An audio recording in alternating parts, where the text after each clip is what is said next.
when you elevate. The second of losses, I'm handing them out, yeah, I had to go delegate. It feel like I'm floating, I'm lost in the moment, I swear I could levitate. They never believed that I would really fly, I had to go demonstrate. I had to set them straight. They hate when you elevate.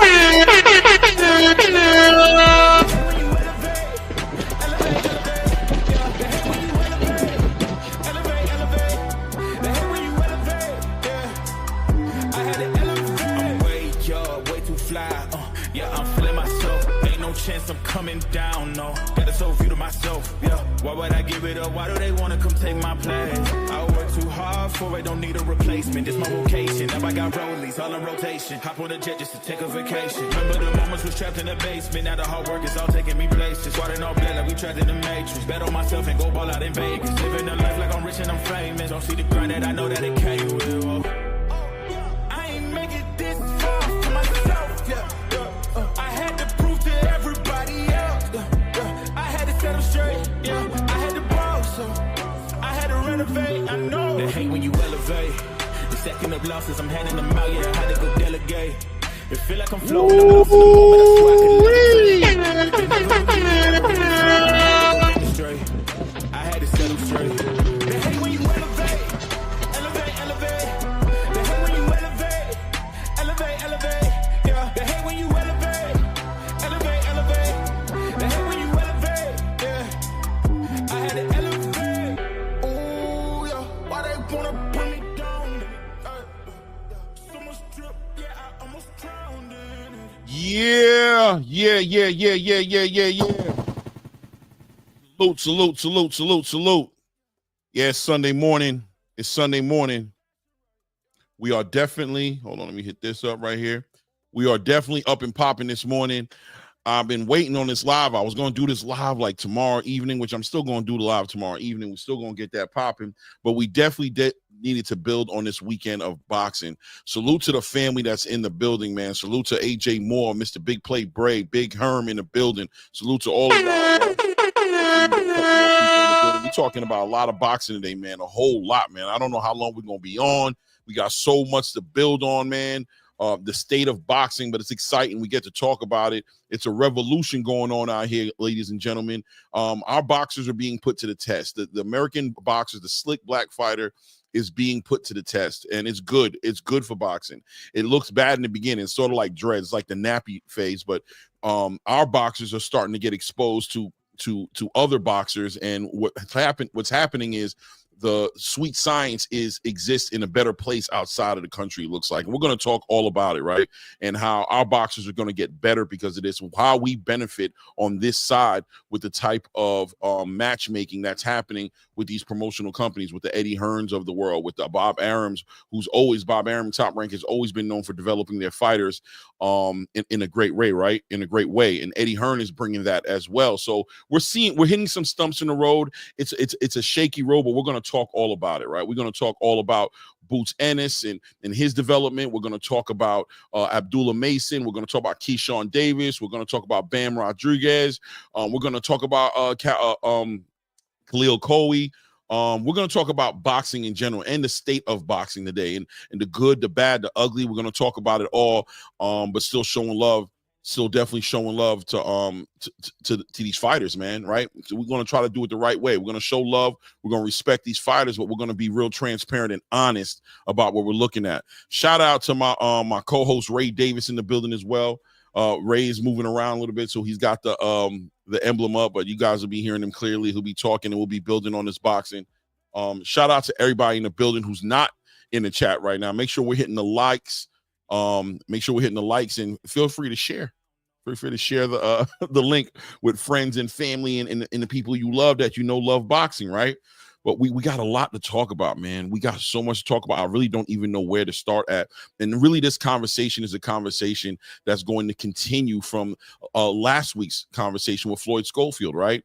What we saw with Floyd Schofield last week, and just the state of boxing today and what we're facing in this new, what I want to call a new era of boxer, right? Because this weekend really brought in a new generation. You just started to see the surfacing of a new generation of boxer in the space, right? Keshawn Davis seems to almost be leading the crew right now as far as this new generation is concerned. But when you talk about Abdullah Mason, when you talking about Andy Cruz, when you're talking about Raymond Moratala, when you're talking about these fighters, even Boots Ennis, you know what I'm saying, entering a new chapter in his career, where I don't want to say he's going to have to reinvent himself. That would be ridiculous. But at the same time, he does need to revisit some things, right? All the way down to Bozy needs to revisit maybe his approach a little bit to how he's dealing with Boots, and have an honest conversation about where Boots Ennis is right now, because he's about to jump into another into an ocean where he was a shark in a lake.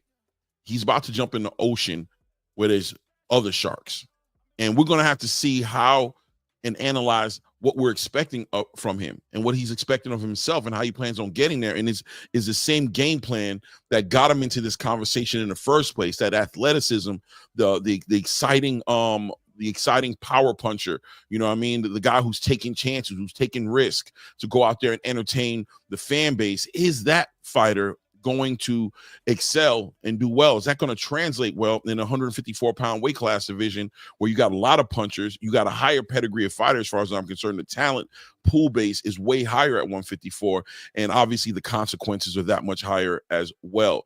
Abdullah Mason got a little chance to see a little adversity this week. We seen we seen Khalil Co face the reality, right? Face the reality, and we're going to talk about sparring.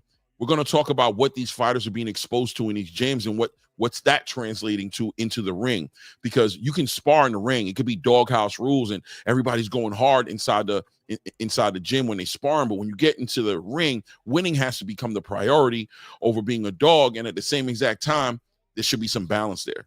And are we seeing that balance? You know, when we're seeing these fighters fight, what kind of balance are we seeing in the ring? So there's so many different things that we're going to talk about. I issue not.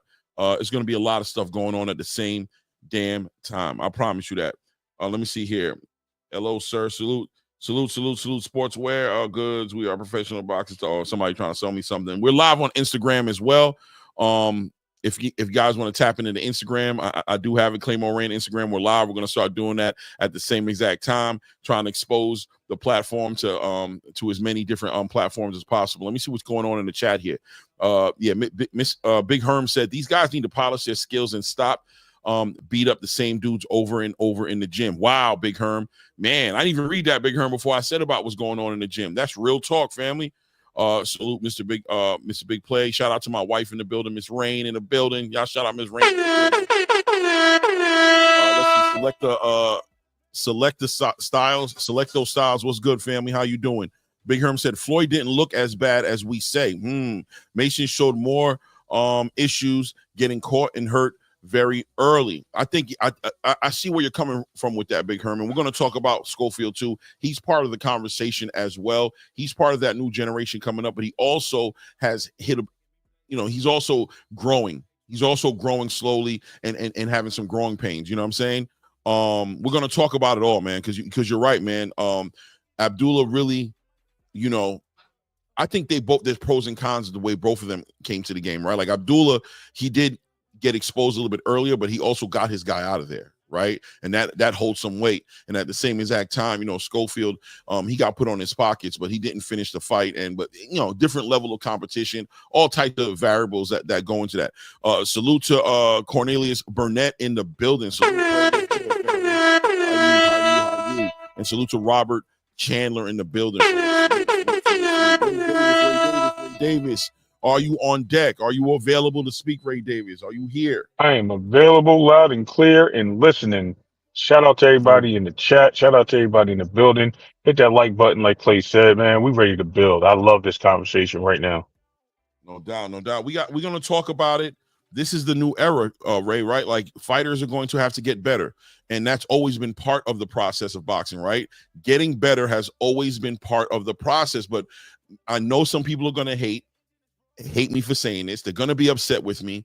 But I am somebody who's been trying to speak on this since the beginning. Even when you look at the Olympics, the fact that we didn't even medal in the Olympics, there's definitely been a stagnation in the development of our fighters over here. And they've been through good matchmaking, good marketing. They've been pushed out there to be the cream of the crop. But when it seems like as of lately, when they're being put to the test, there's chinks in the armor, right? There's holes in their game, and the development seems to be suffering. What say you? Yeah, Clay, I totally agree. I think we even built on this earlier, man. It's so much of people just relying on their talents, getting away from the skill sets of boxing, getting away from what we're used to seeing, applying the sit back, relax, applying what needs to be applied, not overdoing it, not trying to put on showcase for their fan base, just getting the job done. And I think we're starting to see that a little too much from these boxers and they're becoming creatures of habit because they're not knowing how to switch up. They're not going back to basics. They're not living like every fight is a new fight. They're living like every fight's the same fight they fought last week or the week before. And that's creating a problem in the way they're preparing for these fights. Absolutely. I shout out to the brother that said, you know what I mean? It's like they're sparring the same thing in the gym. I think they're sparring in every boxing match, thinking they're in a sparring match because they spar so much. Maybe they need to cut that back. I don't know, but they need to figure it out because it's not looking good for the U.S. black fighter, and it's looking better for these people from Ukraine. And Ukraine has been our biggest catalyst in this boxing game right now. We really need to reevaluate what's going on in this boxing game, especially these Europeans. Yeah, the sweet science has definitely been lost in the shuffle. It seems as if it's been lost a little bit, but you know when you bring like Eddie Hearn into the conversation, and obviously somebody like Top Rank with Bob Arum and everybody over there, they've always been kind of invested in the development of the fighters and putting the right fights out there to watch the fighter grow. You're looking at Abdullah Mason. I think he's a perfect example of development of a fighter being developed, right? They're upping the competition slowly but surely. And we saw Abdullah Mason, I don't want to say get exposed because it wasn't about him being exposed. I think it was him being exposed to what he's going to be facing when he gets in the ring with somebody who can punch, who has a decent IQ, who's not just going to go away, who's not just going to fold from the pressure immediately. You put yourself at risk for getting hit. And I think a lot of these fighters depend on that athleticism. They depend on that power, and they depend on the results they're getting in those heavy sparring matches going on in those gyms. And they're not acknowledging the fact that when you get to that level, that high level, that these fighters understand how to play that game. And we're going to break down these fights. We're going to talk about all these fights in this conversation. And I think as we get through talking on these fights, we're going to start seeing it come to the surface a little bit more. It's going to make more sense as we're talking about it, as we're going through these fights. I don't know where to start at. I mean, we had two great events this weekend. I knew this weekend was going to be one of the best weekends of boxing of the year, and I really feel like it was. It really kept us. I mean, I was busy all weekend. Friday, we had a beautiful event with Keshawn Davis and his brothers out there in Norfolk, Virginia. A star was born. A lot of people are saying, and I tend to agree that that sweet science was there this weekend. Keshawn Davis showing out this weekend. His brothers Kelvin and Keon. Keon doing his debut, had a decent showing. Keon's a big boy, man. Pause. Right? Keon, like 6'3". He looks like he's gonna be able to be a super middleweight. What do you think about Keon? Did you watch him? Yeah, absolutely. I did. Again, someone trying to put on the show. Lackluster to me. I love the performance, but I think it was a little lackluster because I think he was trying to showcase himself on his first night out. But he definitely got the skills to pay the bills, man. And he's definitely going to grow into the next division very well and maybe even dominate there. We'll have to see as that time comes forward. But yeah, man, them Davis boys. Shout out to the Davis family. Them Davis boys is cooking right now, Clay.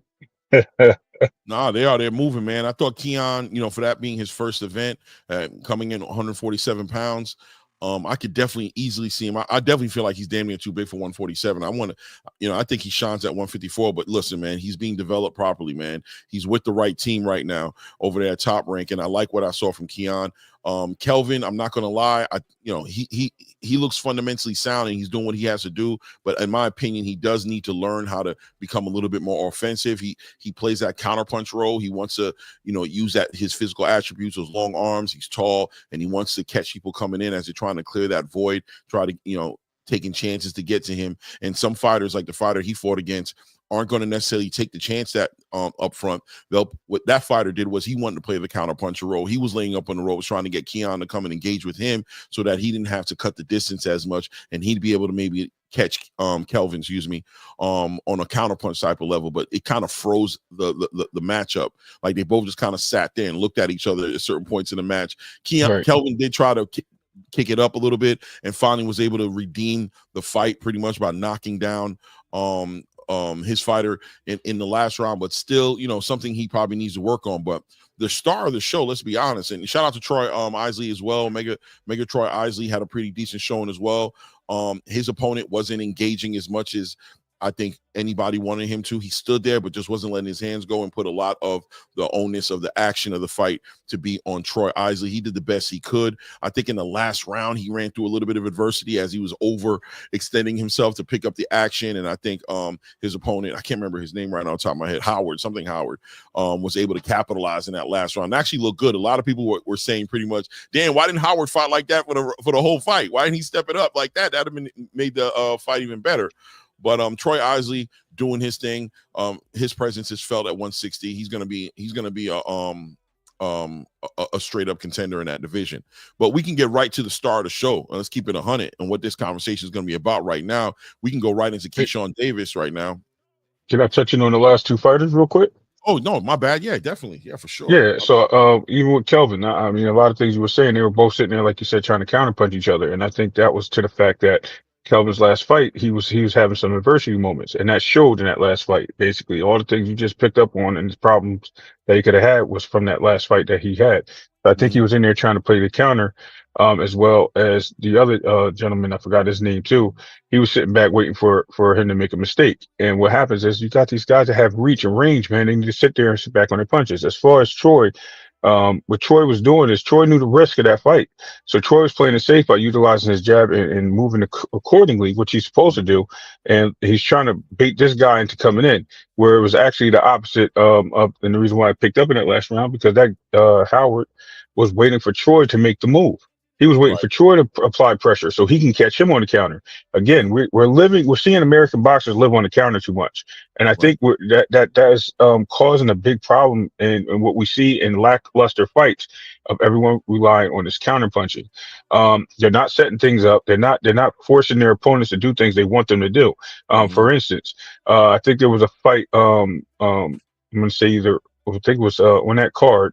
And the gentleman, I'm gonna tell you who it was in a minute, but he forced his opponent to do what he wanted and then set him up for the big punch. It might have even been another fight. It might have been the Friday night fight. I'm not too sure. But at the end of the day, we have fighters that do it. And there was a young fighter. It was his first debut. Matter of fact, it was the youngest brother, Keon. He was forcing the guy to do what he wanted. And that's what you need in boxing. You got to force these guys to do what you want in order to set them up. Same thing with Shakur's cousin yesterday. Did the same thing. You know what I mean? But go ahead, man. We get back to the big show. No doubt. Listen, man. Keon. I think Keon is like a real good combination of Keyshawn and Kelvin. Like he's got Kelvin's, you know, the attributes, the height, the long arm, the reach, but he gets offensive. He knows how to move. He's athletic, like his brother Keyshawn in so many ways. But Keshawn Davis, we can get right into the Keshawn Davis fight because man, he just showcased inside of 2 rounds, he really separated himself from the rest of the 135-pound division. He showed that he brings something unique from the rest of the division. Now, is he the best in the division? We're not going to go that far and say that, but Keshawn just showed that there's levels to this game. And, you know, as much as Gustavo Lemos may have seemed to have collected as far as accolades are concerned, as far as his success, as far how effective his approach to the fight game is, Keshawn just showed that there's separation here. There's separation out there.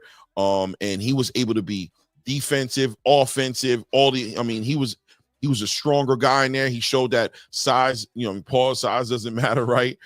He showed that although that guy came in 6.5 pounds over the weight limit and came in the ring 155 plus pounds in the ring, and that ultimately Keshawn Davis was fighting a junior middleweight in the division in that fight that night. He really showed that it didn't matter, that the skills pay the bills. And in my opinion, he kind of made an argument, in my opinion, a little bit, just a tiny bit, just a little tiny bit, not a lot.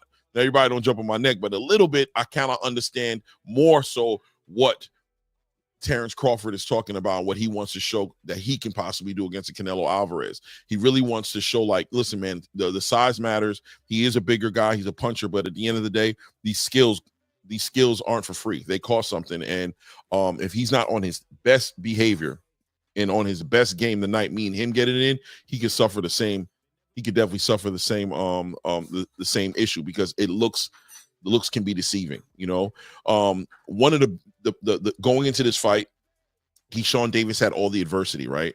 He had all of the obstacles. He had the event on his shoulders. He had a fighter who came in overweight. I believe his sisters were in some sort of car accident, like literally the morning of or the day before of that fight. He had the whole city betting on him to show out. Over 10,000 plus seats sold in the building. People are trying to interview him while he's warming up in the locker room. I saw a lot of things that I thought was just like I'd never seen before. Like he had a microphone in his ear and he's warming up and trying to get his head together. And literally they're interviewing him all the way until right before he walks out. Right before he walks out, I thought he was going to have a mic on his ear talking while he was walking to the ring. And there was fear there. There was concern. Maybe not fear. I'll say there was concern there from the fans who wanted to see Keshawn Davis show out that night. We're like, damn, they really getting in this boy's way. Is he going to be able to deal with this? But Keshawn Davis said something real profound a few days before that. He said, listen, man, I'm an Olympian. He's like, I'm used to it. I done performed in Africa and in Europe. I done every state in the United States. I done been in front on the biggest stages. Maybe I haven't made the most money, but these lights aren't going to do nothing but charge my battery, and I live for this moment. And I was like, oh man, everybody talk a good game, but we're gonna have to see what happens when he gets in that ring. But once he was able to get in the ring, Ray, it seems like Keshawn was able to lock right in, focused, started the fight off on that jab, stabbing Lemos to the body, literally at one point pushing Lemos back physically with a punch to the body, was able to start mixing it up, take advantage of a Lemos that was overextending himself, jumping into hooks, doing a whole lot of stuff, trying to intimidate Keshawn, in my opinion, which I have my own concerns and opinions as to whether or not that wasn't the whole game plan in the beginning as far as the weight gain was concerned, just him being bigger and being a bigger puncher and being a bigger threat and trying to bully Keshawn Davis. But Keshawn was able to separate himself from the pack and say that's not going to be enough, brother. That is not going to be enough. And he was able to dispatch that guy. By the time the second round came, he was able to dominate, knock him and the referee out. What were you looking at going into this fight? Like going into this fight with Keshawn Davis and Gustavo Lemos, what were you looking for, and did Keshawn check the boxes for you? Yes. So first of all, I want to give a big shout out to B&B Boxing Gym. What they did with this young man is spectacular. Shout out to Bo Mack, shout out to Terrence Crawford for working with this guy and getting him focused. Wait, Ray, I don't mean to cut you off. 2 seconds. Let me just shout out, because this thing's been on the screen. I've been ignoring it. Shout out to Big Herb with the $2 holla. I appreciate you, family. Thank you, man. Much appreciated. Let me shout out just a few people in the building real quick, because we got a lot of people who just jumped in here. Shout out to Thomas Hill in the building. You know what I'm saying? Shout out to Bennett. I already said so. In the building as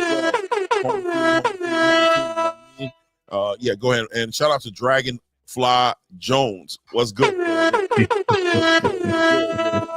love the family. Yes. I love the community. Yeah.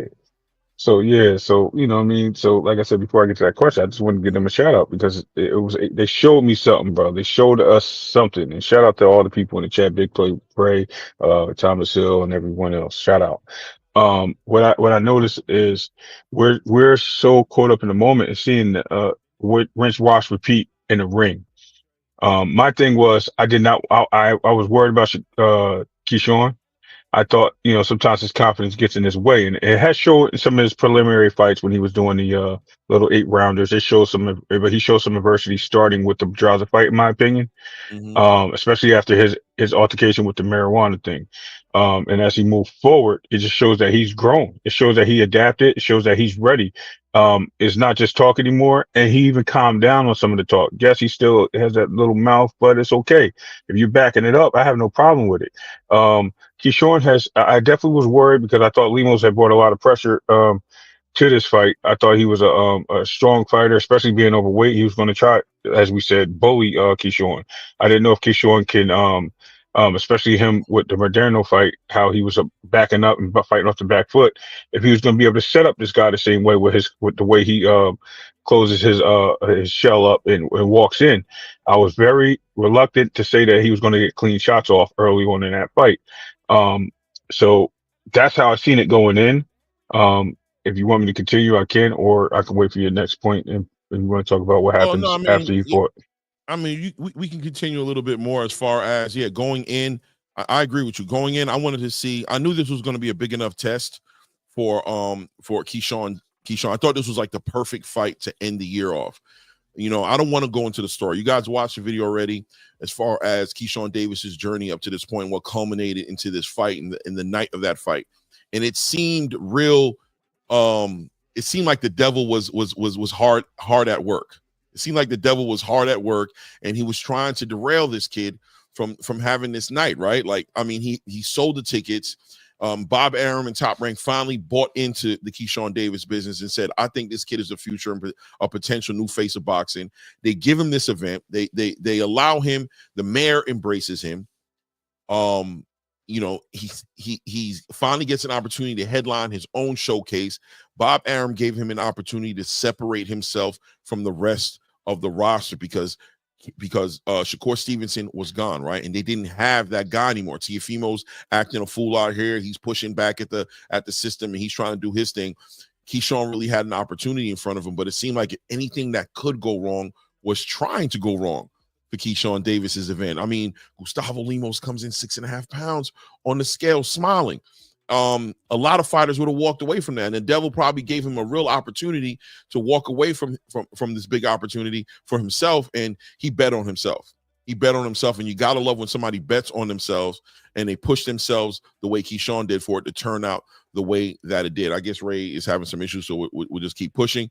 So going into the fight, guys, I wanted to see if it was the truth, right? I myself believe in Keshawn Davis, but we saw what he did with Miguel Medueno, and that was an aggressive, on the front foot type of fighter who came through applying that pressure and a lot of power, right? He had a lot of power behind him, and Keshawn was able to manage that. He was able to be defensively responsible, but at the same time, not get caught up in the mid-range fighting to the point to where he was putting himself in danger, where he was getting himself knocked loose. Very similar to, let's say, like an Abdullah Mason who was there, but, you know what I'm saying, he got chin checked, you know what I'm saying? And we also saw that happen with Floyd Schofield as well.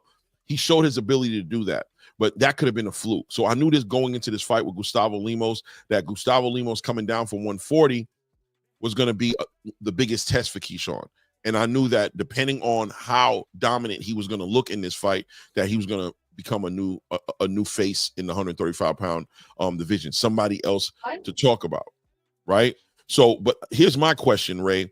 Although it looks like there was issues with the weight gain, do you think it was a blessing in disguise a little bit? Because a lot of people were pointing at Keshawn Davis, making this guy lose weight, drain himself to come down to 135 pounds, and we're just looking at like he was cherry picking a little bit and kind of like taking away Gustavo Lemos's biggest weapon, which is, his conditioning. Do you think this could be a blessing in disguise to have seen him come in overweight like that where there were no excuses? How did you look at that situation for Keshawn? Salute to Devon, Joseph, and yeah, Ray. So what did you think about that? Did that turn out to be a blessing, or am I bugging? I don't know, Clay. I really look at it as it could go either way. In my opinion, I think it was. I think it was a blessing in disguise. I think those situations kind of shoot who you are, what you're coming to do, and all those things that we can answer all those questions later, as it's actually answered later in the fights that we see. But when we see situations such as him coming in, it makes us cringe a little bit. Like, this guy's really coming in to be the bully. This guy's really coming in to try to smother and all these other things we're trying to not see. But then when we see him step up to the plate and do what he was supposed to do with a guy that probably because of his situation may have been a little sluggish, a little uncharacteristic of himself, we don't really care, because you know what? You try to take advantage of something, and it paid off for the other guy that you were trying to take advantage of it with, and it made him look, if it wasn't going to make him look, better. Because now we have a lot of questions to answer. Was that the reason that Keshawn was able to do what he did? Or, this is just speculation. Obviously, we always have questions, right? But or is that the reason, or is it because Keshawn's really that good? Those answers will never be met. But we could say this: Keshawn did what he was supposed to do. This gentleman came into the ring. He was unable to do the things he wanted. Why? Because of talent. I think the talent pool over there, it is what it is. And I think that was a test of time and it stood for it. Right. Man, me personally, I'm not gonna lie to you. Shout out to Devon Joseph in the building, man, showing love with the dub. Blessings to you, my God, just showing some love. I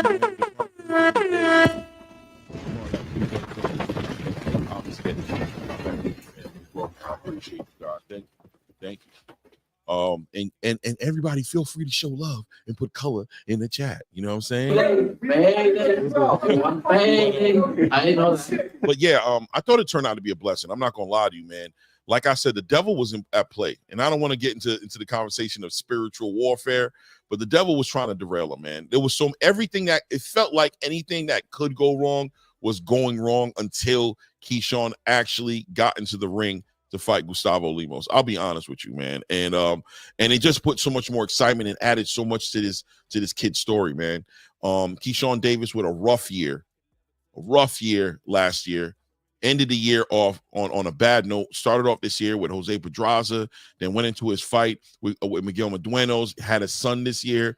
You know, that kid will get you focused and get your mind right. You know what I mean?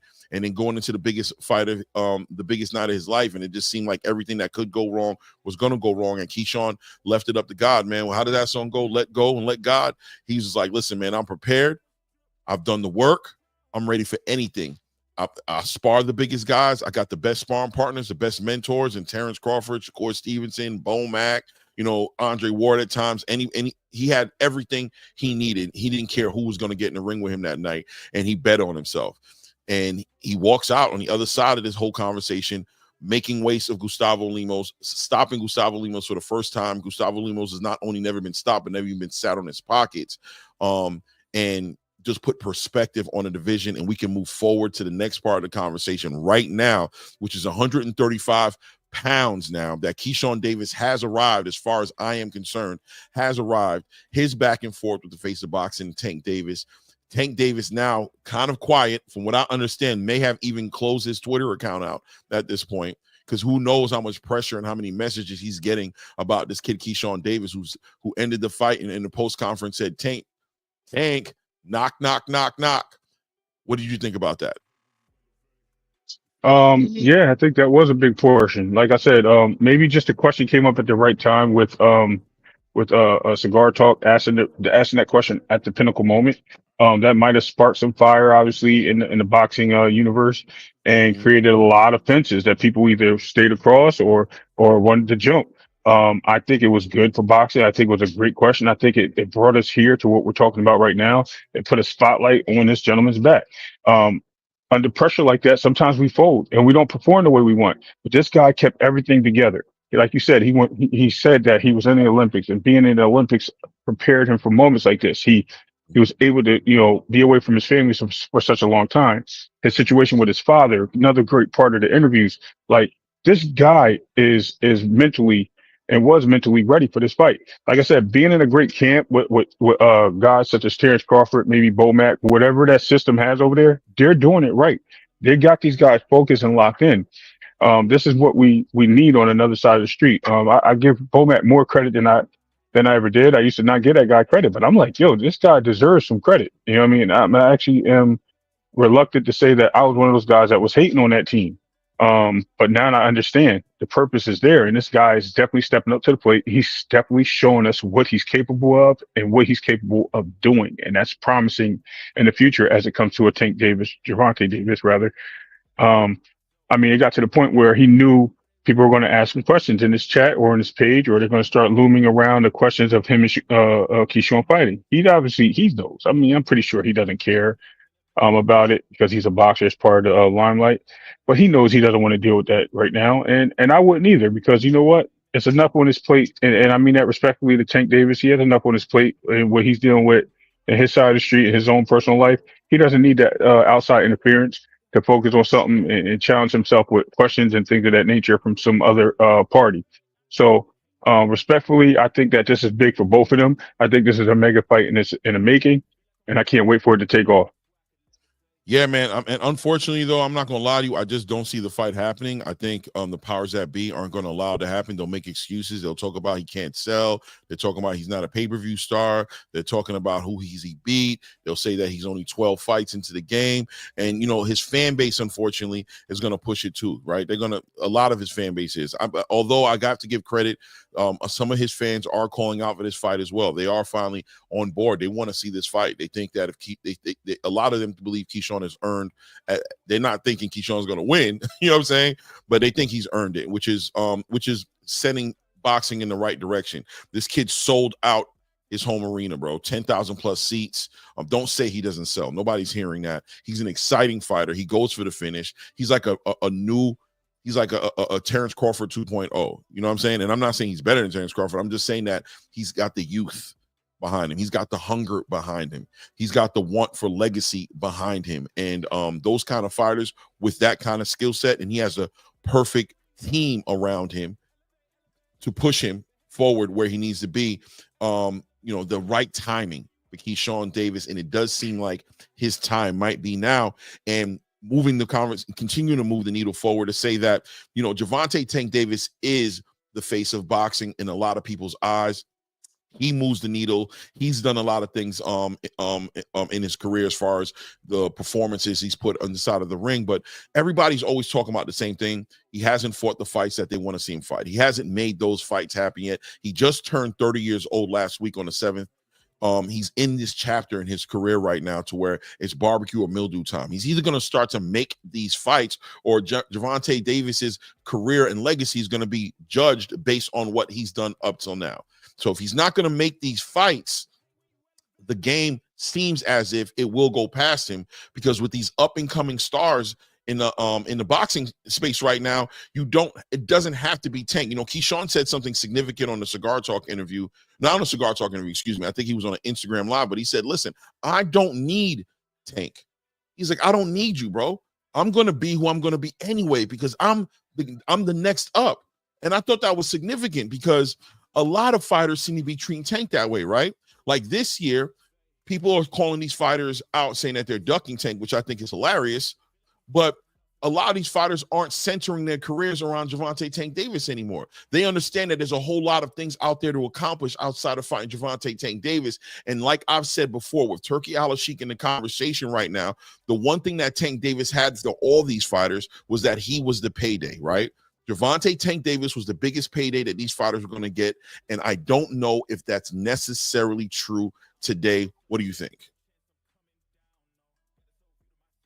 Sorry, my bad. Yeah, I think you're 100% right, man. I think it's like you said, everything is in the making, and if it's not going to be GTD, then we're just going to see him fight the same career path as he fought. Some people have questions about it. I really don't. I think there are some issues with it, but you know what? I'm not here to pick their path and the way they believe they should be or the way they choose to be successful. That's on them.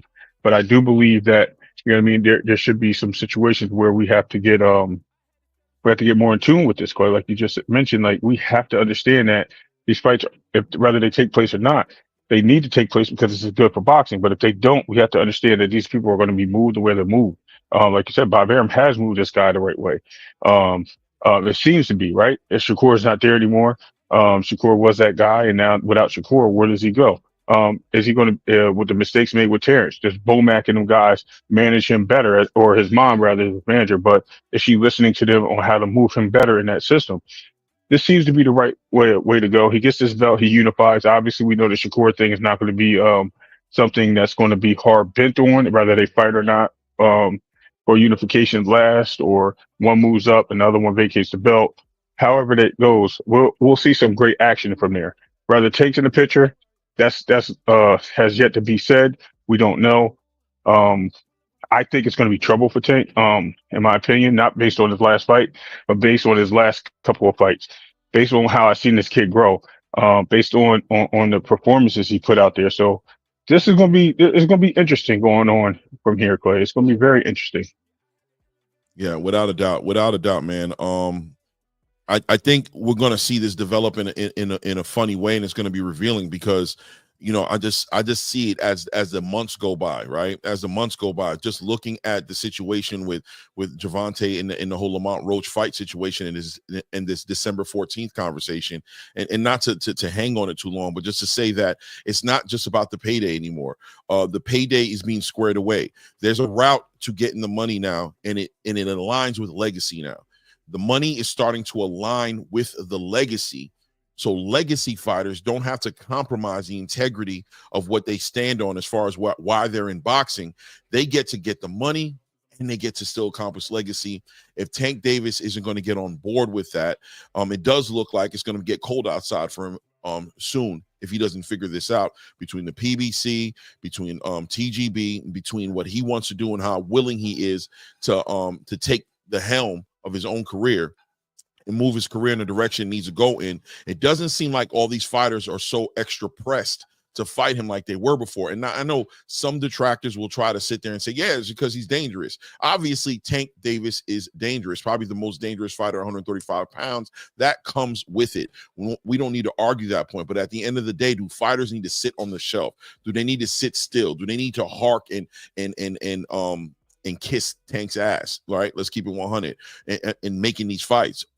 No, I don't think they necessarily do anymore. I think that's playing out a little bit in front of us as we're watching it, and I think some people are trying to process it and figure out how to deal with it. But I don't think it's stopping the momentum of this new generation of boxer that's coming into the space. It's going to be interesting to watch it. I'm looking forward to see it come together. Shout out to Keshawn Davis. I know he's going to do great things. He's going to be involved in making some big, huge fights. We got a whole generation of fighters coming up behind him on that 135-pound division that are probably going to mix it up with Keshawn eventually. And obviously, at some point, we'll see Keshawn Davis probably make moves to go up to 140 pounds, cause a lot of commotion up there. The 140-pound weight class division is also starting to come together a little bit, right? We see that Teofimo is pushing back at the system, and he looks like he's about to leave the division, but it's kind of opening it up for new talent to come in there and make some noise. We might even see some 135-pound fighters take this as an opportunity to go up there and make some things happen. So we'll see what happens as far as that's concerned. I do want to move on the topic, and I want to go to Saturday night and start talking about what we saw happen on this Boots Ennis card, right? It was a great card, by the way. I mean, all the way down to the debut of Zaquin Moses, Shakur Stevenson's little cousin, who I thought, did you get a chance to see him fight? Yes, I actually watched it. I thought he did perform very well, but again, same thing I mentioned before. I thought he was focused and he was trying to push the fight along. Sharp jab, very sharp jab. Yes. Crisp hooks, very eyes is on the prize, but I think a little bit too much pressure, not letting this guy feel comfortable enough where he can come in, but making that guy back up so much where he didn't want to fight. And I think when we see things, we got to actually see how these guys work, because when you're running through guys like this, you don't really set up the defense. We see the mistake with Mason, because he's running through all these guys, pause, but they're not being able to do. They're not seeing nothing to work on the defensive skill set. So it's kind of like a gift and a curse type thing. You know what I mean? Yeah, no doubt, no doubt. I thought, listen, man, I thought the kid had a great showing. First time out, 19 years old, under the big lights in Philadelphia in a packed out stadium. Obviously working a little nepotism there, right? Because he's not signed to anybody, but was able to get on this huge card. Obviously, one could argue that Eddie Hearn is probably showing some interest in this young bull. I saw an interview he did with Cigar Talk where he kind of spoke that he kind of like wanted to go over with Top Rank, which I thought was like he was being honest, but he needs a little media training, right? Because the guy who's showing you love, you know what I'm saying? The guy who's showing you love, you might not necessarily want to go against the grain so publicly, but he did communicate that he was looking to do work with Top Rank because he admires how Top Rank develops their fighters. But he was definitely on a Matchroom card Saturday night. I thought, like you said, I couldn't have said it better. Great jab, super sharp jab, eyes open, very alert, very aware of where he's at in the ring, what's going on in the ring. He applied a lot of pressure. I think he wanted to make a statement. Ideally, I think he would have loved to have stopped his opponent and just make a statement about what he does. Keep in mind that Zaquin Moses has a little history with one of the new talents that are in the game right now that people are looking to do great things in Camrell Moten, right? So him and Camaro Moulton share a little bit of history in the amateurs, and Zaquan has beaten Camaro Moulton in the amateurs, just for people who don't know. So, they want to bring this kid up the right way. They know he's going to be involved in some of the biggest fights. He is literally he is the future of boxing, being how young he is and what he brings to the table. And he stands right next to the likes of a Camaro Moulton, who's over there with Mayweather Promotions. So we wanted to see this kid do some great stuff. I thought he looked great for his first night out. He went the full 4 rounds. Although he didn't knock the kid out, he dominated him. And also, more importantly, a lot of video, right? A lot of data to go process, to go back home with the team, with Shakur, with Wally Moses, and break down and see where he had the holes in his game at. Like Shakur said, he got hit a couple of times that we need to figure out why he got hit. So he had a great showing and a great opportunity to get some good rounds in. I thought it was very, very good for him, and I'm definitely looking forward to see what he does next. I'm also looking forward to see where he signs to. Does Eddie offer him the contract? Does he come over to Matchroom, or does he, he said he wanted to go with Top Rank, which I thought was interesting. Once again, being that he was on a Matchroom card, that he communicated that. But Najee going to get you to say stuff. The kid just needs a little bit better media training, just a little bit trained better to know what to say and what not to say on the camera. Where do you think he ends up landing, though, Ray? First and foremost, let me shout out Kenichi Bear for having him and Jalil Hackett in their commercial, building their careers up. You know what I mean? Shout out to both of them being in that little ad. Shout out to Kenichi Bear, because now we get to see who these fighters are as they were young and they were just amateurs. We get to see them in their full-fledged careers, man. And that's a good thing. You know what I mean? It shows you that we're moving in the right direction. Secondly, where I see him landing, I don't know, man. I mean, it didn't seem like Shakur's career was really that bad with Top Rank, because he did reconsider. I just think he wanted to move a certain way. Bob had him on lots. I mean, like I said, at 130, a lot of people don't even know he wanted that Cardina fight. Bob wouldn't give nobody that Cardina fight. He wanted to move to the Navarrete fight. He wouldn't give him that. I just think that was just bad business for them. I don't think it was so much of them having really bad blood. As far as them making that move to Top Rank or staying at Matchroom, I think it's going to see how that pans out for Shakur. Is Shakur going to get the fights he wants over there at Matchroom? Is he going to get what he wants? They're going to follow the footsteps. That's right. Shakur is his guidance right now. I think it's going to go through that pool of guidance. I don't think it's so much a decision-making promise of Matchroom, Top Rank, or where the case may be, but I could see him definitely moving to top Matchroom. I think Top Rank was a slip up, in my opinion, but let's see where it takes him. Yeah, man. I think personally, get close, stay close to your cousin, man. There's bad blood a little bit there with Shakur and Bob, just a little bit, not a lot. It's business first. I don't think it's nothing personal, but between Shakur and Terrence Crawford both having like their experiences with Bob Arum, take that into consideration. I do agree with Zaquan, though. Bob Arum, Top Rank, they're really the best in the sport that I've seen as far as developing their fighters. You got to give them their respect, but at the same time, you got a little nepotism there. You got love over there at Matchroom. You've got your big cousin who's holding a lot of weight over there. They're gonna roll out the red carpet for you. They're gonna give you everything they got. They're gonna work their asses off to develop you as well. You give Eddie Hearn an opportunity to build something from scratch, he's probably going to jump on it and treat it that way. When you think about that, think about Anthony Joshua, right? Like how Eddie Hearn is just loyal to Anthony Joshua, almost to, to a flaw. He's just super loyal to him. And if you show loyalty to Eddie Hearn shows that he gets really personally invested in his fighters. He stuck by Conor Benn, who just now coming up off a suspension. He stuck by him all the way through it. If you give him that loyalty, he stands tall for you, or he tries to at least. That's what it looks like. But yeah, going to be interested to see what happens with him. I want to go back a little bit because we didn't talk about Abdullah Mason in depth. We didn't go in depth about the Abdullah Mason fight. And that, although that was a Friday, the Friday night card, it was still, he's definitely prospect of the year still, as far as I'm concerned. First of all, let's get that out the way. How do you feel about this? Is Abdullah Mason still prospect of the year, or did he lose everything because of a weird performance Friday night? Well, absolutely not. I think he is prospect of the year. First of all, with somebody that puts on that many fights in 1 year and dominating the fashion he has been for the last 2 to 3 years, how can we nullify his credentials? At the end of the day, what we're looking at is We're looking at a young gentleman that found adversity and overcame it. We don't get that a lot when we watch these boxers. We want to see some of the great boxers that are not faced with adversity face these points, because it shows the challenges. It shows the I'm trying to think of the word, their hearts, shows them where Right. they're at in the game. And when you got somebody that shows these things and is able to put these things together and move the right way, and gives the fans what they want, a knockout finish with a great 2 knockdown fight on each side, bro, that's the way you want to do it. I mean, I get it. It was a little sloppy. It was a little this, little that. But guess what? That's boxing. That's boxing for us. That's boxing for them. It's going to be that way. You're going to have moments in time like that. So for us to like really take all his other accolades away from one performance is just crazy. So I still think he gets it.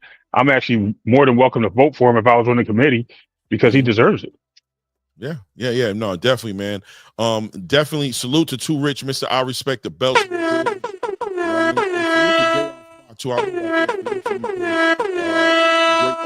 Always great to see you in the building, man. Always great to see you in the building. Shout out to Mr.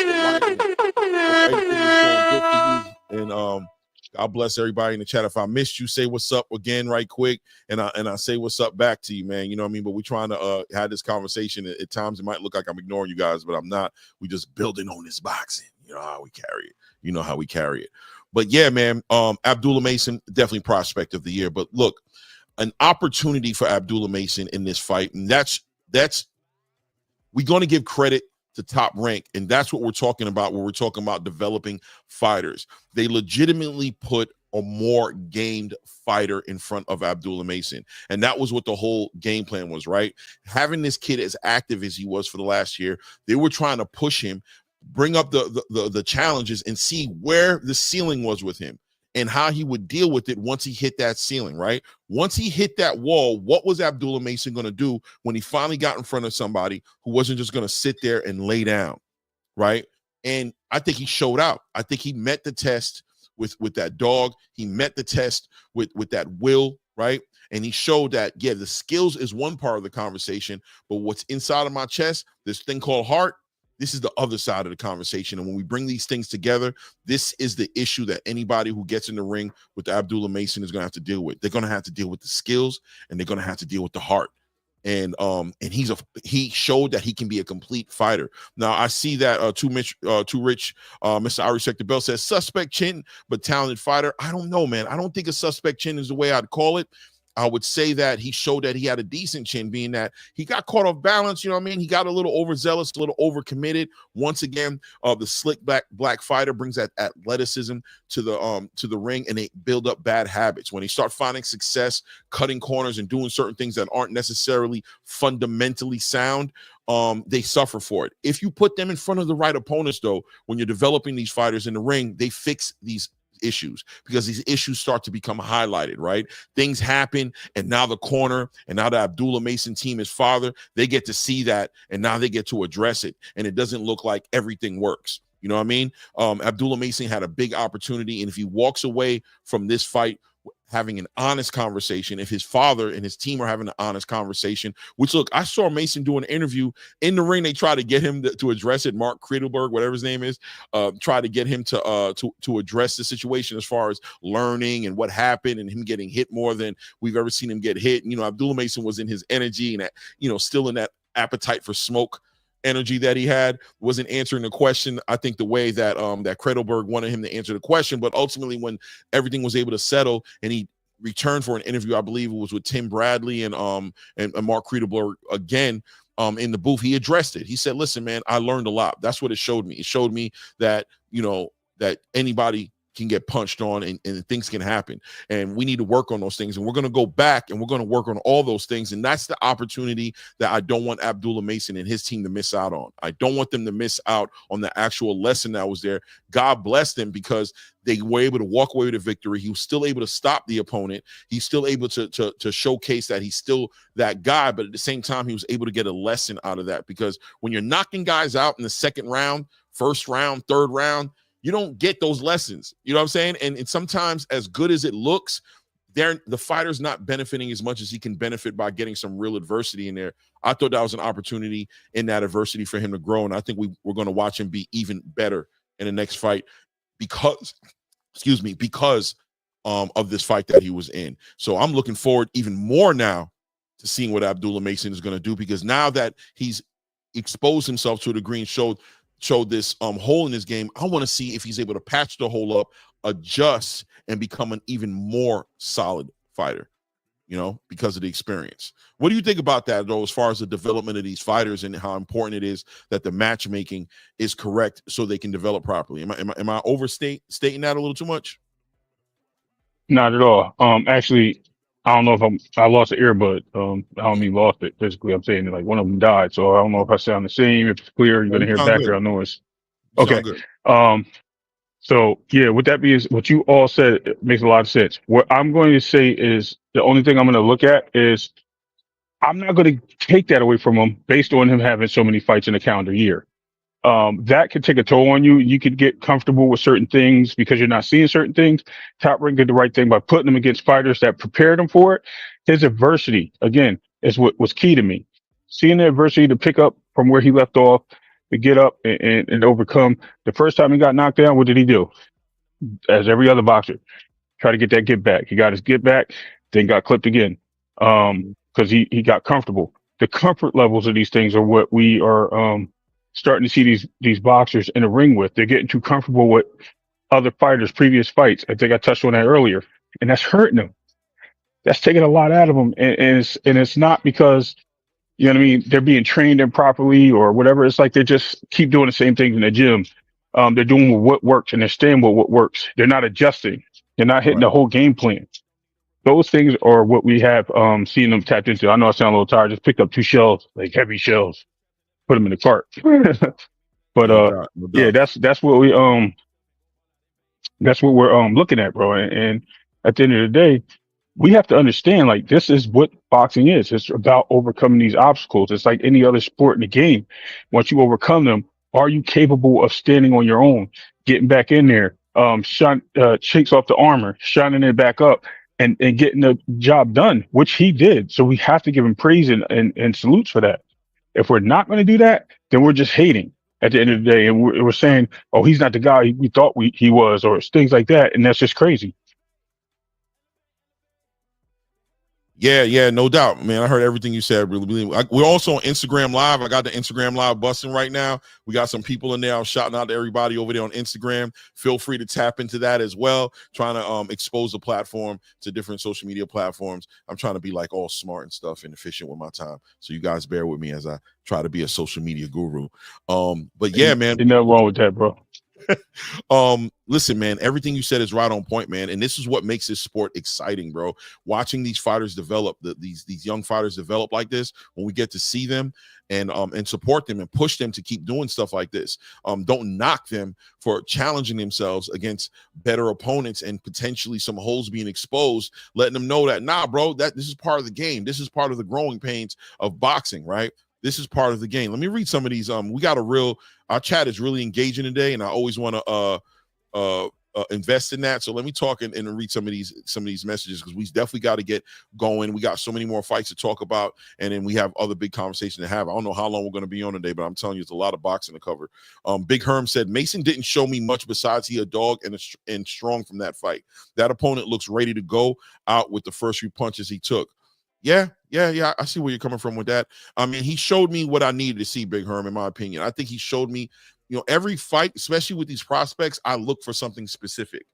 You know, with KEYSHAWN, I looked to see how he was going to deal with the pressure and the lights and how he was going to deal with the pressure from a fighter who can punch like Gustavo Lemos, and he handled that correctly. With Abdullah Mason, I think Bob and me myself looking at him being so active, I wanted to see where he was at to try to gauge him. And I think every fight that he had where he knocked somebody out in the second round, it was almost like a little bit of like bittersweetness in there, right? Like sweetness because yes, Abdullah's doing what he's supposed to do, but bitter because, damn it, man, I didn't get to see no real adversity. I didn't get to see him really get challenged in there, and I don't know who this man is yet. I'm trying to really get a hold on who he is, and he's just making waste of all these fighters when they're going to get that right opponent in front of him. So he had a decent opponent in front of him with that Johan Vasquez guy with the crazy haircut. Shout out to Johan Vasquez and the bald head with the shag in the back.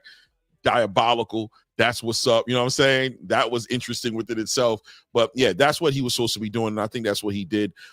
He walked away and he checked some more boxes and he showed what he needs to go back and work on. It's his last fight of the year. Let's see how he comes in next year. Let's see if he closes those holes up and if he becomes an even more solid fighter because of that fight. Let's see if that fight does what it was supposed to do, which was make him better.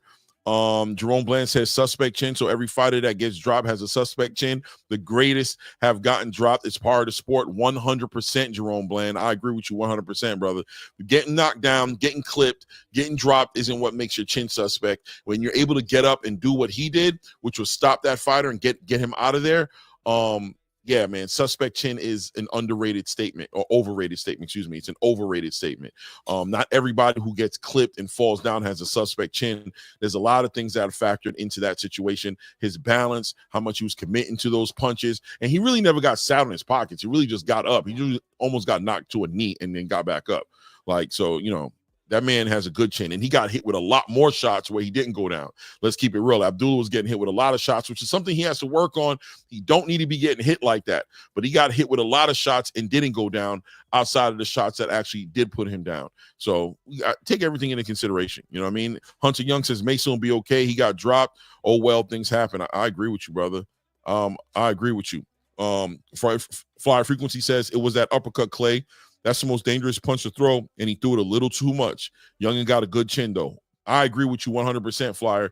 I think he was trying to get him out of there. A lot of uppercuts were getting thrown. He probably didn't need to be throwing them as much as he was. If you guys want to think about a bad situation with an uppercut, just go back to the Anthony Joshua, Daniel Dubois fight where Anthony Joshua got caught in the middle throwing that uppercut, and you saw what happened to him. He was rolling around the ground trying to find his wits. He couldn't find it inside of 10 seconds, right? Inside of a 10 count, right? So he has to pay attention to that.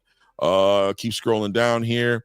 Okay, man, we got a lot of people in the building. We got some new people in the building. Shout out to CJ in the building, Hunter Young in the building. GOAT. Slime, I didn't get a chance to see the Subriel fight. Honestly, I didn't even know where to watch the Subriel fight. But I know he got rid of his guy inside of 2 rounds. Where was that fight at? Was that like a small pay-per-view? Slime, let me know where that was at because I really didn't get a chance to watch that fight. But let's control the distance for sure, too, Rich. Let's move forward. Abdullah Mason ending the year off with another victory, another knockout. Prospect of the year, as far as I'm concerned. I don't know anybody else who I would put in a conversation with him except for possibly a Xander Zayas or something like that. And look, Xander's just nowhere near as active. Let me see here. Oh, yeah, okay. So that's how that works. Now I learned. Okay. No, I didn't. It ends on its own. Share. I don't know. We'll look at it. My Instagram live ended. I think I gotta reboot it or something like that. But yeah. Sorry, hit the cam. My bad. I'm at the register. Give me a second. Okay. Abdullah Mason gets to go into the new year with a whole lot of data to process, a whole lot of experience, and we'll see what that turns into. Slime the Goat said Xander versus who? Right. I mean, Xander is a prospect that's coming up that I'm very interested in watching how he develops. I think he's going to represent Puerto Rico in a great way. He's doing great things, but you know, nobody really compares to what Abdullah Mason was able to do this year, how active he was this year, the kind of performances he was able to put on, and also his development as far as going from that, you know, the beginning of the card when there's hardly nobody in the building all the way to opening up the main card. He's on the main card now. And I don't even think he opened up. I think he was like the 2nd or 3rd fight on the main card. I'm not sure. Don't quote me. But, yo, he's just been moving in the right direction. Shout out to Boxing Hacker in the building, man. Salute Boxing Hacker. Says, I don't think Mason holes were the problem. I think he came in way too overconfident. He came in way too overconfident, I want to say. Fought reckless and got caught. Fighting smart is important, 100%. And Boxing Hacker, like I said, brother, and thank you for that super chat, man, for that $5 holla. I appreciate you. That's what that fight was for, Boxing Hacker. That's what that fight was for, was to show him how fighting smart was important, how not getting too reckless in there was important, right? This is all about developing these fighters, and that's what Top Rank always gets the celebration for, because they do that so well. He's going to be better for that experience. He's going to be better for it. and that's a blessing within itself. Let's see, Jerome Bland. I love this show, brothers. Keep it up. Oh, thank you, Jerome Bland. I appreciate you, brother. Thank you, man. Let's see here exactly. That made him throw all them dang uppercuts, 5 frequency. So let's move forward, man. Let's continue on. Let's get back into the Boots Ennis card. We talked about Zay Quinn showing up and doing his thing. There was another fight on there I want to highlight that was also on the build-up on this card. I mean, Ammo Williams got a knockout. He did his thing. Ammo Williams is looking good too as well. But I want to talk a little bit about the Khalil Co fight. Did you get an opportunity to see that fight, Ray? Okay, I think Ray's tied up a little bit. All right. So Khalil Co, light heavyweight, stepping in there against, who was Khalil Co fighting against, man? Because this is a really important fight. And this fight, once again, speaks to the development of these fighters and what they're doing in the gym and who they're sparring in the gym, right? Let's see here. Let's pull them up right here. Khalil Co, out of New Jersey, fought Manuel Gallegos.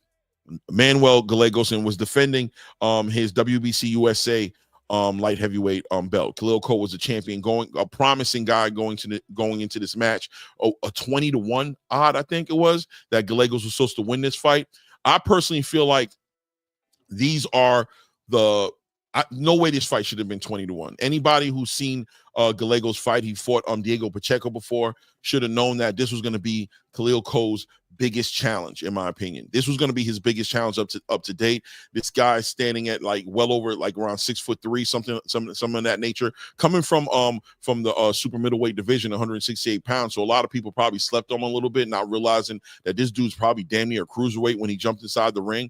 Khalil Co giving up that height advantage, not necessarily the reach advantage as much, but was the smaller fighter in this fight. And this fight was going to give Khalil Co and his team an opportunity to show that they were able to adjust to the adversity, that they were going to be able to acknowledge the strengths of this fighter that's in front of them, and that they were going to be able to come out with a game plan that was going to address it. And unfortunately, it looked like Khalil Co fell short of that, right? In the first round, sitting on his jab, what a jab, a power jab that he was using to establish some presence in the ring and take that real estate and let Gallego know that you're not going to walk through this. You're not pushing me around. This is not the same guy that you fought before, right? He had a great first round. And if you looked at the first round, you almost saw how the setup was going to come for the stoppage. You're like, oh man, he's going to get this guy out of here. He's really establishing this distance. He's establishing his jab. He's eventually going to be able to start delivering some right hands, that are going to stop this dude, right? Like eventually it's going to start happening, but it looks like he kicked it up. All of a sudden in the second round, he starts brawling with this guy. By the fifth round or so, he's getting clipped. The body work was devastating to Khalil Co. He was getting that body. He got his gas tank completely drained by Gallegos' body campaign, and ultimately was at one point was just getting knocked down every other minute, and lost the fight ultimately as the ref had to wave it off from getting stopped with a body shot. I'm not going to go round for round, but I'm going to say that here we go, looking at the development of these fighters, them used to seeing a certain kind of fight, them used to getting a certain kind of result inside of the gym, sparring, and not being able to adjust to what was obviously in front of them, as well as his corner not looking like they were able to give him the proper instruction and bring him back, humble him, and let him know, like, hey, bro, I don't know why you're doing what you're doing, but I need you to leave that, and I need you to bring that back to what the game plan was, which is stay behind his jab, stab him to the body, and break this guy down slowly so we can get him out here later. What'd you think of that fight, Ray Davis? I thought that was a great game plan for Gallegos, or however you say his name is. The reason why is because he let this guy self-absorb himself. He let him wear himself out with some good, strong shots, right? He was able to withstand them and get to the point where of getting clipped. So what I mean, and I'm sorry, not getting clipped, being able to like I said, withstand them, and then able to deal with the this and a lot of stuff in that basket under here. All right. He was able to, oh my bad, I didn't mean to talk while I was doing that. But yeah, he was able to withstand a lot, and then he was able to apply the pressure. He caught him with a couple shots, buzzed him, and was able to land multiple shots at once. He wore him down, like I said, and when he wore him down, it was like like, wow, like this, and give Cole credit because he withstood a lot of that, man. He just got worn out, man, and things like that. When it happens, bro. And he just got clipped, and that was it. From there, I mean, it was a great fight, though. I like it. It was a great combative fight. I'm gonna go on Yeah. mute, though. I'm outside. All right, no doubt, no doubt. As far as development is concerned, a lot for him to process and figure out. But you're getting into the top of the food chain. You're competing at a high level now, and you need to learn how to adjust. And it seems like Khalil wasn't able to adjust. He tried to will it. He tried to power punch his way out of his problems. He never got the advice to slow the fight down. So I mean, I heard the corner say that a couple of times, but ultimately, it wasn't resonating with what he was trying to do. Maybe he went rogue. Maybe the corner wants to say he went rogue a little bit, but he wasn't able to bring it back to boxing, sit on that jab. He gave Gallegos way too many opportunities to get in this high volume punching match. And these Mexican fighters, how they're going to bring it. Shout out to Jaime Munguia, shout out to Canelo Alvarez, right? David Benavidez, Isaac Cruz. You can go down a list of Mexican fighters who's shown you already when it comes to that kind of fight. That's not the kind of situation that you want to Gallegos. Okay, thank you, Big Sarge. Gallegos, thank you. That's not the type of fight you want to find yourself in. And everybody takes a shot on this level, right? Khalil gets a shot for not adjusting in the ring, but his corner also for not recognizing the kind of opponent that was in front of him. I knew immediately 20-1, I'm not a gambling dude, but this is one of those fights where the FOMO was there, where I was like, damn, bro, I wish I would have put money up there because I kind of saw it coming. I'm not going to lie to you. I kind of saw Gallegos, that result coming a little bit because I never seen Khalil really have to adjust that way. Now, Khalil's had like a rough upbringing in the game a little bit. He's kind of unorthodox with his approach to the game and almost like Deontay Wilder-ish energy a little bit as far as his learning curve and what he's been exposed to and the experience he has. And it showed in that fight. It showed that Gallegos is being fundamentally sound, having a corner that knew, like, listen, man, we're going to put the pressure on him. We're going to smother his power by staying on him, but we're also going to show him that he's in there with a puncher as well. And he broke him. We'll see what he does. Khalil Co, a lot of people say, has to take a step back a little bit. What that step back looks, I don't know. He is underneath Matchroom and Eddie Hearn. We'll see what Eddie Hearn does to kind of help him move forward in that process, how the matchmaking goes. There was a lot of expectations of Khalil Co to be one of the big stars that Eddie Hearn signed out of America. Him, Boots Ennis, obviously, Shakur, all those guys. And Khalil Co kind of fell short a little bit. He really fell short as he got stopped in a dominating way when it was all said and done. But we'll see what happens with him. Let me see what's going on here in the chat. JR Speck said, I was non-impressed. Okay, we talking about Troy Isley. We get to, let's see, Jerome Bland saying, Gallegos put pressure on dude. He was slick in the beginning, but he was a front runner. Man, Jerome, I mean, I can't even knock what you're saying right there, brother. I can't even knock what you're saying right there. Let's see what's going on here. Shout out to Kawhi Elliott. Salute. Mr. Lightning said KEYSHAWN looked amazing, but I'm surprised about Mason and Boots. Yeah, we're about to get into the Boots conversation as well. But before we get into that Boots conversation, I want to talk about Raymond Ford, guys. Yeah, Ray Savage Ford, right? Standout, man. Raymond Ford on his last fight, 126 pounds, fighting Nick Ball in Riyadh season, and one of the fight of the year candidates as far as I'm concerned between him and Nick Ball. Nick Ball ended up, stripping him of that belt. Ray Savage was talking about going up to 130. Based off of him having a hard time keeping up with that weight. His fight that he had before. Let me pull up his box rec a little bit here. Ray Ford. 1 second here. Let's see here. Yeah, so Raymond's last fight before Nick Ball, which was the Odebek Kolmatov fight. If you guys remember that fight, very competitive fight, but ultimately Ray ended up stepping up in that last 12th round and stopped him, TKO'd him, and walked away a WBA champion, and a lot of promise, a whole lot of promise that we saw there with him, but at the same time was already talking about making a move to 130 potentially as the weight cut was starting to kick in for him. I mean, this kid is, well, how old is he? 25 years old. You know, he's gotten into his grown man strength, and he's getting to the point to where making that 126 pounds just wasn't going to cut it for him anymore. His strength wasn't going to be there, and he wanted to go to 130, but how can you pass up on a bag from Turkey Al-Sheikh, right? To come out there with Turkey Al-Sheikh, Nick Ball coming off of a great performance with Ray Vargas. A lot of people felt like should have won that fight, should have been the WBC champion at 126, but you know, the judges didn't see it his way. But Turkey Al-Sheikh, recognizing what he saw in Nick Ball, put him in position to get that fight with Raymond Ford, and Nick Ball was able to capitalize on and become a champion.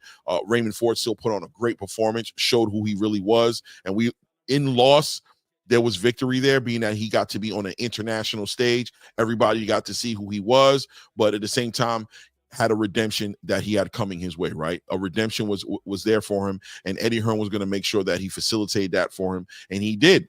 Put him on the card at 130 pounds to fight against Orlando Gonzalez, who's a decent fighter in the division, and Raymond Ford looked great, guys. I mean, 130, it's amazing what 5 pounds will do for a fighter.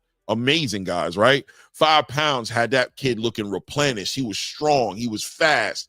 I mean, all of the above. The way he was showing and catching Gonzalez every time he pretty much had Gonzalez on his wheels halfway through that fight, had Gonzalez on his bike, as Gonzalez knew very early that he was completely mismatched.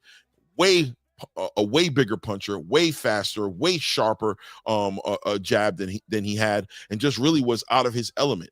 And Raymond Ford showed that, listen, 130 pounds is on notice, brother. The 130-pound weight division is on notice with Raymond Ford. Now, Raymond Ford won a what belt did he win last night? I know it was a WBA belt. I want to say it's like a regular WBA belt or something of that nature. And we all know who holds the actual WBA belt in the division, or the super belt, or however you want to call it, in Lamont Roach. Now, this is the issues that I start to have when somebody like Tank Davis comes in and brings Lamont Roach out of that division and have him fight at 135 pounds. Lamont Roach has a lot of great fights and legacy in front of him at 130 pounds. You pull him out of that conversation to go ahead and bring him into 135 pounds, and then you see situations like this where Raymond Ford is there. He's bringing that heat in that division, an exciting fighter. He's got a machine behind him. You've got Riyadh Season behind that division. You've got Eddie Hearn in there trying to make the biggest fights, and Lamont Roach is not there to take advantage of it, right? He's not there to take advantage of it because he's looking at fighting Tank Davis, and the fight on December 14th is not even happening now. We don't even know what the date's going to be. You're tying this kid up, and here in front of him, a Raymond Ford who's ready to take the division over and shake the whole division up, right? We'll see how that turns out once he's finished, once Lamont Roach is finished dealing with his business with Gervonta. But in the meantime, Ray Ford there looking at big fights with O'Shaquie Foster or Manuel Navarrete or a lot of other fighters who are in that division. Rumors at one point Steve Fulton was going to come up from 126 and go to 130. Things changed a little bit. Steve Fulton looking like he has opportunity down there at 126 to become a WBC champion and fight Brandon Figueroa. We'll see how that turns out. But Raymond Ford seems like he's right in his spot, and I could see him hanging out at the 130-pound weight class division for a little bit of time, chasing some unification, maybe even chasing some undisputed. A lot of opportunities down there at 130 for Raymond Ford. I've also heard rumors of Rafael Espinosa, who's getting ready to fight Robeisy Ramirez this coming weekend on their part 2, on the sequel to that great fight they had last year, a FOTY Fight of the Year candidate fight between Robeisy Ramirez and Rafael Espinosa last year. He's going to be fighting this weekend, and rumor being that he may be entertaining coming up to 130 sooner rather than later, as he is a big 130 pounder, like 6'2". I don't know how tall he's, 6'2", 6'1". He a tall dude. So there's a lot of great fights that look like they're going to be coming together at 130 pounds, and Raymond Ford seems like he's right on time. Shout out to my co-host Ray Davis back in the building. Ray, you back? You got a good connection? There wasn't a connection, brother. My phone died. I was like, wow. So, you know, like the background noise now is a problem. My bad, but I'm getting away from that. But yeah, man. You were talking about Brandon Figueroa, huh? No. I was actually talking about Raymond Ford. I brought up Brandon Figueroa just off the strength of what's holding Stephen Fulton up from coming to 130 to join the big show going on at 130 right now, because, you know, Steve Fulton got an opportunity at that WBC title to fight Brandon Figueroa for it. But ultimately saying that all these guys seem like their trajectory is going to land them at 130 at some point, and Raymond Ford looks like he's in that division right on time to build that foundation and make that division an exciting division. Adding him there next to Oshaki, next to Lamont, next to Emmanuel Navarrete, next to even Robertson Casesiao, and obviously bringing Raymond Ford into that conversation and other fighters.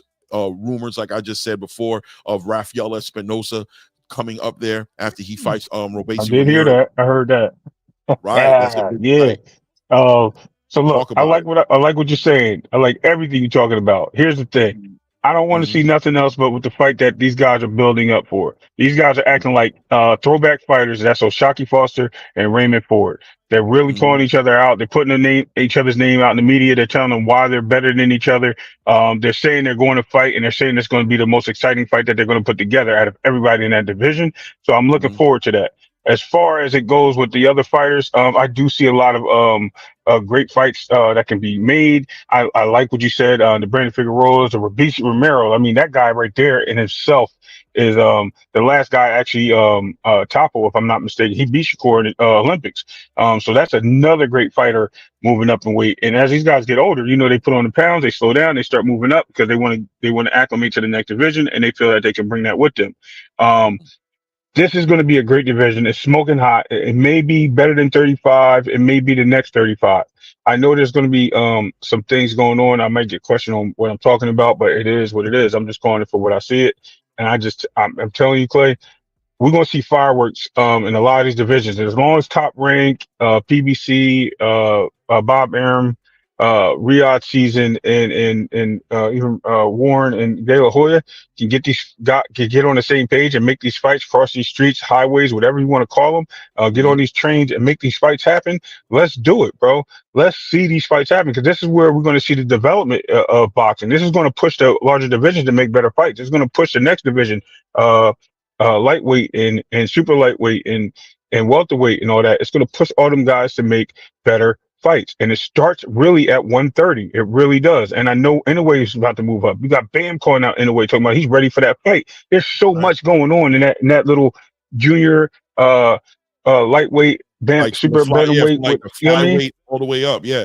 It's like honestly, so much going on. A fight that they're not talking about with that I think they should be talking about. Just two fights that's really big fights in my opinion. One of them obviously with Chocolatito and Bam Rodriguez, and we'll talk about Bam as well. We're going to get into that conversation as well, because he had an excellent performance. Quite frankly, when we're talking about mastery and just artwork, Bam, in my opinion, had the best performance of the whole weekend, man. As far as sound quality, just if you want to learn something about boxing, watching that Bam Rodriguez fight is just like you could just break that fight down, just learn about boxing just from that one fight.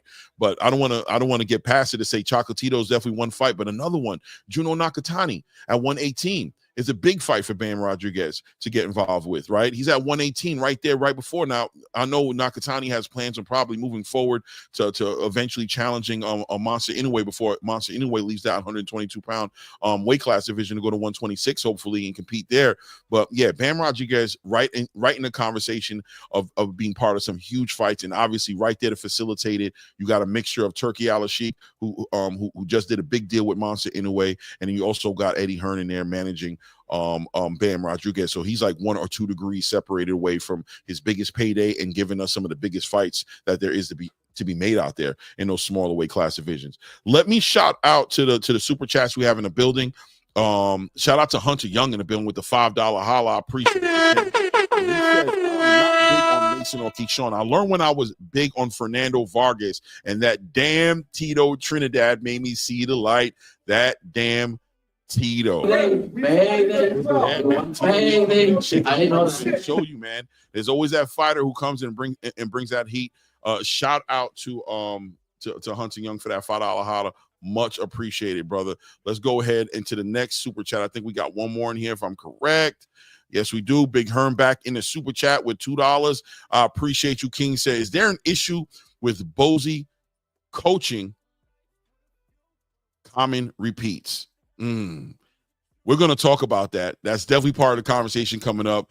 Boots Ennis, Boots Ennis, that dynamic. Once again, another father-son dynamic that we have to break down a little bit and really see how functional versus dysfunctional it is, and if that's translating into some potential issues that Boots Ennis may be having, or if this is just growing pains and there's an opportunity in there for both these guys to grow together, elevate their game, and a redemption may be in there not only for Boots Ennis but also for Bozy Ennis. We'll talk about that soon. Trust me. But just, you know, a little bit going backwards, back to Raymond Savage and that 130-pound weight class division and what he's going to do in there. First of all, what did you see in Raymond? Ray, what I saw was Ray Savage. He showed that them 5 pounds make a difference, man. I mean, a complete different energy, strength, that power translated. He was up in there really, like I said, inside of that first 2 rounds, Orlando Gonzalez knew he was out of his league and he wasn't supposed to be in the ring with that guy. What'd you think of that performance when you saw it? Are you there, Ray?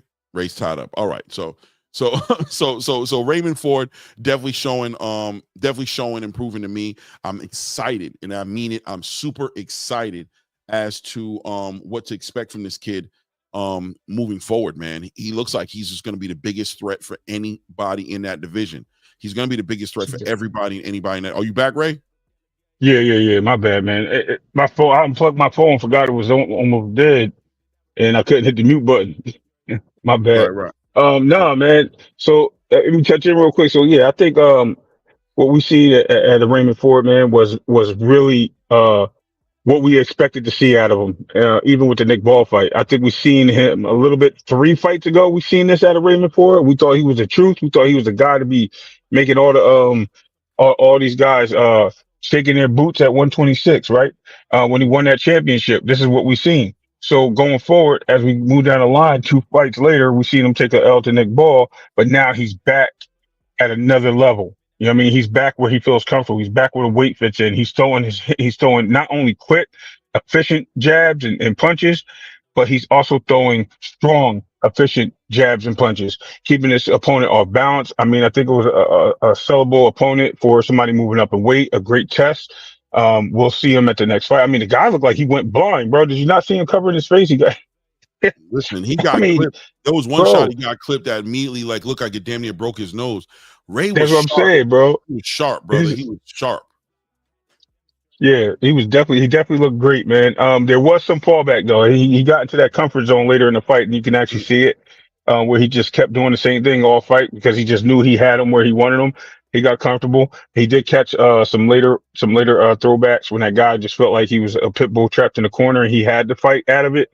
But still in all, he was no match. He was overmatched. Ray looked good, bro. Like, I do want to see that fight. Like I said, it's him and Shockey. That seems like that's going to be the fight to have at 130 if Shockey doesn't move up, because Shockey was talking about making weight issues as well.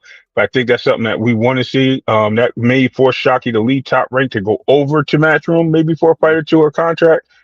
We'll have to wait and see if they don't give him that unification with Navarrete Valdez.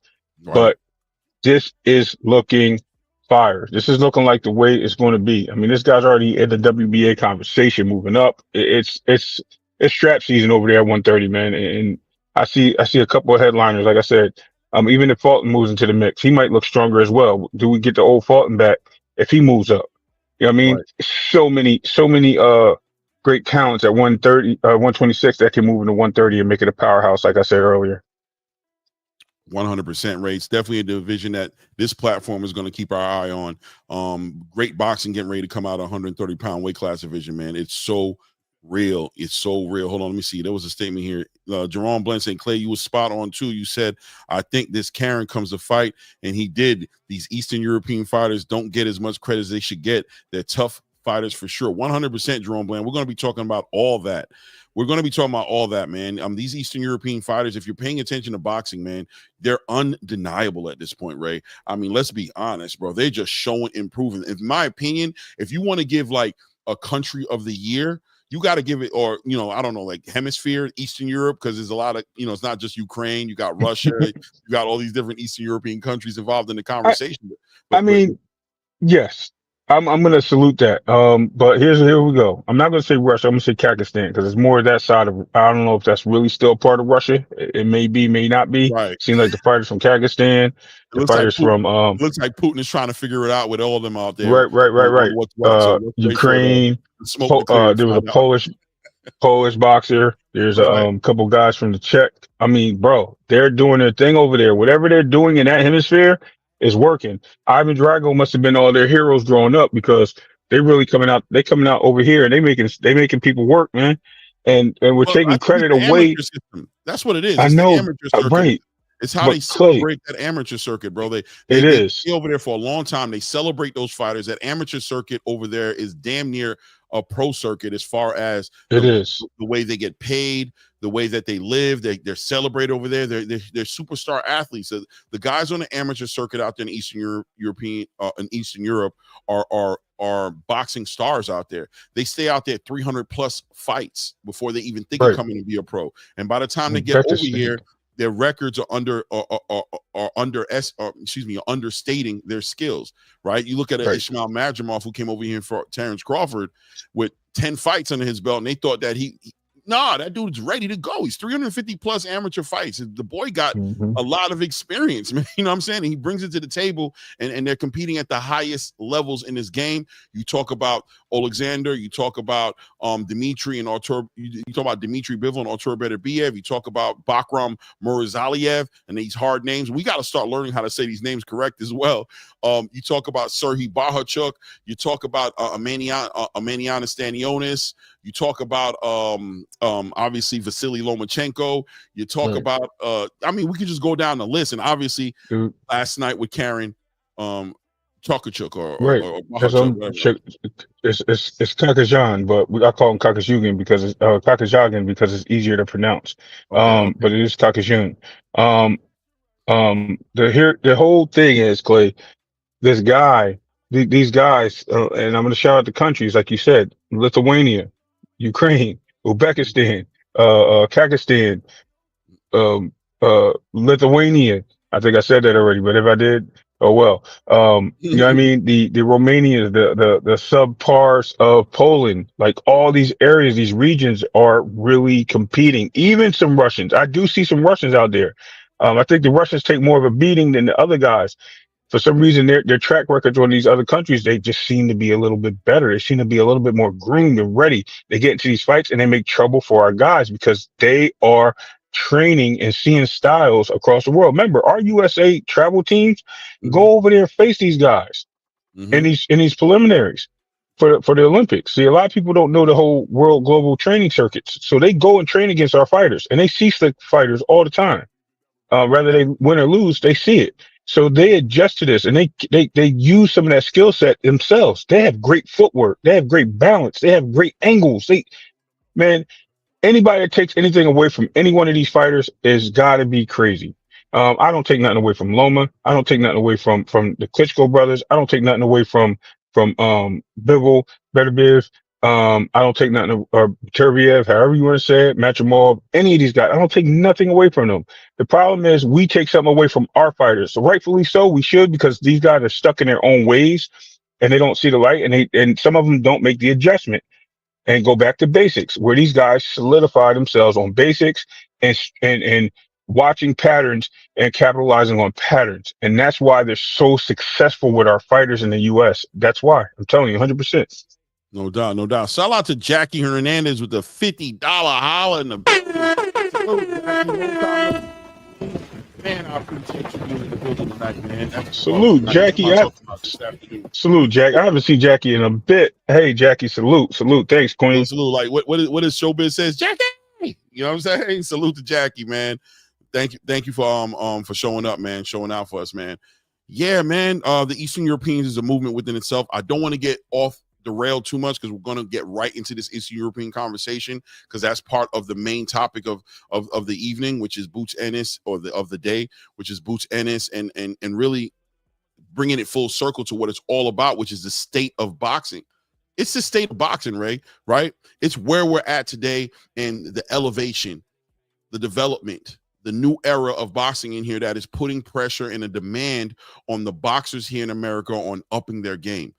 upping their game. You know what I mean? Serhii Bohachuk exposed Virgil Ortiz to a whole side of boxing that he had to, and it was another blessing, like I said, another blessing that he gets to walk away with that victory, but more importantly, that data, that reality check that him and Robert Garcia in that camp over there get to deal with, and they get to close these gaps up. And a lot of people have to suffer a crazy knockout or a crazy loss before they get to improve on it. He didn't. He got to walk away with a victory, but an experience worth a lifetime, right? A lifetime of boxing. And inside that 12 rounds, Virgil Ortiz got to test himself and see what he needs to work on. And these Eastern Europeans are here to provide those dancing partners. They're here to provide that elevation. And we're going to talk about it all, right? So where were we at? I think before we got onto all these Eastern Europeans, we were talking about Raymond Ford, right? And we can close that out just to say that 130 pounds is exciting. I'm excited about what's happening with that division. Raymond Ford just ushered in a whole new must-see, right? A whole new must-see perspective on that division, and we're going to see what happens. What happens? You want to close out or anything, or can we move on to the next absolutely. fight? I mean, you said the right words. It's must-see TV for Raymond Ford, man. I mean, we're going to get the matchup. We're seeing the build happen. I'm only focused on really two guys at the top of that division right now, and that's Raymond Ford moving up, and that's O'Shaquie Foster, who's been calling him out since he was at 126. Raymond Ford calling him out from 126. So these guys have been on each other's radars, and they're waiting for it. I'm waiting for it to happen, man. This is the fight to happen. Everybody else is just going to be competitive. They're going to make fights. They're going to just be the role players in these fights. But hey, I mean, salute to all of them. They're all going to be great fights as they come to fruition. So, I can't wait for it. No doubt, man. So let's move on to the next fight of the evening, which was Bam Bam Rodriguez. You know what I mean? Mr. Jesse, the law man, the lawless man. You know what I mean? Not the lawless man. What I'm looking for. What they call Jesse the kid, whatever. Then what are they called again? Outlaws. There we go. Outlaw. Jesse the outlaw. Bam Bam Rodriguez making his showcase premiere on the East Coast, right? Showing East Coast premieres. Yeah, man. He came out. And a lot of people didn't know who he was, believe it or not. You know what I mean? I think when you're in the know of boxing, it's crazy for me to say that, right? To say a lot of people didn't know about Bam Rodriguez. It's like, what are you talking about? But we got to remember sometimes that we are hardcore boxing fans and we follow it probably a little bit more in depth than the casual fan does. But it was an opportunity here for Bam Rodriguez to show the world, you know what I mean, to show on the East Coast on a big card like that, to co-headline on a huge card, believe it or not, packed out Philly building. Bam Rodriguez showing out, and I don't think people were really ready to see what they saw. What going to this fight, what were you expecting to see? Well, I thought I would see a true skill set. Of the way Bam always does, he gets into the fights and he doesn't play with his food, but he tests his abilities, man. He makes the fighters comfortable. So when they're comfortable, what do? They come making mistakes, right? Because that's when mistakes happen when you're comfortable. You get too comfortable. So he allows these guys to feel themselves a little bit, and then he just goes to marks. This fight, he didn't do that. This fight, I expected him to do that. He came out fireworks, bro. He came out pushing this guy back and hitting him with shots. He put on the show. Let it be known that guy put on a show, and there was no hesitation in what he's doing. He's just a star in himself, man. There's no other thing to say, but Bam is just, bro. He's definitely somebody to be reckoned with in the near future, like a lot in a lot of divisions. Yeah, people were saying some crazy stuff in the chat last night. They were talking about some of the old school fighters back in the day. You know what I'm saying? That they were comparing him to, like he's like a resurgence of that old cloth. You know what I'm saying? He's really just an amazing fighter to watch. Like you said last night, he started very early. He just knew about the opportunity, and he showed that there's gears in him, right? That there's levels to his game, that what he shows you in one fight doesn't necessarily dictate what you're going to see in the next fight, that when he wants to turn it up, he can. One of the big things that I saw with Bam Bam Rodriguez last night that was super impressive was his ability to cut that ring off. He made that ring such a small place for Pedro Guevara. Like, he really did cut like half that ring away. He forced Pedro to fight inside of a box. And it was something that, going into this event, we were expecting to hopefully see Boots be able to do that.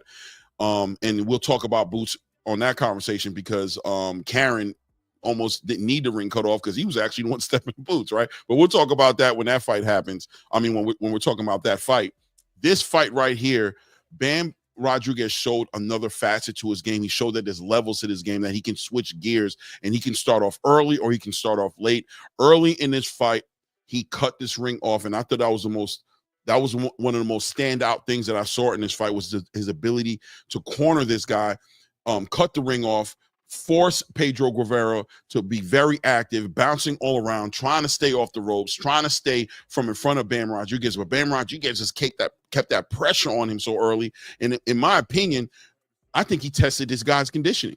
I think inside of 3 rounds, he had this guy's conditioning, and it was like he was chasing him down and forcing him to run at top speeds. But as soon as he slowed down, he was right there to get him out of there. And I think the way he got him out of there with that uppercut was just artwork, right? Put him down twice in that 3rd round, but ultimately was able to just get him out of there when he touched that chin with that uppercut. Bam Rodriguez is a special fighter, pound for pound fighter. The world got to see him, and I'm excited to see what his next steps are going to be.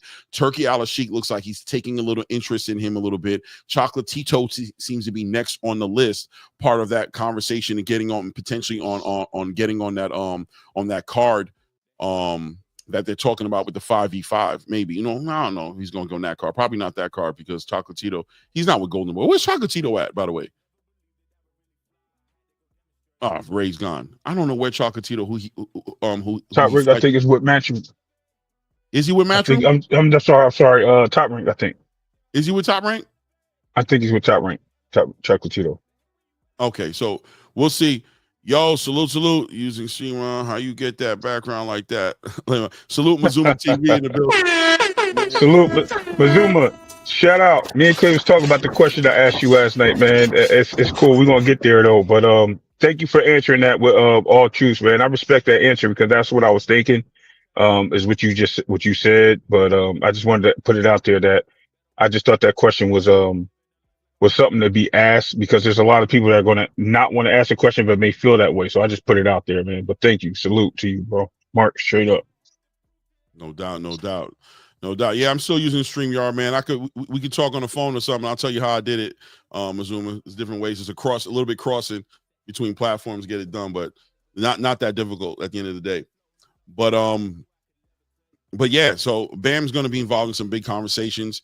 Obviously, when you talk about Bam Rodriguez, the first person they want to bring up is Monster Inoue, even though he's like 2 weight classes away. But they want that fight to happen like crazy. I can see why. But like I said, also in between there, you got Chocolatito and you also got Nakatani, Juno Nakatani, who I think is another great fight for Bam to get involved when he's right there at 118. I think Bam could definitely go up to 118, not a problem. Compete on that big stage, make a lot of money, and I don't see why Turkey wouldn't facilitate that, especially considering the fact that opponent Nakatani is the opponent they want to see Monster Inoue fight, right? They want to see him go up to 122 and fight Monster Inoue. So him being able to take out Nakatani, it just makes it naturally, organically make sense for him and Monster Inoue to meet, whether it's at 122 or whatever have you, right? Right. Bam Rodriguez has already talked about how interested he is in the fight, how open he is to the fight. He said this is inevitably, he can see it inevitably happening. And, when these fighters start talking like that, you get somebody like Turkey Al-Sheikh hearing that kind of talk, he might make it happen sooner rather than later.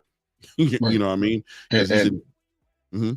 If I'm not mistaken, I thought Bam said he's willing to take that fight. Actually, I think he put that out there in the last couple of weeks or days. Bam's probably going to make the move. We already know Bam is an oversized fighter for his division. We know he shrinks a lot of weight down to get into that weight class. I know he had a fight at, I believe it was 118 before and went back down. He's very capable of getting up to 122 and make a name for himself. I don't know if Inoue's going to wait for him there or Inoue's going to go up and try to go after the likes of Shushu Carrington.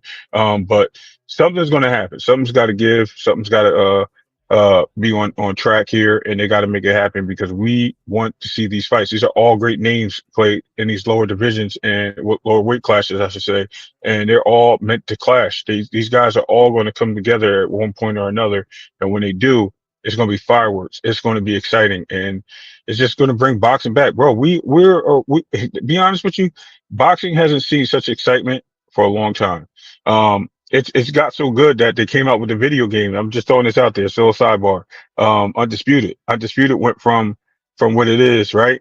And now EA Sports is talking about bringing back Fight Night. Right now. You know what I Yep. mean?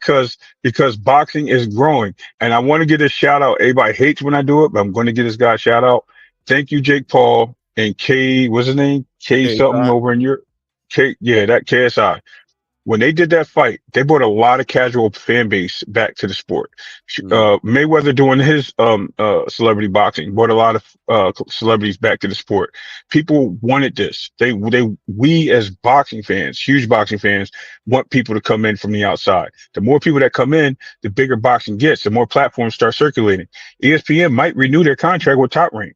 We may see things going back to USA that work. We may see things going back to MSG. We may see FS1 picking up boxing again. We want to see these things happen because boxing is growing again. It is actually back on its rise. Some sports have the decline. We've seen the baseball have decline. We've seen hockey have a decline. We've seen the NFL at one point kind of slow down and go back up. Even basketball, from Michael Jordan down to LeBron James, we've seen a decline period, and then we've seen it come back up. So it's going to happen. Boxing is on its rise again, man. That's because we're getting away. And I hate to say this, Clay. I told you I'm going to get some hate for this. Is getting away from that Floyd Mayweather era. It is. And I have to shout out Bill Haney on this. But when he said that era is over, we're starting to see boxers being boxers, chasing accolades, not the money. And when it comes down to that, that's going to bring more fans back, believe it or not. Mark my words. Man, they've been marked. They've been marked. I definitely co-sign everything you're saying, man. And you know, our conversations go in depth. We talk about boxing so damn much, man. It is a breath of fresh air to see the sport moving in the direction it's moving in. The fight, it seems like the sport is becoming bigger than one boxer. You know, boxing fans are going to have to get the palate open, you know what I mean, and be ready for different flavors and different energy and different fights and expose themselves to different things going on in the space. It's like, and you know, not to bring up Javante again, but just to say that, you know, one fighter can no longer hold up this sport. One fighter isn't the biggest bag, isn't the biggest opportunity for a bunch of fighters. He is an opportunity, but listen, man, if he wants to take his ball and go home, there's a lot of other people coming to the court now with their own basketballs, and the game is not stopping.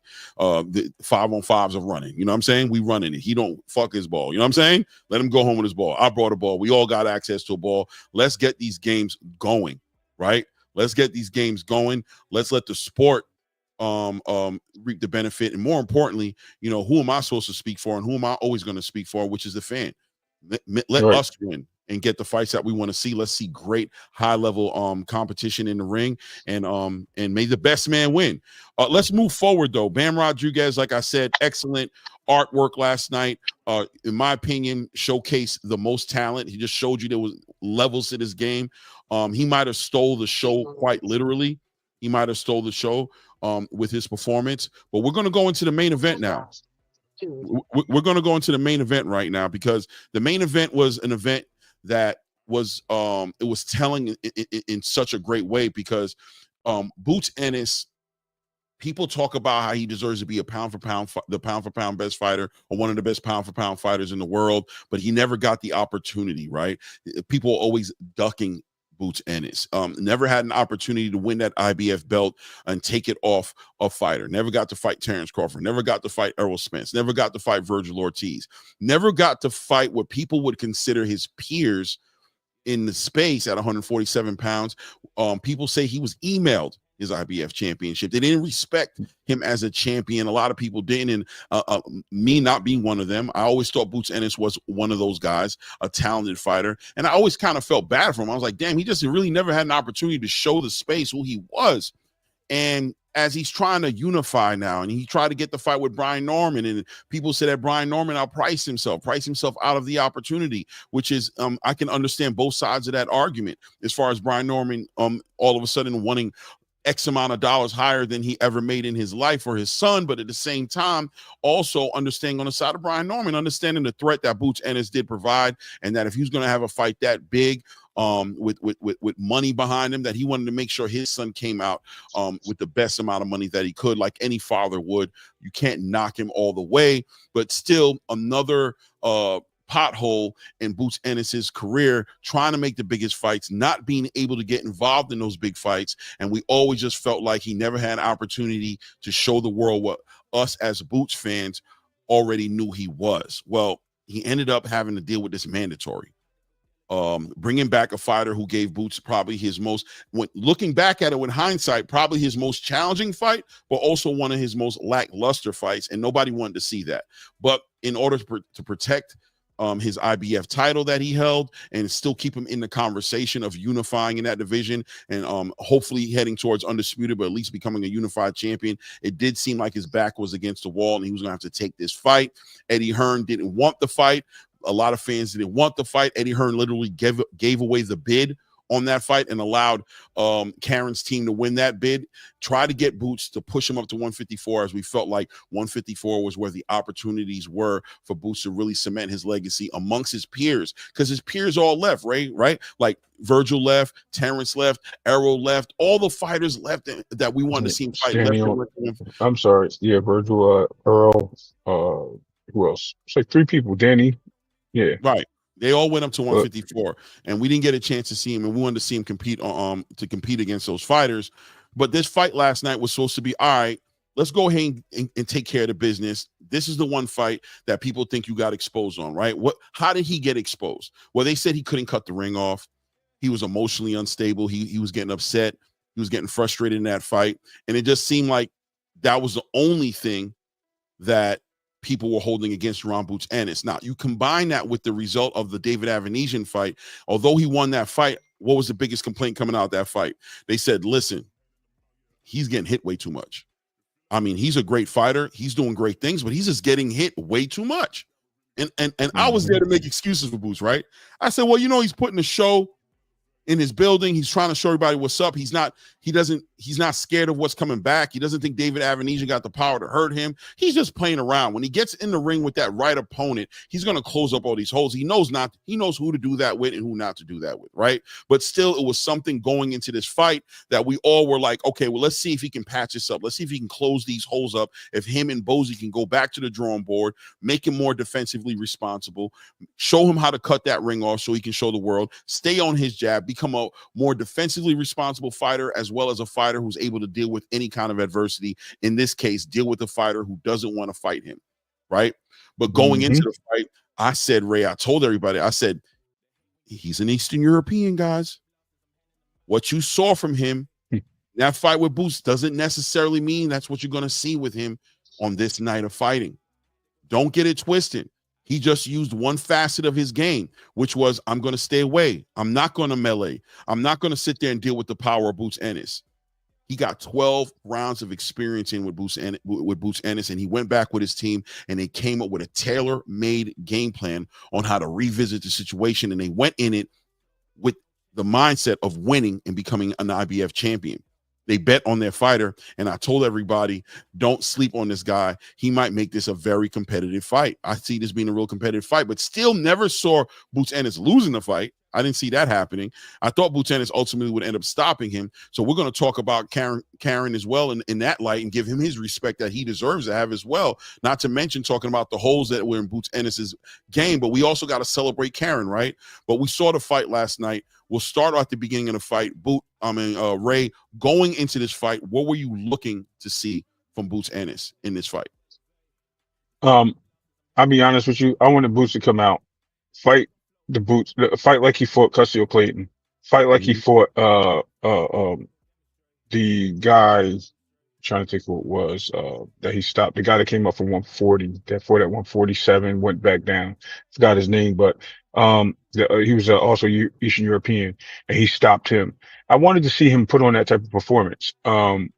He seemed to me that he just got into this, like when he fought Karen, and Karen stayed away from him, and he got to fight with Villa. Villa was a showcase. I was able to do certain things, you know what I mean, make this guy look normal after he just beat up one of the guys that I was supposed to fight next in Speedy Rashidi. So I wanted Boots to settle that down and go back to where his foundation was, which is boxing, keeping his distance, setting up shots, being patient. I'll get back to the fight itself later. And as far as the Karen side, I thought Karen took back something with him. I thought Karen landed some big shots in the first fight. I think I even mentioned it on the channel. I'm not looking for validation on that, but I know I said it. And everybody thought I was crazy because they was like, no, he didn't. I said, yo, he was in and out like a freaking, you talk about like a robbery. He was in and out like a robbery on Boots. He was still in that chin, getting in, getting out, and people were saying he was running. Karen knew what he was doing. Karen took also some shots in that fight, and I said with you, Clay, in a private conversation, though he took some of those big shots, he knows what to expect, and he fights on angles. I said this guy ain't been ranked number 5 twice in the division, the welterweight division, and ain't beat nobody. This guy is a seasoned fighter. He knows how to fight, and I said he's going to come to fight. As you said, I agree with you, and you built the whole thing you just went through. We done talked about it, so. That's what I expected going in. Some fireworks. I did think that Boots would stop him in the 4th or 5th round. Actually put him down. I thought that was it. But Karen's a smart fighter, shows his season, right? So when he went down, what did he do? He took a knee himself instead of getting dropped. So, those things, those are what the things that happen. But yeah, that's what I seen the fight building and what I expected. 100%, man. 100%. Karen, and I like what you said, the intelligence, right? We're going to talk about the intelligence in the IQ that was in the ring and how that sweet science, shout out to the thumbnail, how that sweet science really showed and proved that looks can be deceiving. We can go back one step real quick to say that when you look at Bam Rodriguez, for example, he looked like a Harry Potter kid, right? He looked like he's reading Harry Potter.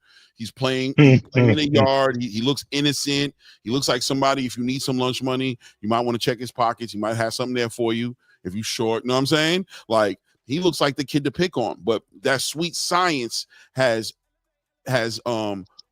transformed that kid into an absolute terminator, a monster in the ring when you get in the ring with him, right? When he take those glasses off and he get that game face ain't for show, brother.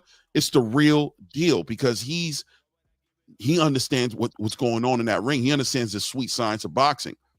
And fast forwarding to Karen Kukajin, yeah. Kukajin, whatever his name is. Not to throw away your name, Karen, but you guys come over here with the complicated names, or one day we'll get it down. But when you're looking at Karen, you see somebody who's just like, he looks like he'd be a priest, right? He just doesn't say much.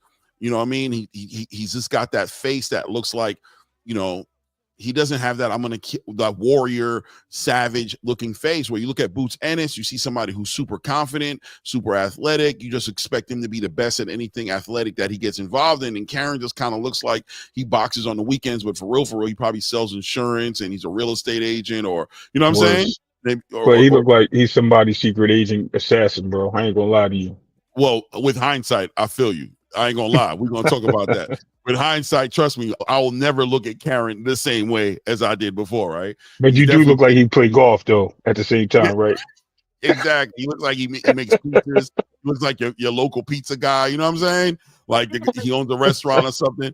But at the end of the day, the sweet science always shows and proves, and especially against a fighter who has fundamental flaws, a fighter who has holes in their game, who doesn't who just depends solely on athleticism. You risk getting exposed in front of a fighter who has patience, who understands foot movement, footwork, who understands angles and how to take advantage of those angles.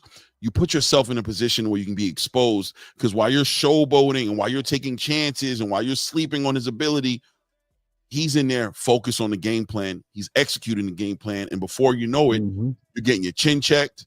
You're getting outpointed. You start to look a little amateurish, a little out of your league. And in this case scenario, Keshawn Ennis kind of had that experience where he was still able to dominate in certain spaces and walk away with a unanimous decision, which we'll talk about that a little bit later in this conversation as well, as far as that scorecard is concerned, because I think that scorecard was a little one-sided. I don't think it was that, you know what I mean, like 119. I mean, we'll talk about it. That was a crazy scorecard, because I promise you, Karen won more than one round in that fight, period. Yeah. You know what I'm saying? That was just insane. He won more than one round. But regardless, Boots got to have an experience last night. Boots Ennis had to have an experience last night. And the 147 weight class division got put on notice a little bit last night, because Karen is not here for play. I can see that Karen that I saw last night in the ring giving it to Mario Barrios, giving it to Stanionis, and of course, you know what I'm saying, he gave it to Boots Ennis, but also giving it away to Brian Norman. Brian Norman. I can see him giving. I can see him go and getting all those straps, bro. Easy. You know what I'm I ain't trying to saying? be funny. He's No, skillful, man. Told you he's very. been top 5 twice, bro. Top 5 twice. And this ain't no mistake by doing this for this guy. Like Right. he's really about that business, man. He's really got a good career ahead of him and he's been solidified, man. He's shown it. I want to get into the action of the fight. I'm about to go eat with my wife, so I Let's want to talk get into about the it. action and talk about it. You know what I mean? So Talk we about can it. Mhm. break it down. You know what I mean? So you want me to start it off or you Yeah, good? You let's know, I'll go. let you Go. build it. Okay. Yeah. All right. Absolutely. So we could talk about it. Like, I think when Boots got into that ring with Karen, he expected to close the cutoff. He focused on points that he should have, then the mistakes he made instead of focus on being a roundabout fighter like he has been, like I said, in previous times. And him focusing only on those points caught him in trouble. I think on the other hand, Karen came to that fight with, gave him this look. He's going to focus on this look, but he's not going to expect this. And Karen bet on himself and bet right. He exposed a lot of things in that fight. Do I think he exposed Boots? No, not at all. I think people are going to look at it as that, but they're just taking away the accolade and the workmanship of Karen Kukajan. I think he did the work that he was supposed to do.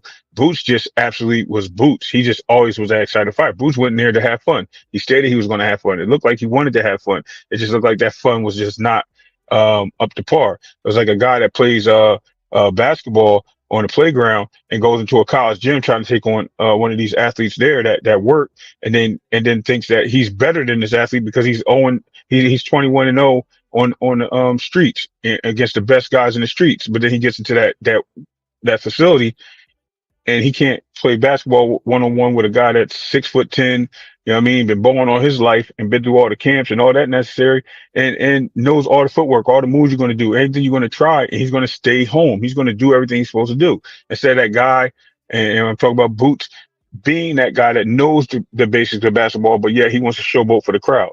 That's sometimes we got to get away from those things. And I think Boots lived in that moment. He wanted to have fun and entertain instead of box. And I think that's what got him caught up out there. I think that's where Karen shined at. And I think that's why he came to play. He came to get that title. Unfortunately, the scorecards were a little skewed in my opinion as well. It does help Boots out a little bit, in hindsight, because people going to think they can beat Boots and he may get these championship fights now. He may get the results of this. It may cause him to get some unifications at the division. We'll see how that works out. But I definitely see something good coming out of this on both ends of the spectrum, man, at the end of the day. Man, 100%, man. Great breakdown, man. Because I mean, you kind of stole my thunder a little bit, bro. Damn, dog. Fuck. All right, so I'm gonna try to pick up something on here. Let me see, find some spots here that I can speak on. I'm afraid of all this shit he just did anyway.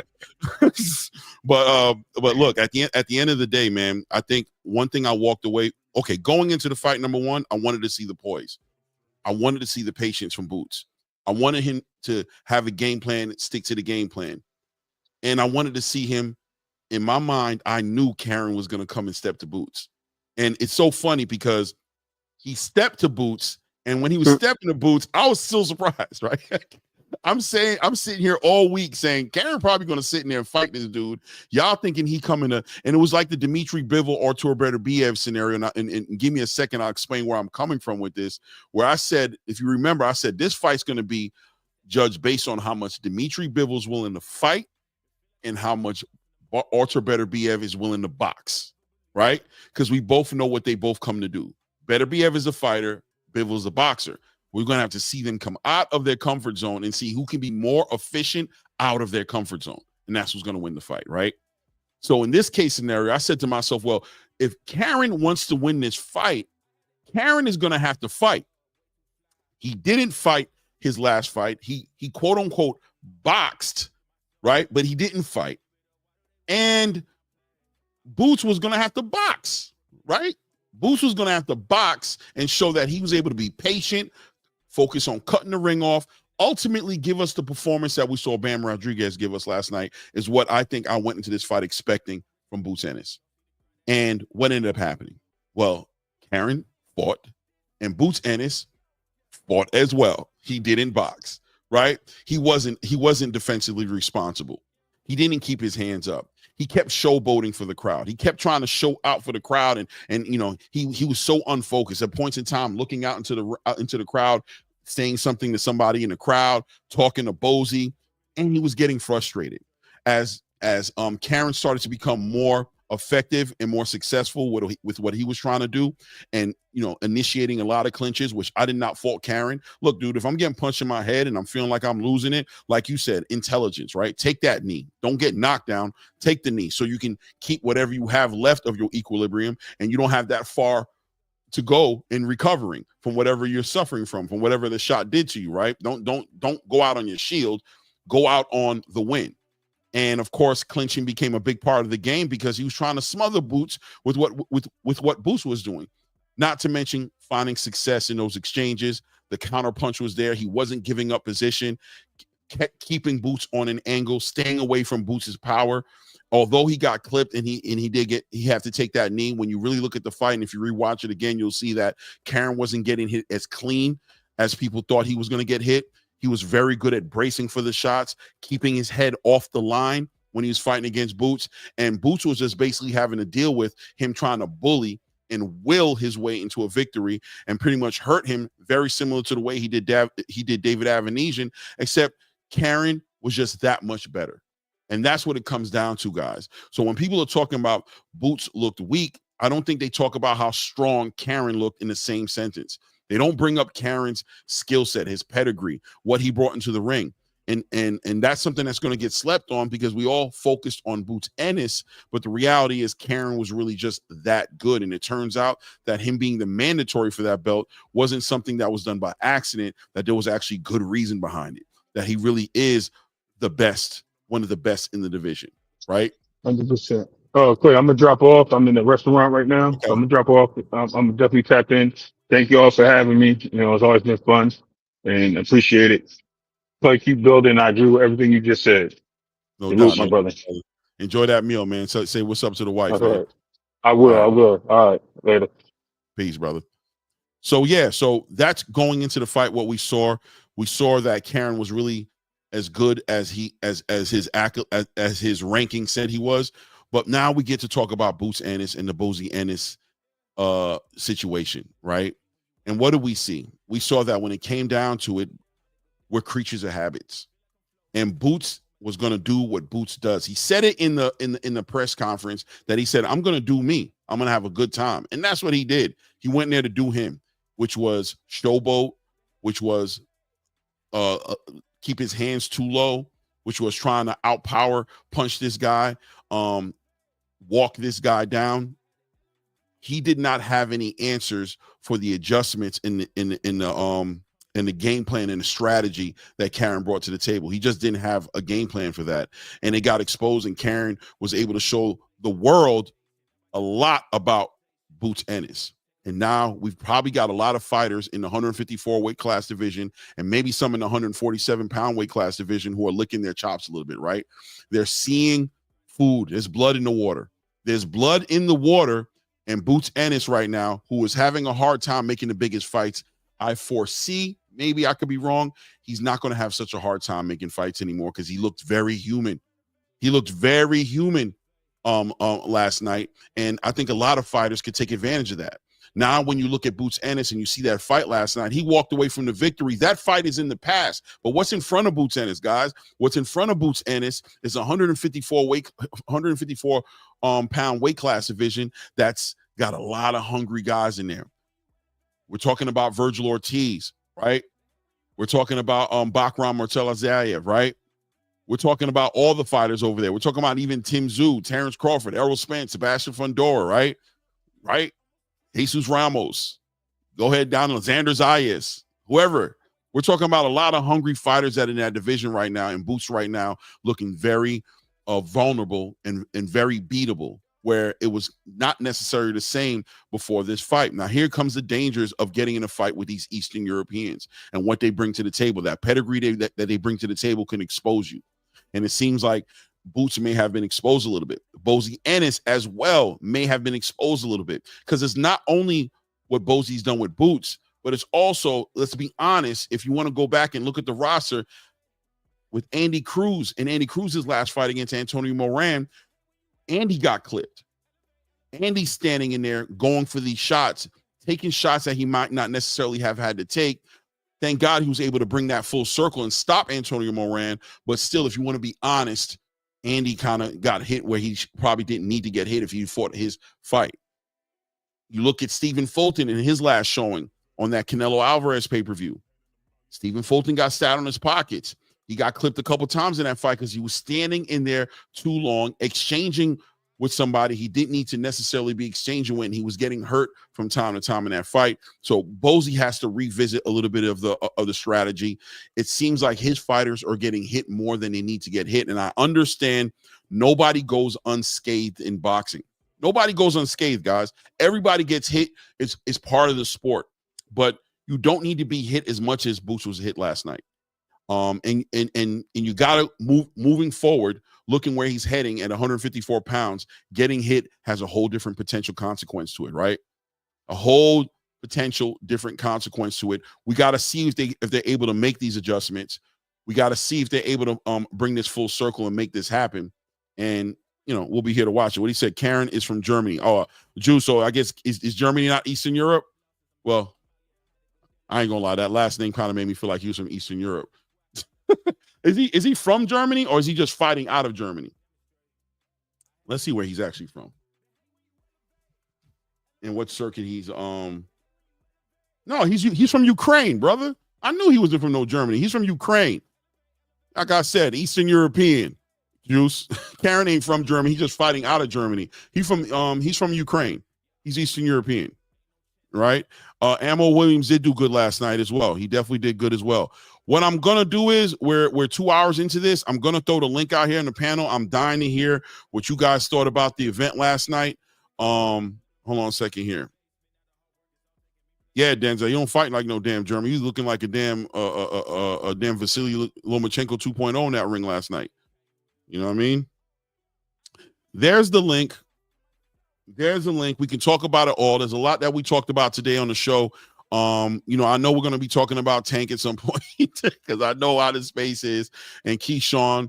But look, he's part of the news. KEYSHAWN is doing great. He's the 135-pound division is on the stage for the world to see. And you can't talk about 135 pounds without talking about Tank Davis. So we're going to talk about Tank Davis, I'm sure. Let's talk about Bam Rodriguez. Let's talk about Boots Ennis. You know what I mean? Let's talk about Abdullah Mason. Let's talk about boxing, man. We got an event coming up this weekend, too, as well, that I haven't talked about. Keeping in mind that I'm going on live tomorrow night, so I'm trying to save some of it. But we got to talk about this card that I think is going to be another great card. You got Robesi Ramirez and Rafael Espinoza going for that sequel to that great fight that we had last year, and you got Oscar Valdez as well as Emmanuel Navarrete, as Emmanuel Navarrete defends his WBO title. So we got things going on up there, man. So if you guys want to hit the link and build, the link is there for you. I know Bullet Gibson was asking for the link a little earlier as well, so it is there. Hold on, am I there? Yeah, boom. I got to figure out how to put stuff in the top of the chat. Is there? Let me see any here. Show. Oh, we'll do that later. Shout out 2 Cents in the building. Shout out 2 Cents. KEYSHAWN card was more exciting. Do you think it was a more exciting card? It was an exciting card, man. I don't know if it was more exciting, man. Was it 2 Cents? Was it more exciting? I don't know. Maybe it was. Think how Regis and others did. How Regis and others did it at home. I don't know what's going on with that. But yeah, so a lot to be speaking about with Boots Ennis. It does look like he's also gonna. It looks like Eddie Hearn and Oscar De La Hoya are that much closer to putting on that 5v5 if they can get Turki Al-Sheikh to co-sign it. Doesn't look like Turkey's done that yet, but I think the fan base would benefit a lot to see those guys come at each other. They've kind of been promoting this possible 5v5 for a long time before they even mentioned it, with the way Oscar De La Hoya and his clapbacks, that platform has taken legs and grown. The whole entire boxing space is loving what Oscar De La Hoya is doing with that clapback, and it seems like the clapback's been focused on Eddie Hearn and his roster fighters. Listen, man, Shakur Stevenson, Boots Ennis, Raymond Ford, Diego Pacheco, all these fighters are legitimate fighters that Matchroom can put on the roster to fight against Oscar De La Hoya's fighters. I think that's a great idea, and hopefully that gets put together. But Boots Ennis looking like he's a little exposed as far as susceptible to being hit. And when you get up in that 154-pound weight class division, anything goes, right? Anything can happen. Salute to Bullet Gibson in the building.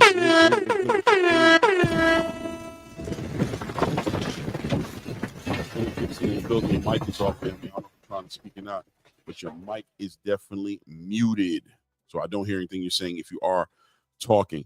So yeah, you there? Yeah, you can hear me, bro? Yeah, I hear you right now. Yep. How you doing, King? Yeah, you hear me? Mom is coming. Yes, sir. Salute Hunter Young. First time I might sound messed up. I only got one headphone. I'm at the park with my daughters. No doubt. No doubt. Did you want to say I think anything? Boots did good, bro. Okay. I think Boots did yeah, I think Boots did real good. I think Boots had a good fight. Karen just the game plan changed like Ray said. He tore it on him. Nah, Bullet. It's horrible. Majority of the round, I think people were going a little too crazy. Yeah, Bullet, you sound real bad, bro. I don't know if you want to try to come back in or something. Good around. Huh? I think Boots when anytime Karen has success. Yeah, Bullet. Nah, your connection. When he started landing on Boots like, all right, I got to get that back. Right. Yeah. Okay. Yeah, you sound bad, Bullet. I ain't gonna lie to you. Bro. I'm gonna pull you down, bro. You come back in. All right, Hunter Young, it's me. It's me and you, brother. How you doing, family? I never met you before, so salute and welcome to the channel. A pleasure. You got great beard like me, so I'm expecting good conversation. Wisdom. The thing with Boots is, like I said, I think he was uninterested in the fight. I mean, he was there to fight. You can't just be uninterested. It's just like football. You can't not play football. You have to either be in it 100% or you're gonna get your head knocked off. And boxing is kind of the same way. But I think with all that happened with Brian Norman not getting unification, he's already basically washed Karen 12-0 the first fight. I think mentally, and this is what I think his fault is, mentally, he may not be able to get up for certain fights. Mm-hmm. And certain fighters will do that. They'll overlook an opponent for some reason. They just can't get up for a certain fight.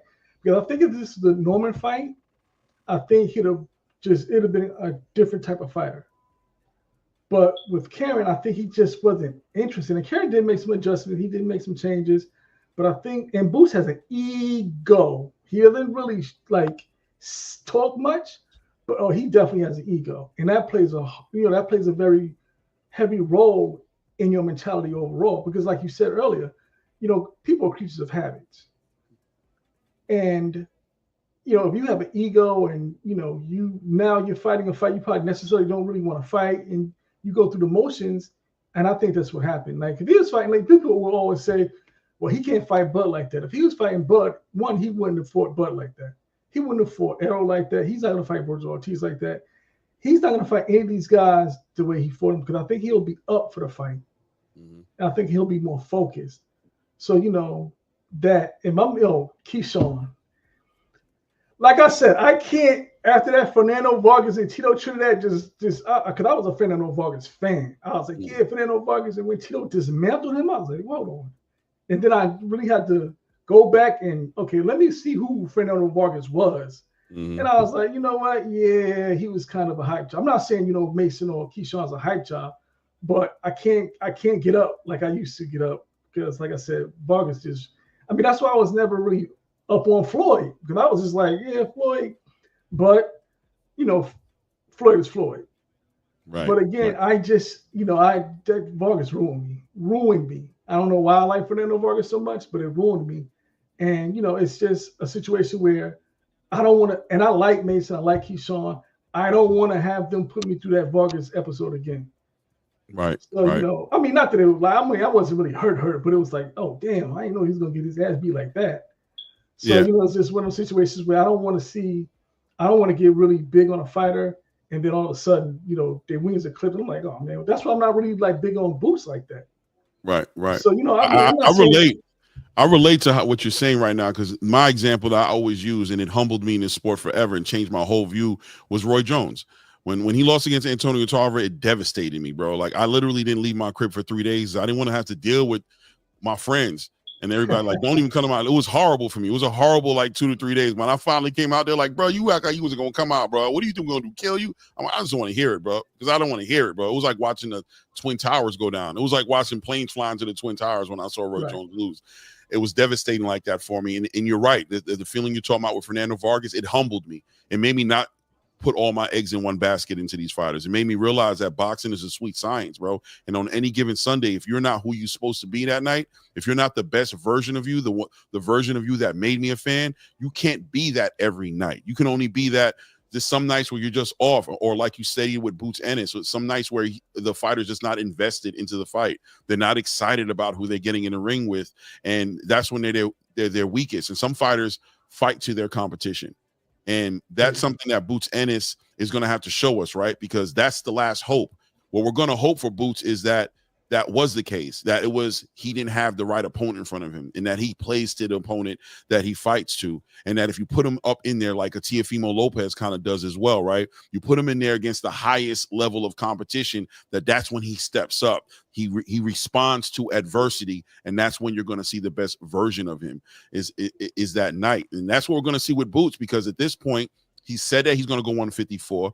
Eddie Hearn has been waiting for him to go to 154. Turkey Al-Ashik's been waiting for him to go to 154 to get involved in this kid's career and put him in front of the biggest challenges. And he's going to get that opportunity now. Let me ask you a question, though. Have you been paying close attention to Boots Ennis and him? And what do you think about that corner work with Boots Ennis and Boots? Do you think that had anything to do with the kind of performance that he had last night? Or do you think we might be making too much? It's probably nothing, because we don't see them 24/7, you know. So I mean, father-son relationships. I mean, I don't know if you have any children or not. I do. But you ever coach your child? Because I coach my child in basketball. It's just it can be just it's so many ups and downs. So it just may be one of those things where they, it's much to do about nothing. And that's what I think it is, because again, we're not around them 24/7, so we don't really know what goes on behind the scenes with them. And but if that's the case, if one of them has to step away, then so be it. Because the bottom line is he has to do what's best for his career. He can't worry about his father, his brothers, or whoever. He has to do what's best for his career, and that means if he has to step away from his dad, then that's what he has to do. But as of now, I don't think it's anything. I think Boots is just stubborn, and his ego was kind of, like I said, he has a big ego. So I think he was kind of like toning Bozy out with that. So, it's just one of those things where he just may have just been like, I'm going to do what I want to do. Right. No, I definitely see that. I mean, and we just came off a weekend watching Floyd Schofield and his father kind of going at it a little bit in the corner, where Senior seemed like he was like couldn't get through to Junior, screaming at him in the corner. And then when he was in a fight, you could hear Senior screaming into the ring, "Come on, Floyd!" You know what I mean? Like trying to get him motivated and get his mind where his mind needs to be, so that so they can walk away to victory, and so that Schofield doesn't get hit with anything he doesn't need to get hit with, or get a flash knockdown like he ended up having. From a father-son relationship, you want the best for your son, but it seems like the father-son dynamic in boxing today is getting a little bit more light shined on it. They've always been there. That dynamic has always been there in the sport. But it does seem as of recent, the dynamic is trying to kind of going under the magnifying glass with technology, right? There's mics now right there. You're hearing what's going on in the corner. You're hearing, the reporter will come up right to the father while his son is in the ring and be like, "What do you see? What are you thinking?" Yeah, what I mean? You get to get the energy. And it's kind of like cameras and police brutality, right? Like people think police brutality just started. It's like, nah, bro, it's always been here. It's just that everybody got a damn phone camera now. You know what I'm saying? So now you guys get to talk about it for a little bit more hands-on experience, a little bit more like personal point of view, right? So it's interesting to see it develop, though, right? It's interesting to see the father and the son dynamic during adversity, right? When it gets hard, it's interesting to see the functionality versus dysfunction. That's why I call the dysfunction versus the functionality of the relationship, where you might see a coach who's not as personally invested as a father and a son be a little bit more patient and have a little bit more of a clearer path towards communicating and breaking through to the fighter and getting the fighter to calm down, right? And then you have that father-son where it's like, yeah, I'm your coach and I'm also your father, so I know when you're shorting me on the intention. Exactly. I know when you're shorting me from the effort, right? Yep. And it gets a little personal. You start to see the passion a little bit. Is that helping the situation when it comes to those moments, when it comes to the adversity? Because let's be honest, Jaron Boots Ennis is heading into another chapter in his career where the competition is about to step up. We can expect more adversity, right? We're going to expect way more adversity now. What adjustments does Bozy need to maybe entertain? Like, how are they going to adjust in this situation? Because I don't think that whole screaming and come on, man, you playing with me, right? I don't think that's as effective as they might want to do. That's not good. He's going to have to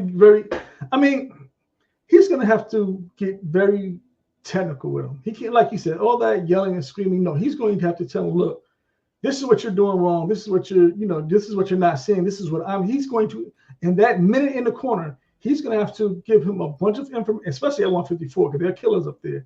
He's going to have to give him a bunch of instructions, and they have to be concise, to the point, and he has to understand what his dad is saying. If not, he's going to be a long night, or it's going to be a short night. Take your pick, because you can't do that at 154, especially because there's elite fighters at 154. Right. So I hope his dad could just communicate with him in that 1 minute time frame enough for him to understand, all right, I got to change this, or I need to look out for that. If not, like I said, long night, short night, take your pick. But and you're right. When you trust me, coach my son, I know when he's just not doing what he needs to do. And it's hard because you're like, look, I know you can do it, but you just don't want to do it. So yeah, you definitely. And I learned. Another coach told me this.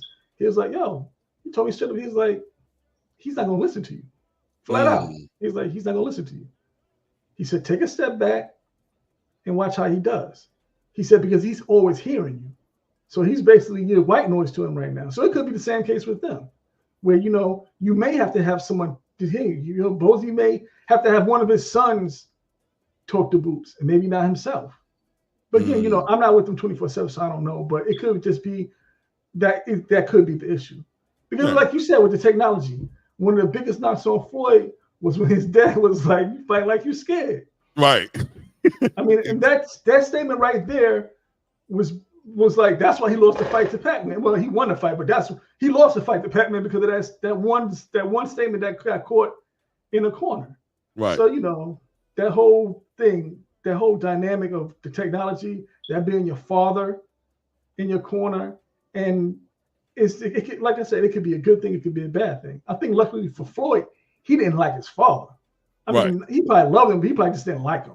Right. So I think that kind of probably worked out in his favor. Yeah. But like even when Bill and Dev, I think Bill probably gave Dev decent instructions with the Ryan fight. But that whole thing was just him.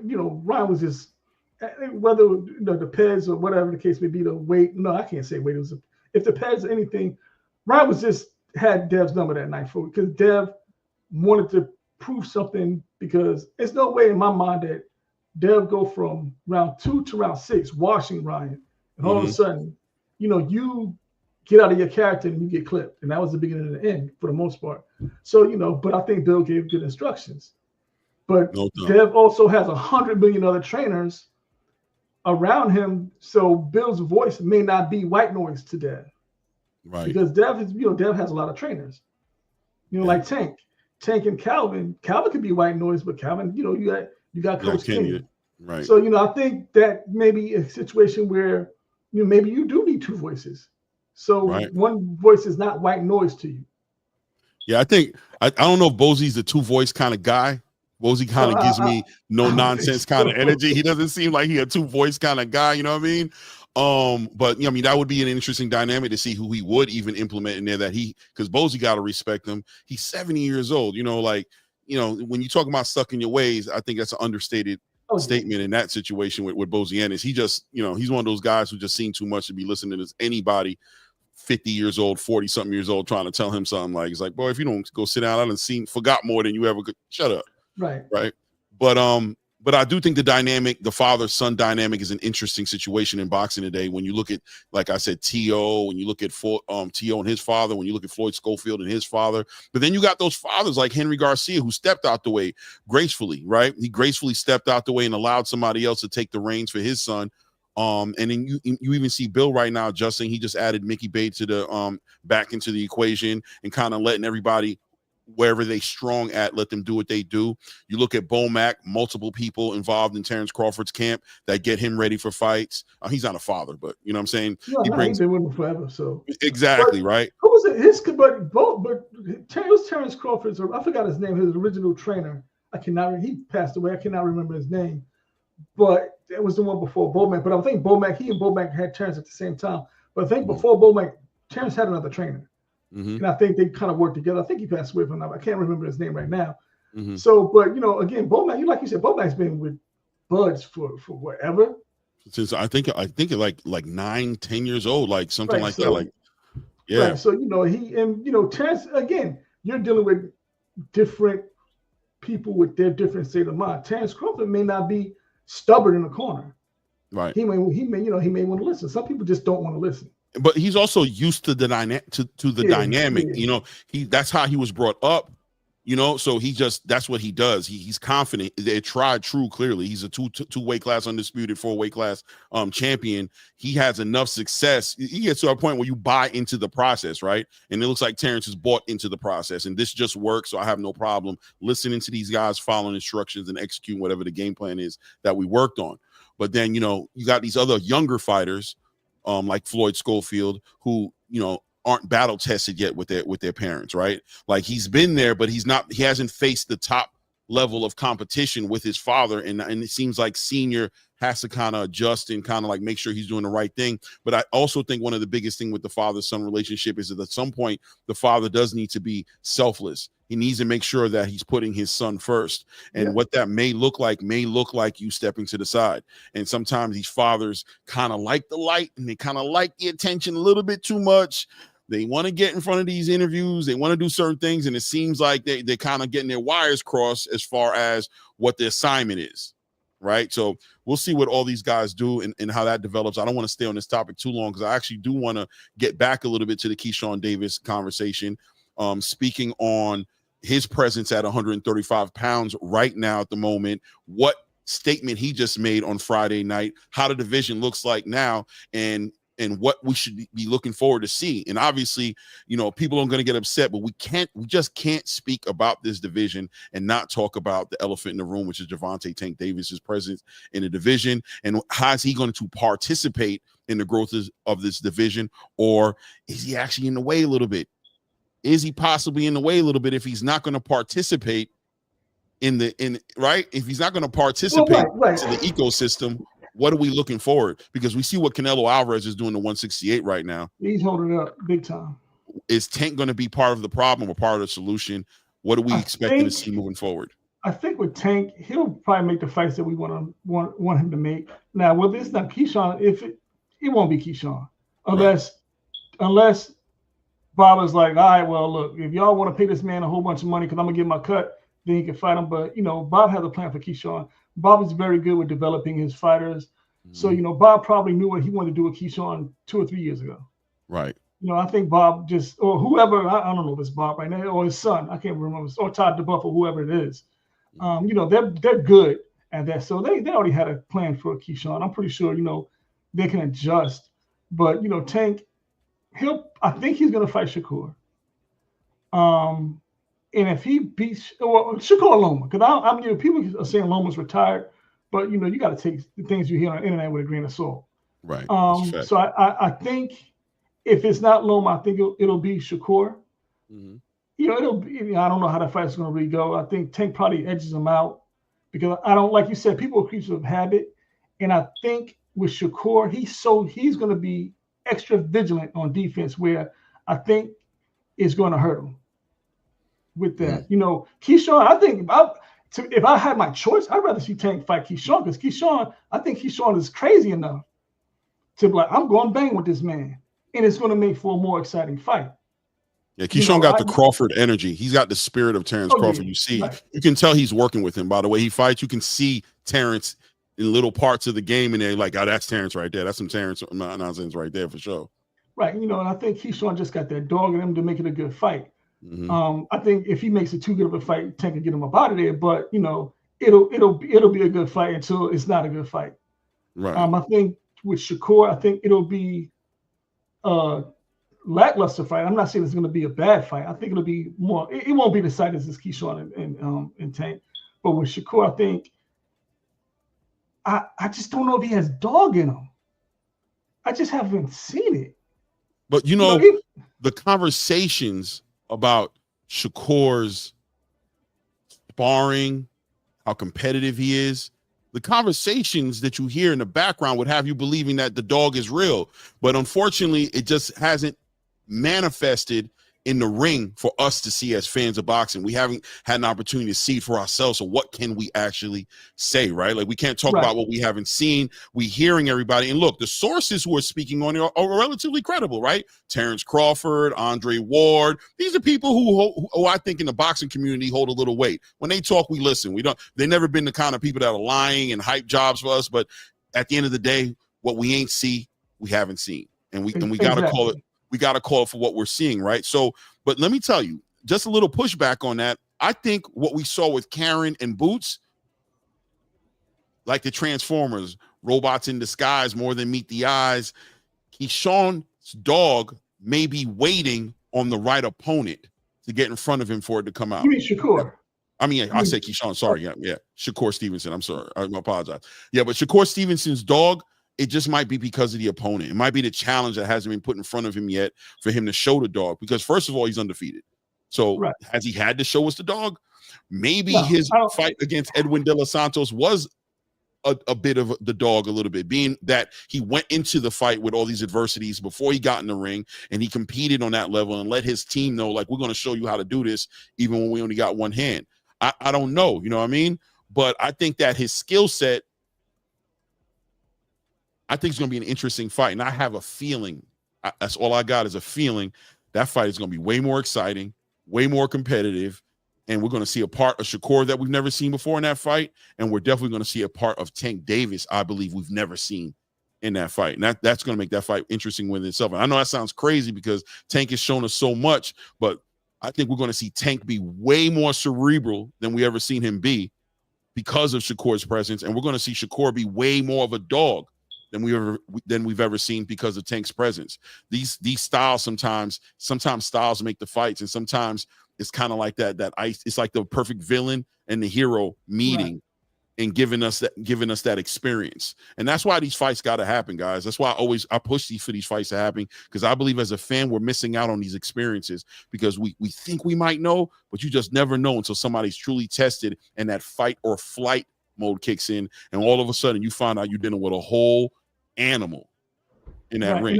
And that's what I always say about that's my Shakur, that's my biggest knock. It's like when it comes down to when fight or flight kicks in, and that's this only reason I'm saying it, because he's so defensive responsible, I think that's his fallback. I think that's his comfort zone.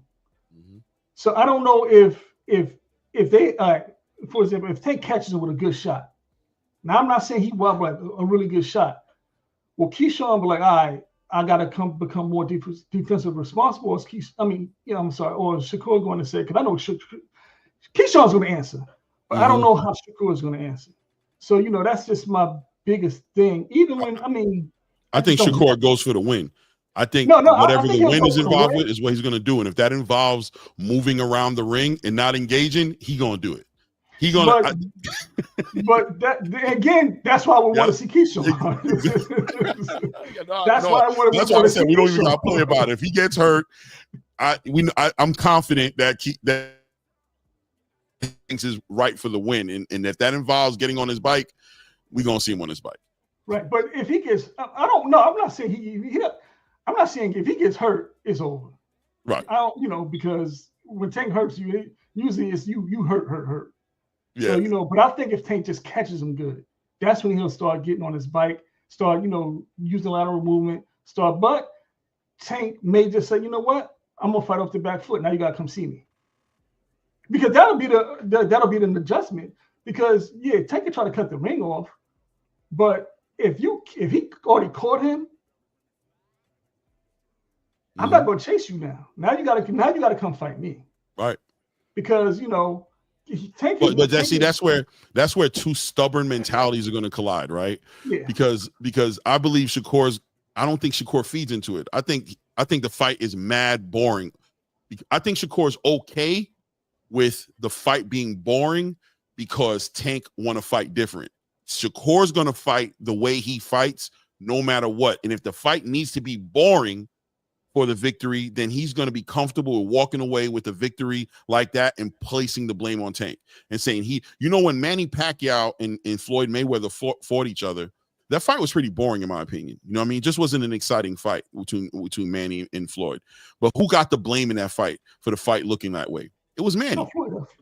Well, no, I blame Floyd. Manny didn't throw the punches because Manny didn't throw the. When you looked at the stats, it was like, damn, bro. In your other fights, you're throwing like 50 to 60 punches around. In this fight, you're throwing 17 to 30 punches around. Now, Manny answered back to the space and said, "Well, I had a shoulder injury, right?" He said he couldn't throw the hand like he wanted because he had a shoulder injury. But nobody expected Floyd to do anything but what Floyd did.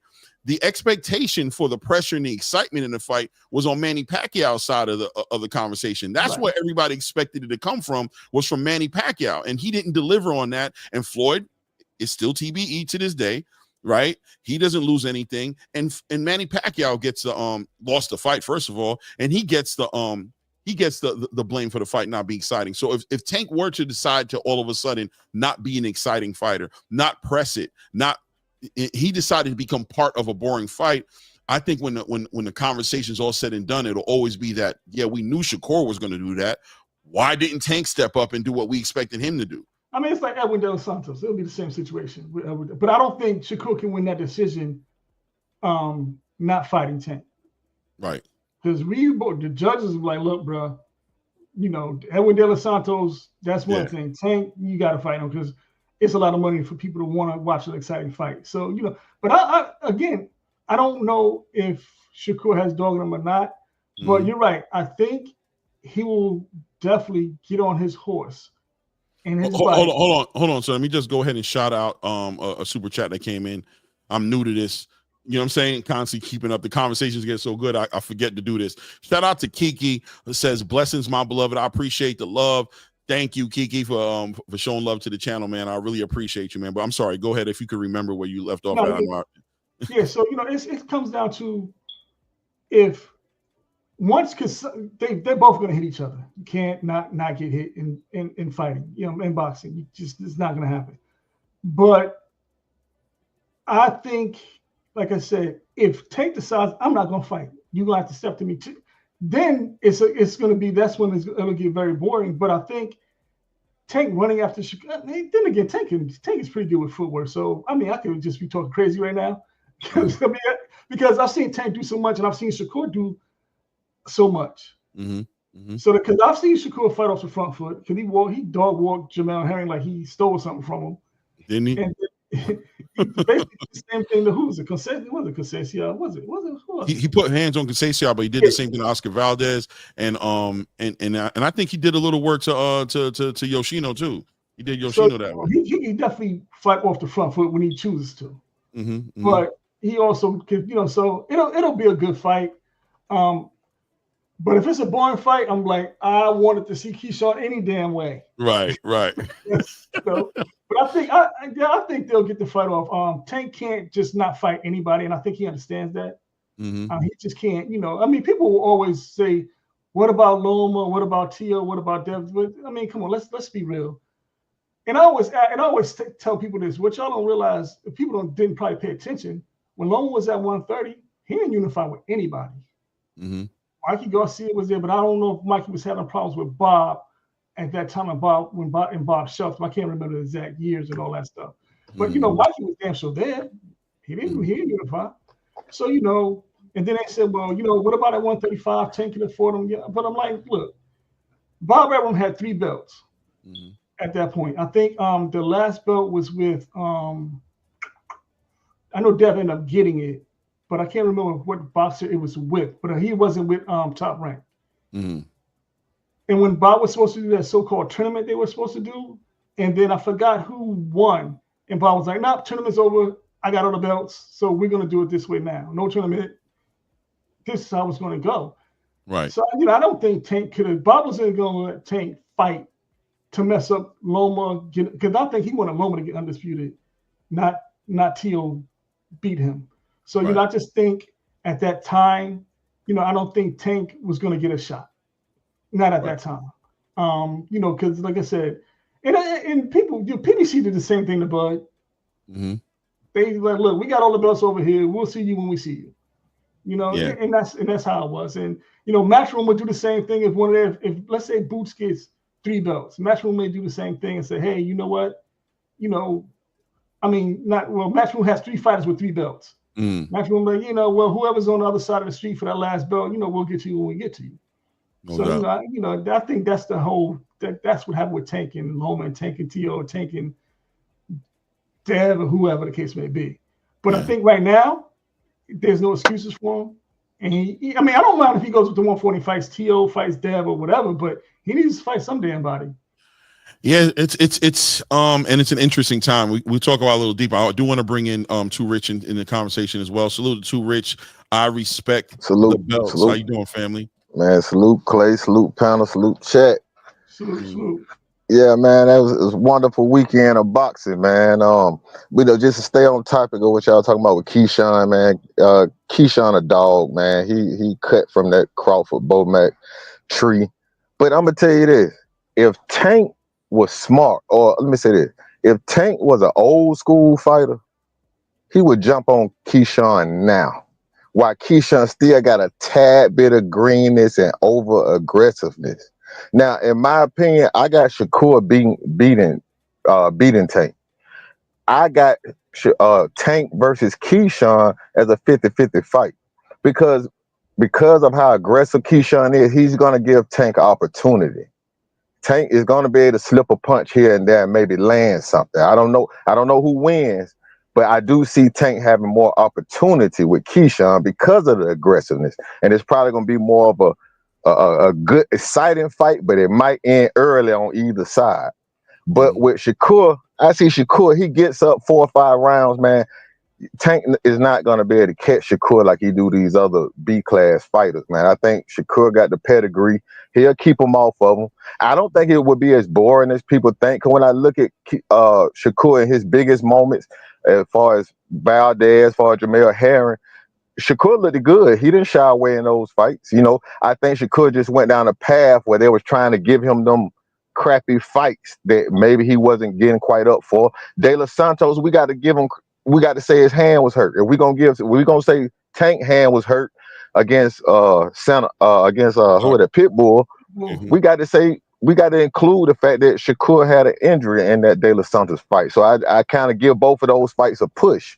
Because we saw Rayo beat Pitbull Cruz way easier. Tank had a tough time even before the injury. So, but we could push those fights. And I just say I've seen Shakur show up in the biggest moments. I wouldn't even put it past Shakur stopping Tank. Not knockout, but more overwhelming Tank. Getting him hurt using Tank's aggressiveness against him in the later rounds. But, I ain't got no problem with Tank being favored in the fight. I just think, me, Clay, I'm always go with the boxer over the puncher. Yeah, I'm about to say, you always go with I'm consistent with it. I might be wrong sometimes, like with the Better Beeve and whatever fight, but I still had Bivol winning that fight. I thought that was an egregious decision, but, it is what it is. It's boxing, the sport that we love. Right? It's boxing. Always ready to let us down if it can. Yeah. Man. Listen, man. I just feel like just kind of put a stamp on it as far as I'm loving what's happening with boxing because I believe that we're in a transitional phase with boxing. I think we have a new era actually moving together. Every now and then you get a new fighter that kind of moves the needle, but it seems like we have fighters, multiple, that are moving the needle, and it's pulling us away to where, and I've said this before and I'll say it again, Tank needs to make a decision on what part he's going to play right now in this division, because it looks like the division is ready to move without him. I'll be honest with you. It looks like the division is about there where like KEYSHAWN said, he said, I don't need you, brother. I don't need to fight you. I have other fights I can make happen, and I'll get the recognition that I'm supposed to get. I'll get the love, you know what I'm saying, that I'm looking to get. And brother, I'll get the money that I'm looking to get as well. I don't need to play this game with you. We don't need to chase you the way you've used to being chased around. When you have people like Turkey Al-Sheikh and you're seeing things get moved around, you see Queensberry went ahead and they're under the zone now. Now you got Golden Boy, Matchroom, and Queensberry underneath the same banner at the zone. Rumors out there about Top Rank's future and whether or not they're going to sell. I mean, you know, Bob Arum is getting there. He's well into his 90s. Things are happening at Top Rank. I'm hearing potential rumors of the PBC maybe making some moves as far as Al Heyman in the position and the role he's going to play with how the PBC is moving. It's going to be a little bit easier, I think, as the years go by for these fights to get made. They're not always going to be on different platforms, and you got young fighters coming up. We just saw a Zaquin Moses. He looks like he's going to be something to look at coming up. You know what I mean? He just made his debut the other night. You've got Keshawn's little brother, Keshawn Davis making moves. You got Carmel Moulton making moves. And then you got these young prospects in Abdullah Mason and Andy Cruz. And you got Floyd Schofield, as much as people want to throw him away at this point for him being pushed the way he's still a factor. He's still here. There are interesting fights to be made, and obviously Keshawn Davis leading the way in his own right, and Raymond Moratala, and you got people getting out the way now. Supposedly, you know what I mean, we may be seeing Vasily Lomachenko entertaining leaving the division. So things are happening. And Tank is in an interesting position right now because he's supposed to be a boss. He's supposed to be the face of boxing. He's supposed to be able to do everything that Canelo does. And if he doesn't make these moves, I don't know how history is going to look at him. But the whole lock that he had on the game, being that he was everybody's payday and everybody was standing in line trying to get in the quote unquote Tank Davis sweepstakes, it's still here. But I don't think it's as strong of a presence as it was at one point in time. And I think as things start to develop more and more, you see these 5v5s coming together, and Turkey's taking interest in these smaller weight class divisions as well as the big ones that he's already shown interest in. But now he's down there talking to Inoue. He's Sound Monster Inoue. He's talking to Bam Rodriguez. He's looking at Riyadh Season was one of the sponsors of Keshawn Davis's event. There's money that's starting to get poured into this game, and the money's starting to line up with the legacy. Like you say too, Rich, I respect the belts. Turkey respects the belts, and he's starting to align money with the belts. So exactly, boxing is going to take a new look in the next 3 to 5 years of what that looks like. The face of boxing might come full circle back around to the guy who holds the straps, right? Hey, when I hear y'all on Blue and stuff like that. When you look at Tank fans, they have this narrative that, if you fight Tank, you're gonna get your highest payday. The PBC is not gonna pay you more money than Turkey gonna pay you.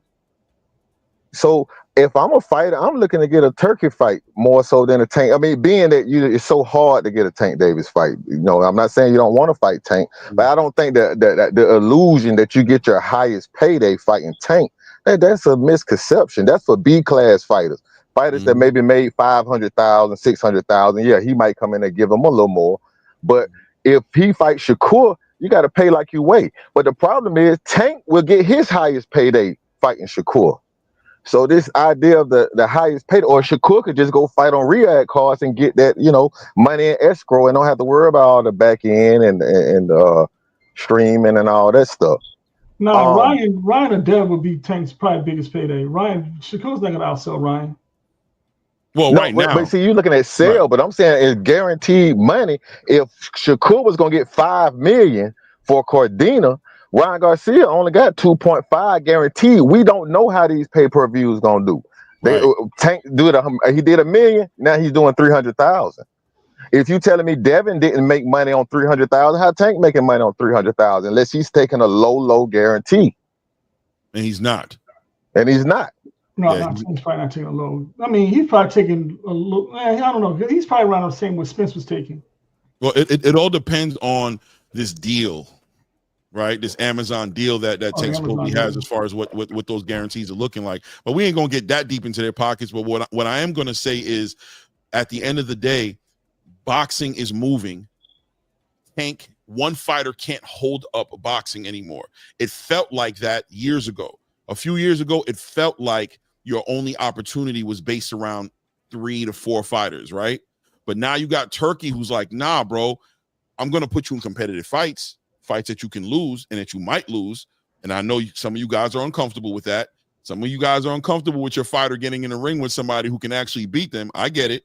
But at the end of the day, at least there's a bag there, right? So at least when Jared Anderson gets laid out, he's walking away with a bag. So Martin McCoy put hands on him, but he's walking away with a bag. You know what I mean? At least when Raymond Ford goes over to Riyadh and fights Nick Ball and he loses his belt, he comes back and he put his mom in a new house, retires her, and she don't got to work no more. At least he's taking care of his family. You know what I'm saying? Exactly. When big things are popping when you get involved with Turkey. But is that good for boxing or is that good for the boxer? It's good for boxing. You think so? And it's good for of course it is, because the best fight the best. You're right. No, but as a fan, I mean, okay, let's exclude us as fans because we're gonna watch whatever.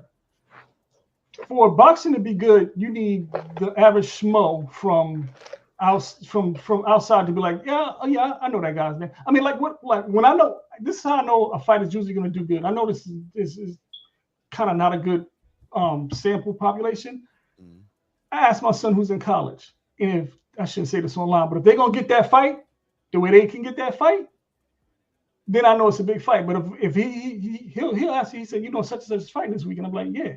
Then usually that fight will do well. But if he doesn't mention it, then usually his friends, no one's. I know, like, again, that's a very small population sample, but I think it's a good example. It's a real good example. But I think it's a microcosm of just general with boxing. Now, if Turkey can do it, I think if he makes really, really big fights overseas with American fighters, I think that's where it can kind of slow things down or hinder things. The money's going to be good, and the boxers should get paid. Don't get me wrong. And I think that'll be good for the boxers, because if I was a boxer, I'd probably do it too. I'd be like, what, America, yeah, you my country, I'll be back when I get paid. So I would take it that way. But as fans, it's just, I think if he's going to have to definitely have fights in Vegas, he's going to definitely, I don't think having fights in Saudi is because there's so much competition that you'll have with just college football, basketball, because, and I tell people this all the time. I said, you can't really make boxing like it's Mexico boxing compared to the US. I said, Mexico boxing is number 2 behind soccer. That's their favorite sport behind soccer. I said, in the US, boxing is maybe top 10 if it's lucky. Right.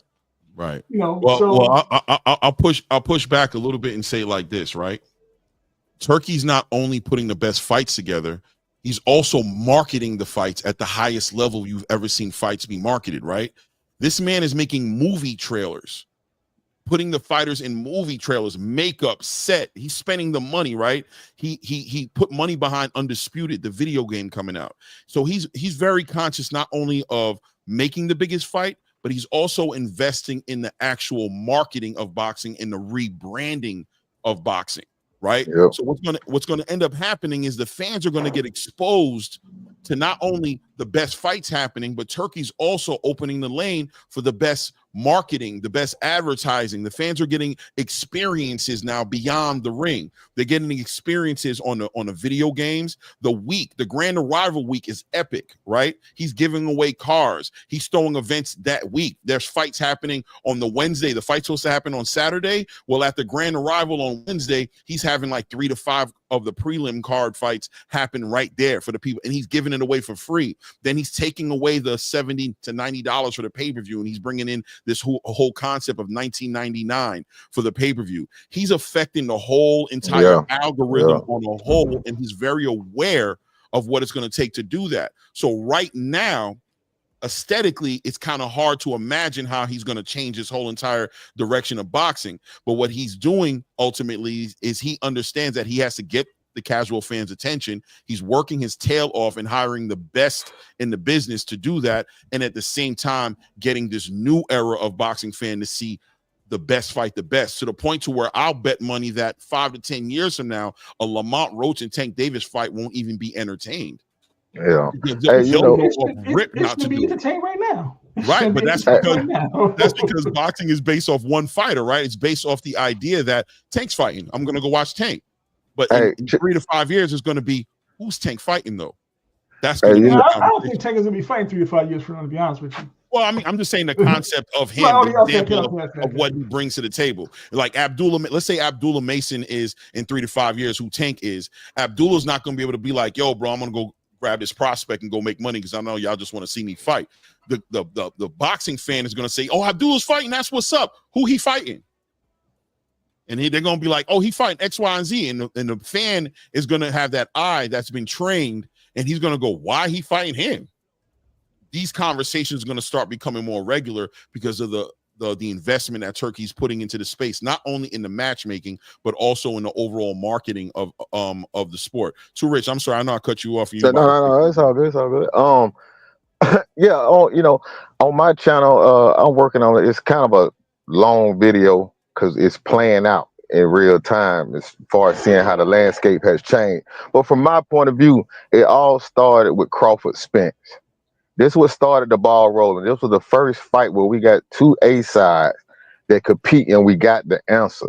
Now, after Crawford Spence, here comes Turkey. So, he adapts Crawford as the ambassador because I know that's the fight that brought him to American boxing. Mm-hmm. And if we look at that point from the time Turkey entered to now, and how the fights that Turkey put on, and now not even just the fights that Turkey put on, we've been getting some good fights. We've been getting some good upsets. If you want to market boxing, you have to put the best product out there, for the consumer. That's what basketball do. That's what football do. You got to put the best. All that trying to make money will come when you got the best product for the consumer, to consume. So with all these good matches, I think it's just changing the hardcore excitement of boxing, and our excitement is what's going to lead to the casual fan. So when I go to work now, they're asking me about boxing because I'm talking about boxing, and I think if we advance where we've been now, 5 years from now, boxing is, like you say, it's on an uprise. It's very much on an uprise, and I think it got a lot to do with Turkey, but also with Eddie Hearn. Now we heard the moniker, Eddie Hearn gonna get you beat. Good, because if he got you beat, you wasn't that good to begin with. We got to stop acting like, oh, we can't put him in a tough fight or he might lose. It's gonna mess up everything because people are trying to make the money first without being good at what they do. So I like these fights where these fighters and the guy we thinking this the money or the ticket. If he ain't that good, he ain't that good, and we need to see that. But it's sometimes with these American promoters, they keep tomato can after tomato can after tomato can, and not to fast forward, but with Jerron Boots Ennis, the frustration you saw, why is this guy not falling? I'm doing everything I've been doing to these other guys. Why is he not going nowhere? Because he's not a tomato can. You see what I'm saying? Or at least that night he wasn't a tomato can. And let me just rewind back just a tad bit. I want to hit on that Tank Davis. I was on Cigar Talk a couple of months ago, and I told him, I said, you would not get any fight with what you think of an A-class fighter with Tank until 2026. You see, what's going to happen? He's going to fight Roach. And then he's going to fight the winner of Rayo and Pitbull. These PBC fighters, there's an easy fight to be made. Which you're going to push whatever fight after that to either the end of 25 or the beginning of 2026. And I'm going to stand on my, every video I make, a hashtag psychology, because that's my thing. I believe in patterns. He's not going to fight these guys. He's never shown you he's going to fight these guys. And if I was his business manager, look how much money we're making with our business plan. Why would we deviate from the plan? It's simple as that. We creatures of habits. So why fight Loma? If that's the case, he could have just low-hanging fruit. Loma already lost twice at the top of the division. He's not that guy. Low-hanging fruit. So Loma's low-hanging fruit. Yeah, he's low-hanging fruit. He already proved he lost twice at the top of the division. Good fighter. But if you're gonna pick between Devin, T.O., and Loma, who you gonna pick? You're gonna pick Loma. Yeah. Even Shakur wants to fight Loma. He low hanging fruit. I didn't look as if Shakur beat Loma. He did something so exceptional. I understand Shakur fighting Loma because they was on the same. Exactly. That's the fight that should have happened anyway. But Bob Aaron don't want Loma to lose to Shakur. And that's why I'm surprised Bob Aaron even thought about making that Tank fight. But it's a lot of money in Bob Aaron's mind, so I guess. And they might think Loma could beat Tank. I mean, it's funny. I mean, Loma could have a good night. I mean, he could. Anybody could be beat, but I ain't no big Loma fan, so you know. Yeah, I mean, if Loma has decided to retire, he's going to the Hall of Fame, I believe. You know what I mean? I can't stand when people say that. I know you're right.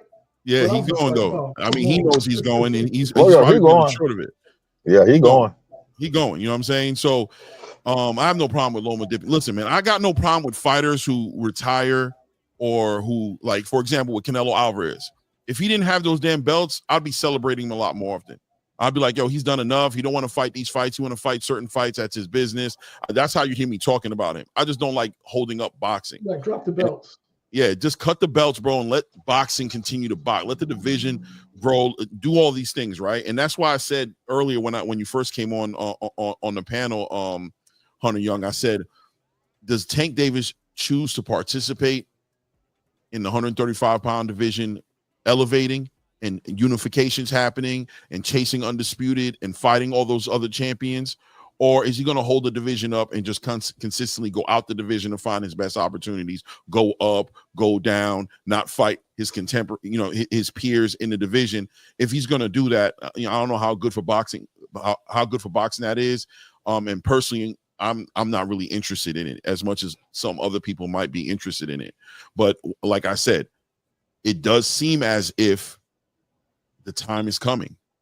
He's 30 years old. We only got so much longer to go. The wall's closing. They're closing. Yeah, opportunities are here right now, but like I said, his peers aren't as caught up on fighting him as they used to be. And I'm telling you, that ain't because of fear. It's because if you're gonna make me jump through hoops, if you're gonna make me do the limbo, if you're gonna make me sit me on a shelf like he tried to do with Shakur, low key, you know what I mean? Make him wait, and Shakur made the decision.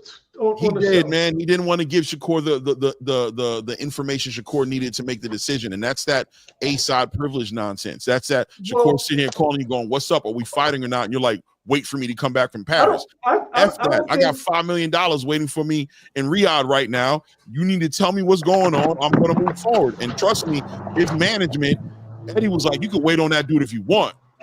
In Turkey, you know what I mean? Turkey sitting there like, "Yo, what's up, man? We putting this card together. Better be even Bivol, the biggest card of the year. I'm putting a whole bag behind it. I done guaranteed you $5 million. You got an easy opponent in front of you, low key, and Joe Cordino. So that's an easy $5 million. And Tank won't even answer your phone call, bro." This is what I think happened with that. This is what I think happened with the whole situation with Shakur. Mm-hmm. Boxing world is small. All these promoters, managers, whatever, they all know each other. I honestly think first of all, when Shakur didn't even sound confident, that's why I'm like, what are you talking about, Shakur? Why you should have just let that question ride. When they did that interview, it was like a week after Loma dropped out. Mm-hmm. And when they did that interview with Shakur, he was like, "Yeah, I heard." I was like, "Yo, he didn't sound confident to me," which means to me it was like, I don't know what was going on with Shakur at the time. Wait, can I intercede real quick and just say this? What you saw in Shakur was, I got a phone call, but I know how them dudes play. So I'm not putting my eggs. That's what you heard. You heard somebody who was like, they called me, but yeah, we'll see what they talking about. He knew what it was. Shakur was in a very important part of his career. And I'm gonna explain to you just with some perspective on it. He just got out of a horrible relationship with Top Rank, right? He finally got people interested in him. He got Turkey throwing offers at him. He got Matchroom throwing offers at him. I'm sure Top Rank put a bid in there after him. I don't think PBC did, because I don't think PBC's been looking to sign fighters this year. And at the end of the day, he's putting this together, and this is an opportunity for him to finally, and I quote finally, and I say that because it's on the opposite side of the conversation of Tank Davis, who's finally gotten the biggest deal of his life. He is the face of boxing. He gets to do whatever he wants to do. Shakur's not in the same space as Tank. So he's looking at it like, yo, this is a great opportunity. I want to fight Tank, but he's on that A-side privilege, emotional. If he gets upset, he's going to do it like this. If he don't like me, he's going to do it like that. And right now, presently, I got a daughter, I got a woman who I'm trying to marry, and I have $5 million, not only $5 million, but an opportunity to be on an international stage, get the biggest amount of exposure that I've ever gotten to the whole world, Craig. And this dude want to play wait on me games. He wants to play, I'm not going to do it. I think what happened was, because the boxing world was so small, Eddie had Shakur signed before we knew it. And I think Elevate them knew it, probably like, well, you know what, whatever. If that's what you're going to do, that's what you're going to do. I think Shakur signed with Eddie probably about a week or two before we knew. Because that's why Eddie was kind of trying to hustle up fights and say, well, we could do this and we could do that. I think it was just, Shakur was like, you know what, you're right. Now, you're right in this aspect. I think Eddie's like, I got $5 million right for you right now. What you going to do? And Shakur's like, I got this pen I'm about to sign. But I think Shakur did that. Honestly, I think Shakur was probably signed before Loma dropped, or during Loma dropped out that fight. And I think that's why Shakur was like, all right, well, that's why he kind of ignored it. Because if you thought you were going to get a big bag from that Tank fight, you would have been like, all right, I could wait for whatever. But I think he was getting another bag from Eddie, but he was already signed with Eddie. I don't know if he was already signed. What I believe happened is, you know why I don't believe he was signed? Because of Terrence Crawford, because of Andre Ward, because of Wally Moses, because of Bomac. He has too many smart people around him to just make a impulsive move. He may want to do something on his own impulsively, but he got too much wisdom around him to guide him through what he's going through. Not to mention Terrence Crawford is already there with Eddie Hearn in Matchroom, and he was already over there with Riyadh. So Terrence didn't sign to Eddie Hearn. So there was no reason for him to just sign with Eddie Hearn willy-nilly. He was getting in front of a bag regardless because of the communication and the relationship that Terrence opened up for Shakur as a big brother by laying down by opening up the space for him and opening a conversation with Turki Al-Sheikh and Eddie Hearn. He had no reason to move preemptively. Eddie Hearn was going to wait on Shakur. The one thing about Shakur Stevenson that he did that Tank Davis never does is that he was transparent throughout the whole process. Everything was out in the open. When he went to have conversations with Eddie Hearn, Fight Hype is there interviewing Eddie Hearn like, yeah, we talking, but we haven't done nothing yet. Soon as Shakur sits down with Ak and Barack, yeah, the phone call conversation came through, and this is what happened. He was extra available with all the information. The only side of this conversation that we've been put in the dark about is what's going on Tank's side. We have no idea what was said. You know that. I know, but I'm just trying to say that. I'm just trying to say as far as Shakur is concerned, we knew everything. But I'm saying it was only about a month between the time Loma said I'm dropping out to the time we heard about Shakur signing. It was about a month. Yeah, it was a month. It was 30 days. That's what I'm saying. I think Shakur probably had already signed a couple of weeks before we found out, which is about a month later. That's what I think the deals were on the table. I agree with you. I think the deals were on the table, clearly. I don't know if he signed. You feel me? Like, I think, obviously, he knew what was there for him. But I do believe that Tank could have gotten in front of that with an offer and stalled that out for however long. I think we don't know, but I'll say like this. The only way to know is if he would have put the offer out there. To what would have happened, and the offer never got put out there, and that's the only thing we know. Let me ask you a question. Let me ask you a question right quick. 2025. Right. Hey, look. So Tank fought Frank Martin. All right. Didn't he call out Loma after the Frank Martin fight? They had already been in discussions to fight when Loma was already making plans to fight Tank. I mean, Bob was making plans to fight Tank. Okay. So see how you know that already? You already know that he was already in discussion to fight Loma. Okay. After the Frank Martin fight, the Loma offer negotiations were made. It wasn't a mystery. People had already been talking about it. People already knew what was going on. So what I'm saying, when that pressure is applied, we will know when the pressure is applied. We don't see no pressure applied towards Shakur. We hear pretend pressure, but we saw the pressure applied to Loma. We saw the pressure applied to Ryan Garcia when Oscar De La Hoya didn't even want the fight. Oscar De La Hoya did not want the Ryan Tank fight. We saw pressure applied. We see no pressure applied to any other top guy. Let me give you an example right quick. When Terrence Crawford got ready to fight Fundora, Errol Spence jumped in the ring. PBC we gonna fight Errol next. Okay, the fight dead for Crawford. Crawford moved to the number 2 guy, and a fight was made. If the Loma fight is off, move to the number 2 guy and make the fight. People act like nobody's gonna sign a Tank contract. They're gonna make the deal if you send the offer. If you really want that, we saw Benavidez just change a fight. He's not the face of boxing. How he change a fight to the fight that he wants? I thought Bud was the mandatory. Bud was like, I ain't got to fight for Dora. I thought that's what happened with Bud. I thought Bud was the mandatory for the fight, but Bud basically said I can step aside. We saw Fundora's manager and all them say they could do 90,000 with Errol Spence in Texas Stadium. That's the fight that they wanted. Well, Bud moved to all I'm saying. Bud moved to the number 2 guy. We saw a linear movement. Can't get one, we'll go get 2. Tank doesn't move like that. He jumps here, he jumps there, he jumps here, he jumps there. Now, I understand what about control of division. All you got to look at 135, who are the other champions? They mostly controlled by Top Rank. So PBC doesn't have the fighters at 135. That's why they don't go for the belts. So all that belt don't matter, just a matter of do you control the division? Because they matter to Errol Spence because PBC controlled 147. And all they had to worry about was the 1 belt that Crawford had. So wherever they control the division, they go for the belts. So even at 154, they're trying to control the belts. See when Terrence Crawford beat Errol Spence, he clinked out that division. He said, "I'm coming for Jamel Charlo." Jamel Charlo was the undisputed champion. That means 1 fight, Crawford could clean out 154. So what do? You send Jamel Charlo to fight Canelo, make him drop them belts. You put PBC fighters on them belts, and you control the division. You control the division. He didn't drop the belts. He was stripped. He was stripped, but you don't think he knew he was gonna strip? He got stripped the undisputed as soon as he fought Canelo, and then he sat long enough to be stripped of the belts. There's politics, man. Now PBC controls the division with more than 1 fighter. Hold on.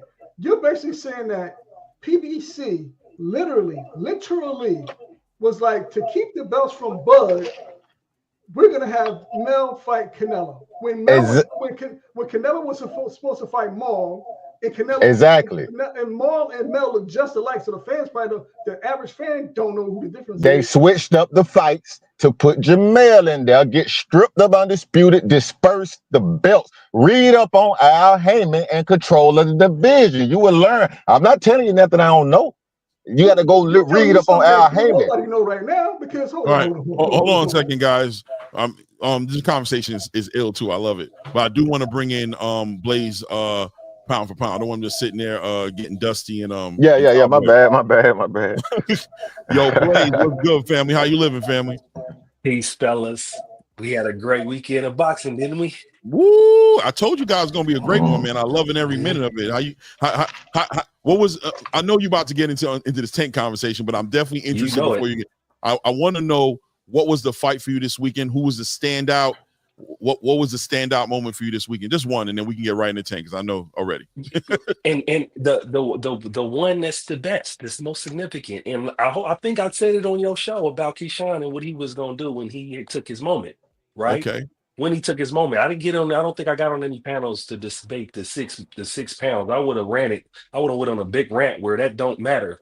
Like I knew before coming into the fight that it was his hometown, and that's all that it needed for him to be headline hometown, big event. There's no way he wasn't gonna show up for his moment, but I couldn't imagine like the optics when you see him come in, hometown, high school band, mom walk him out, sisters, singing the national anthem, brothers all come through, handle their business. Right. And then he performed in phenomenal fashion. A star was born on Friday. And that's like old school Friday night fights. Remember, that's where we see all the champions rise. We seen them all come through Friday night. And then the next recent great one we seen was Bud. How Bud used to hold it down in Omaha, Nebraska on them ESPN headliners. So it was like that was just a beautiful moment, just perfection, and just for the young brother. Like, remember, they tried to cross him out saying he was young, immature, smoking weed. He remember he got the no contest and all of that. And for that man to bounce back, and mind you, for casuals, if you ain't seen no tape on KEYSHAWN, he's been that sharp fighting his opponents. So the optics was already there. If you seen, we knew what he could do going into the ring, and he totally delivered in every which way. So I definitely got to give it up to Keshawn Davis this weekend. Did you expect the stoppage to come that way? That second round? Did you expect the domination to look like that? I expected domination. I expected he was going to show out in his home city. That's why I wish I would have got on these shows with the 6 pounds and ran and be like, mark my words, he's going to whoop his ass. Now, did I expect a two round knockout? No. Tiger uppercut? No. Knocked the ref out and everything, right? Knocked the ref out and everything, just straight boom, like precise surgical, like that, like perfect. No way. That's just something you can get behind, right? Like as a boxing fan, Keshawn just made fans. He just made people I want to see him fight. I hope so. And I hope that it's not a criticism. And one thing that you look at his record too coming up, he's got 12 wins, right? But his level of competition, he's been challenging Top Rank to give him good work. He ain't just been in there fighting tomato cans. He's been up in his level of competition. That's why in his 12th fight, he can headline. Right? And then he fights a Lemos, who they say arguably beat Hitchens, right? You see what I'm saying? So it's like this is a decent level of competition. He doesn't drain Lemos, right? He doesn't weight drain Lemos, even though that's what everybody was waiting to say, right? They're waiting to be like, oh, he's 140 pounds. You brought him down to 135. Lemos come in a junior middleweight. Lemos comes in and literally does the same camp he does for 140. He's at 140. He comes in at 141. He's like, you know what? I'm going to just do me. He comes in as him. That's what I'm saying. People ain't going to give nobody that credit, though. All these casuals is going to be all these excuses and all of that. And so it's just going to be like. I'm sorry, but didn't they put some, didn't Keyshawn's team was like, nah, bro, you can't wait but so much tomorrow. I think they put some kind of clause. Yeah, it's a rehydration clause, but 144. Okay. And look what he did. He came in 6 pounds overweight. Yep. He come in at 144. He come in the ring at 155. Like, we talking about a rehydration clause, and he don't even make, and he goes 6 pounds overweight. Come on, please, man. Please, man. That's what I'm saying. You take away from this young man's moment. Right. Understand? Back in the day, we didn't see the contracts and rehydration clauses and all that. Men stepped in the ring and it was what it was. No excuses. There's too much, all these contracts and then the speculation and tweets and who say what when you don't respect when two men get in the ring and put their lives on the line. And then he does it in spectacular fashion under the brightest lights he could get in his young career. Wait, talk about this. Talk about this though, Blaze. He got the interview. He's getting an interview. He got an earpiece in his ear. They won't even let the boy breathe. He's trying to get himself together to come in the ring. They're like, "How do you feel, Keshawn?" He like, "All right, it's my moment. I got to do all these interviews. I got to handle this media." He doing the media work while he jump roping, sitting next to his girlfriend. His sister's in there getting ready to sing. He walk into the ring, got a whole damn marching band with a whole bunch of pronouns in the front marching with him. He getting into the moment. He walk up to into the damn ring, brother. He had every reason to not be who he was that night, bro. He had every distraction. That boy got in the ring, and when it was go time, he locked in, bro, and handled the business. The young brother had tears in his eyes when his sister was singing the national anthem. Crazy. Like, listen to me. Like anybody who strives to be anything great in life and really manifest their moment. Like, that's what I'm saying. That's why I like Edgar Berlanga. He manifested that moment, regardless of what everybody say, tomato can and all that. What I love was the fact that when he got his moment, he gave his all in that ring.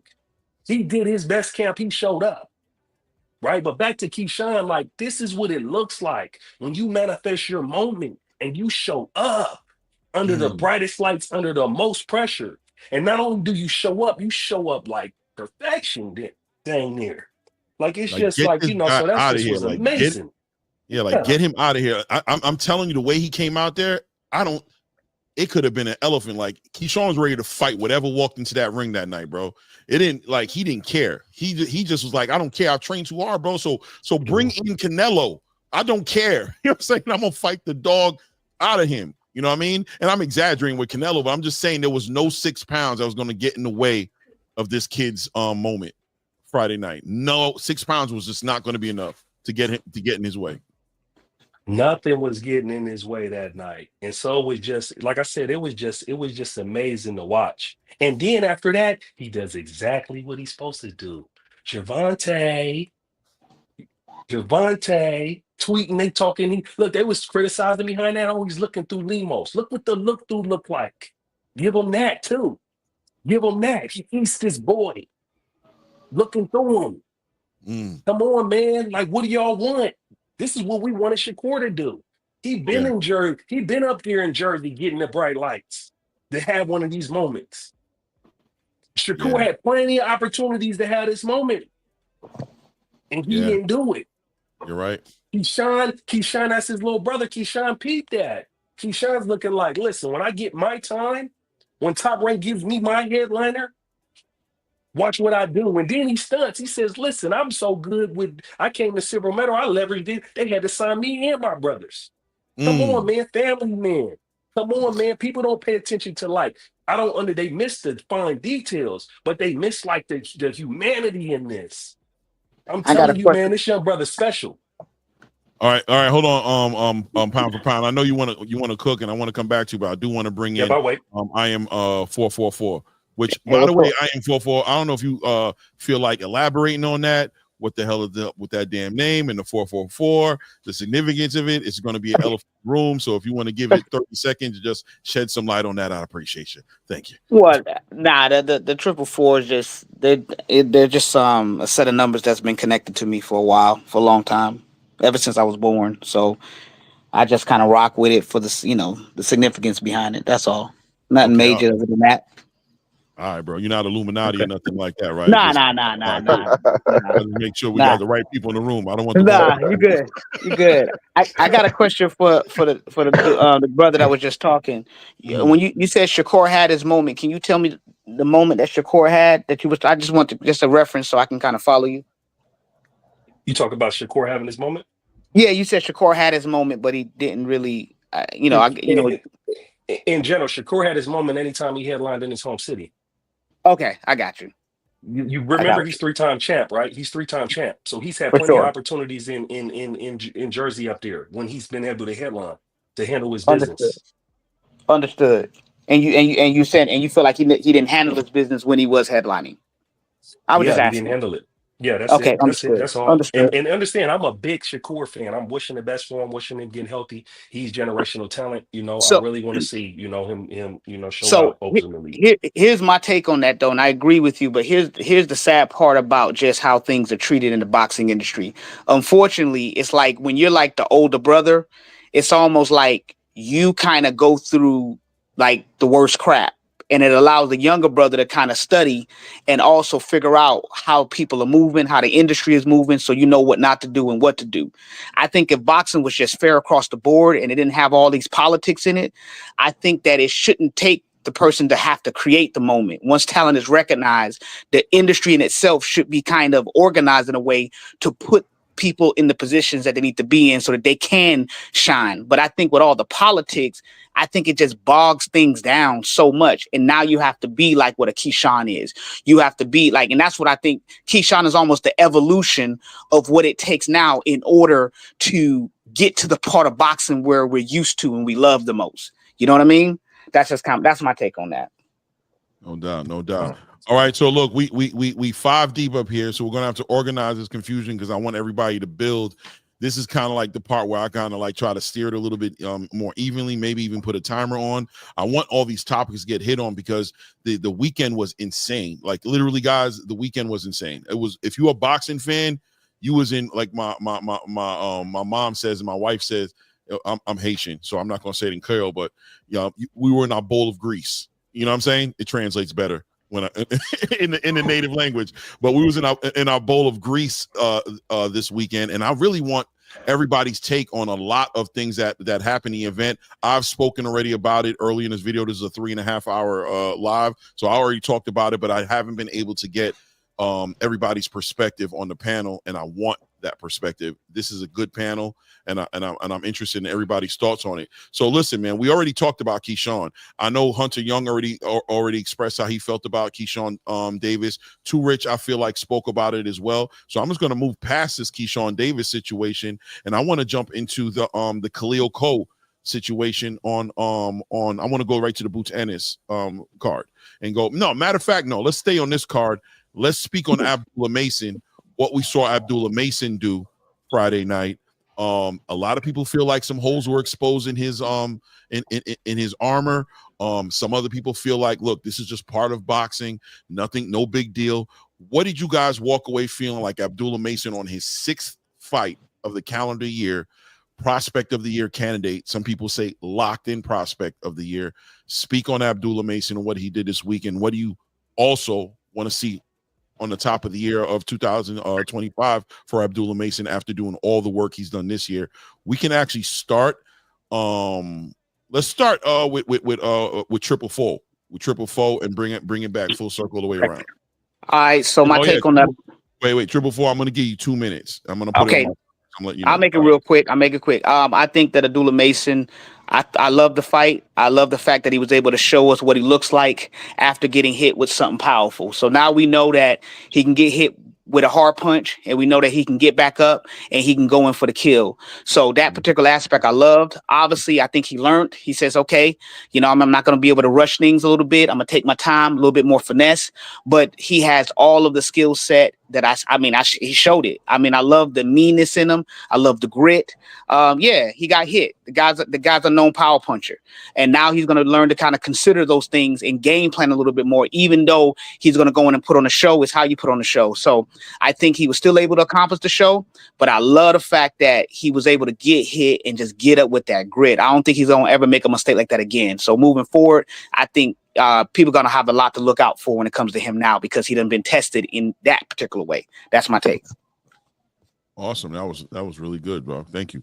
Appreciate you keeping it nice and short and sweet. We'll move over to pound for pound. Abdullah Mason, would you walk away? And also, when you walked into it, when you seen Abdullah Mason in all these fights, what are you looking for going into the fight? Like, is there anything you're looking for? Like, he's fighting constantly. He's knocking dudes out inside of 2 to 3 rounds.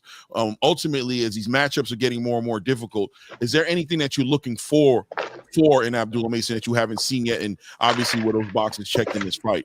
Go ahead, pound for pound. What I was looking for is what he found himself having to work on. What I was looking for is just him simply taking enough time for him to dispatch his opponent. Mm-hmm. What it looked like to me is that it looked like he rushed in and was like, "Hey, under these lights, I'm trying to get this first round knockout, so I'm gonna get him out of here."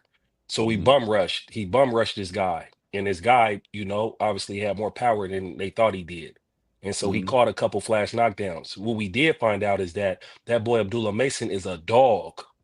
Because no sooner than he gets dropped, he keeps the same energy. He comes at him and then he gets dropped again. He's a dog. Now, I don't know if it was slash knockouts. I don't know if the power was there, because them shots was clean. That's something that he's not going to be able to take under high level opposition, right? But what I thought, like, once he got dropped, he doubled down on his mission of just getting the boy out of there quick. And so I think this is just an opportunity for him to take this lesson, for him to learn, for him to be disciplined and not take for granted and not minimize or any opponent that he goes against. That's just what I took from it, because this kid's very sharp, this kid's very lethal, this kid has everything. And so I think this was a good learning moment for him to get it out of system, and I think he'll be better for it. And so that's what my takeaway with Abdullah Mason is, that he got an opportunity to get some good lessons in that he might not have gotten had he not did what he did in this fight. So I'm really I'm big on Abdullah Mason, and I'm sure he's gonna learn from it. No doubt.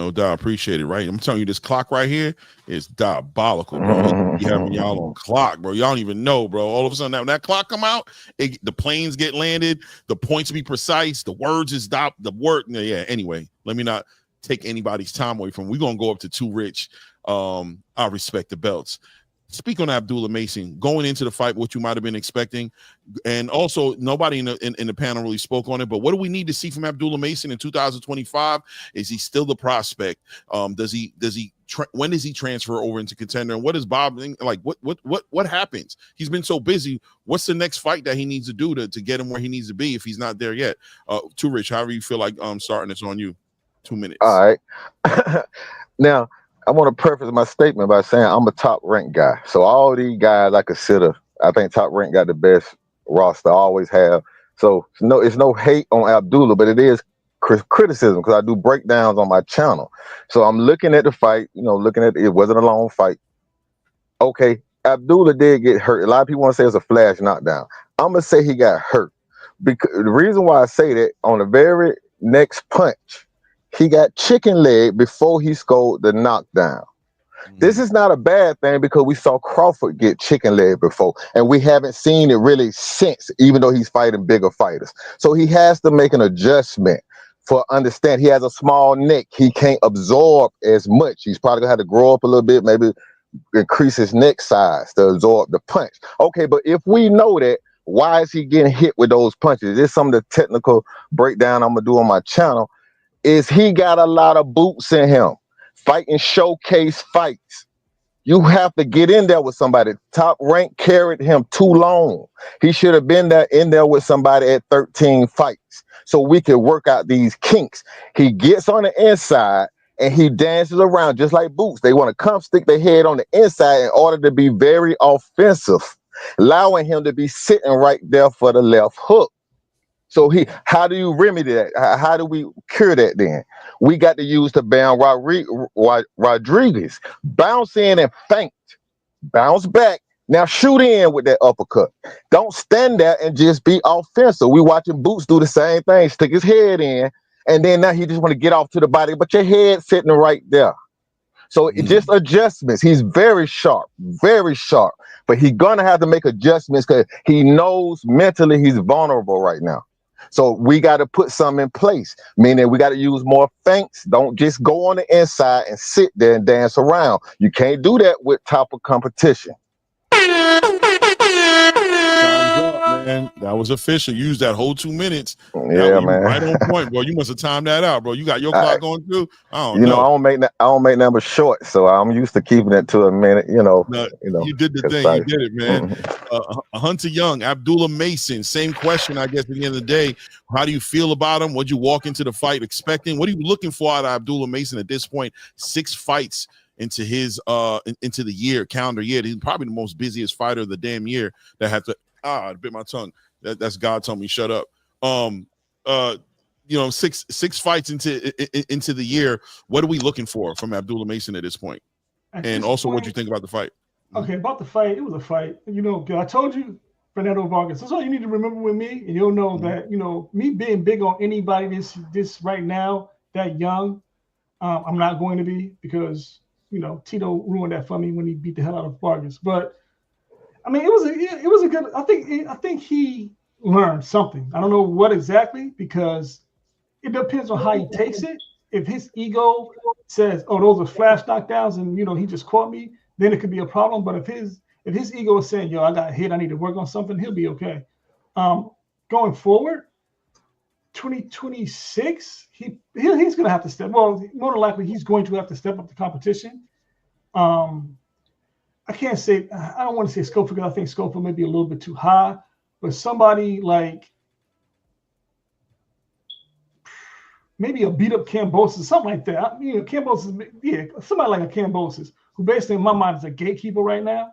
But that should be mid 2025. I think he should get maybe like 1 or 2 fights in, and then fight somebody like a Kambosos, something like that, just to see where he is, because Kambosos will fight you. Kambosos is going to, throw enough punches to make you, have to understand what's going on. So I think like that, 2 fights, fight somebody like on a Kambosos level. I like that. So that's how it is for that. I don't need the 2 minutes. No, you don't, bro. You do. You're a minute and a half, bro. Damn pros, bro. I love it. I want to bring into the building a content creator also in the space. I love having conversations with this dude. So full of energy. You got 2 minutes. Shout out to Round One Sports TV. Y'all make sure y'all go subscribe to his channel. My guy Edwin, salute. Abdullah Mason conversation, man. We had a great weekend of boxing. Abdullah Mason, another performance, stops his opponent, but did get a little bit of adversity in this fight. What were you thinking going into the fight you were looking to see from Abdullah Mason? And what do we need to happen next for Abdullah Mason to ultimately get where we want him to get to, which is in that contender status and ultimately challenge for one of these belts to get in this conversation? You got 2 minutes, brother. Well, first of all, I just want to point out a few things. Sometimes the double standard in boxing, where that we can see Abdullah Mason, such a young, talented fighter, go down and they'll say he fought against adversity. Schofield goes down, he was exposed. So it's kind of like a double standard where that some of these young guys, some are being critical, they're being more critical on some guys, and some guys are seeing the talent and the potential in the others and giving them the benefit of the doubt. As far as Abdullah Mason goes, you see this young fighter go down for the first time, and you could see that he was a little embarrassed. And he came back, he fought well in the fight, but quickly they put a microphone in front of this young man's face, and they expect him to just get out of a fight, know exactly what happened in the fight, and make a good rebuttal and say, oh, this is what I learned from the fight.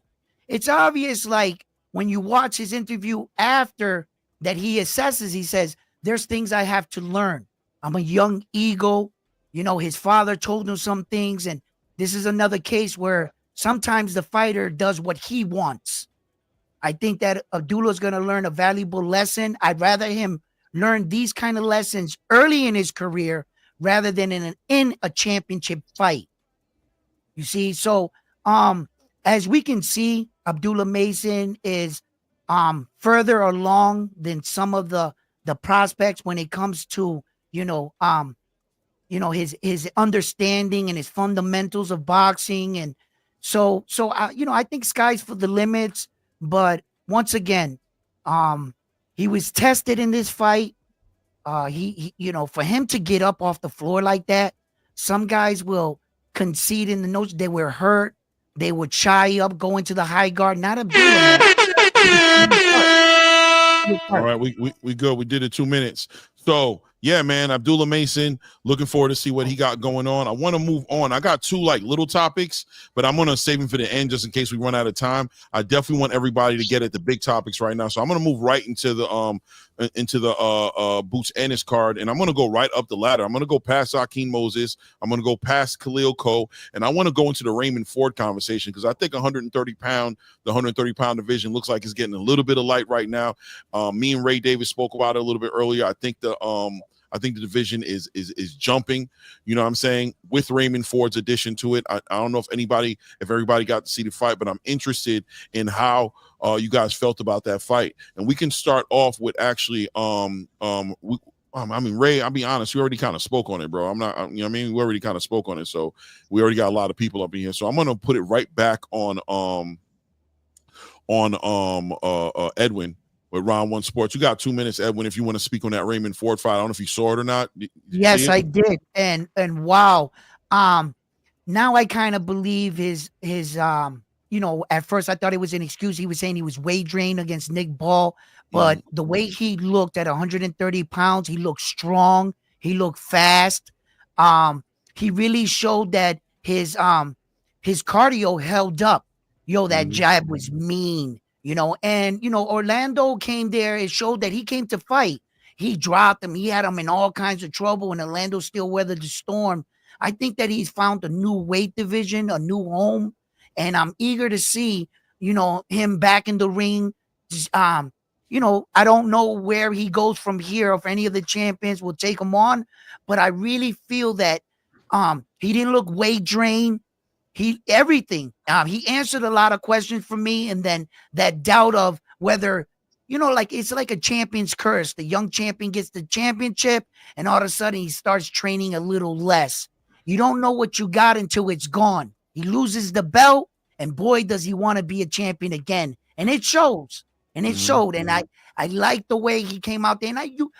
And we judge these fighters, right, based on their opponents, their opposition. I got to admit, That Puerto Rican kid didn't just come in there to lay down. That was Right. his moment, his night. That's like his Super Bowl. And he Right. was fighting Raymond Ford, but it just goes to show that Raymond Ford was levels, you know, and he was on a different level than that kid, and he showed it.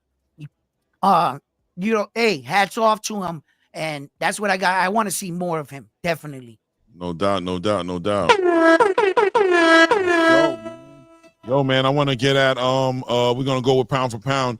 Definitely looking for your perspective on that Raymond Ford conversation and basically in a 130-pound division. Keep in mind, of course, that Lamont Roach holds that WBA title in that division. Now we know Lamont's in conversations with Tank Davis, but he is and it's significant, just so everybody knows, if you don't know, that Raymond Ford actually caught like I guess a WBA regular belt of some sort that he won in that fighting against Gonzalez. So in essence, he is in the conversation of fighting Lamont Roach for a title fight once Lamont Roach is finished, ironed out whatever he's got going on with Tank Davis. So what do you think about Raymond Ford, his performance, how he looked in the division, if you remember how he looked against Nick Ball, and just whatever you feel like sharing? You got 2 minutes, pound for pound.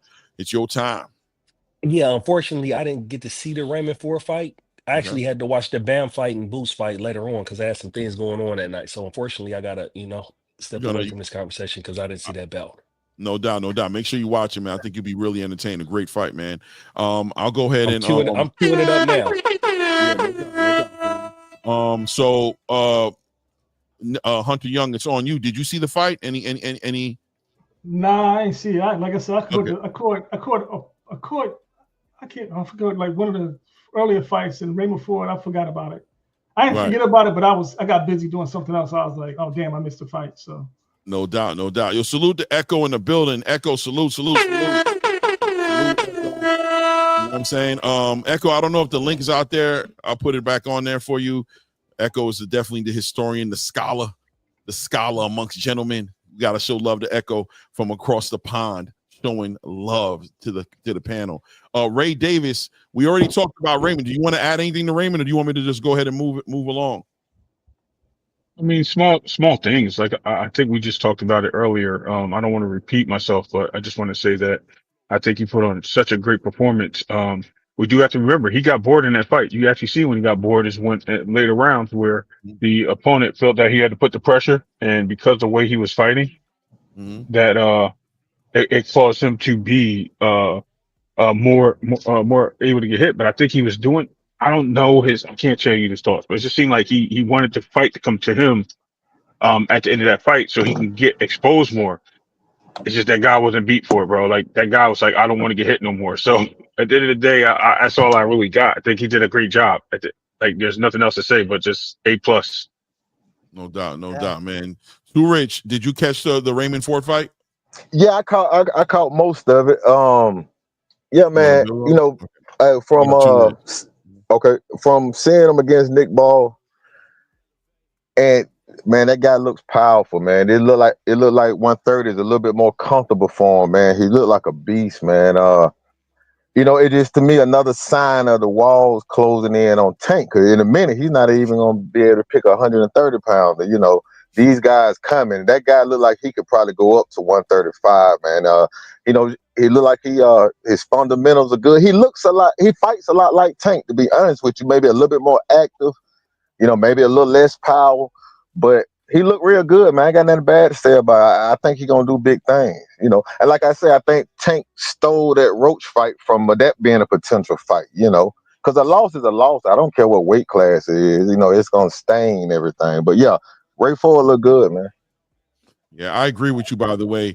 I said that a little earlier that, this is the politics that start to interfere with other divisions, pulling a champion like Lamont Roach out of division, and you got Raymond Ford just coming in the division, putting on a performance like that. Instinctively, everybody's going to want to see Raymond Ford and Lamont Roach go at it. I mean, Oshaki Foster, obviously, they want to see that fight as well, but he just picked up a WBA regular belt, so it puts him in position to challenge for that belt that Lamont Roach is sitting on, but he has to wait for the politics to play out between him and Tank. And like you just said, after getting knocked out by Tank, what will be left of Lamont Roach? What version of Lamont Roach will we see at 130 pounds to fight somebody who, like you just compared to Tank, in in Raymond Ford. It just, you know, the competitiveness nature of the fight kind of takes a blow as well. Not only on what Raymond Ford has to face, but also on the marketability of this fighter and how big this fight could be for Raymond Ford if he's not fighting a Lamont Roach who just got put to sleep in front of everybody. You know what I'm saying? Yeah. So something to look at. I'm gonna give Edwin 30 seconds. It looks like he wanted to share a little bit on the back end of that. How you feeling? I could read your face, Edwin. Look how you wanted to say something. No. I was actually enjoying the show, and I was actually thinking about when we're gonna get to the Keshawn Davis. Oh, I mean, we spoke on KEYSHAWN already, but listen, man, you came in. I'll give you 2 minutes to build on KEYSHAWN. We already spoke on KEYSHAWN, but you got 2 minutes, man. Go ahead, build. Okay. My thing about Keshawn Davis leading into this fight, he made a couple of videos and they accused him of being a little clout chasing towards Gervonta Davis. And one of the biggest things was because he only had 11 fights coming into this fight against Lamont, right? So I said to myself, here goes the double standards again in boxing, right? Where that you can have Keshawn Davis only having 11 fights and they're considering him being clout chasing. But you got David the Monster Benavidez and Davis Morrell fighting, and they're saying that's one of the biggest fights, the best fighting the best. But wait a minute, David Morrell only has 11 fights. How are you know the double standards again? This guy's cloud chasing, but this is the best fight, the best fighting the best. You see, it's where the fans, you see. So is it not that Keshawn Davis is not supposed to call out the guy in his own weight division?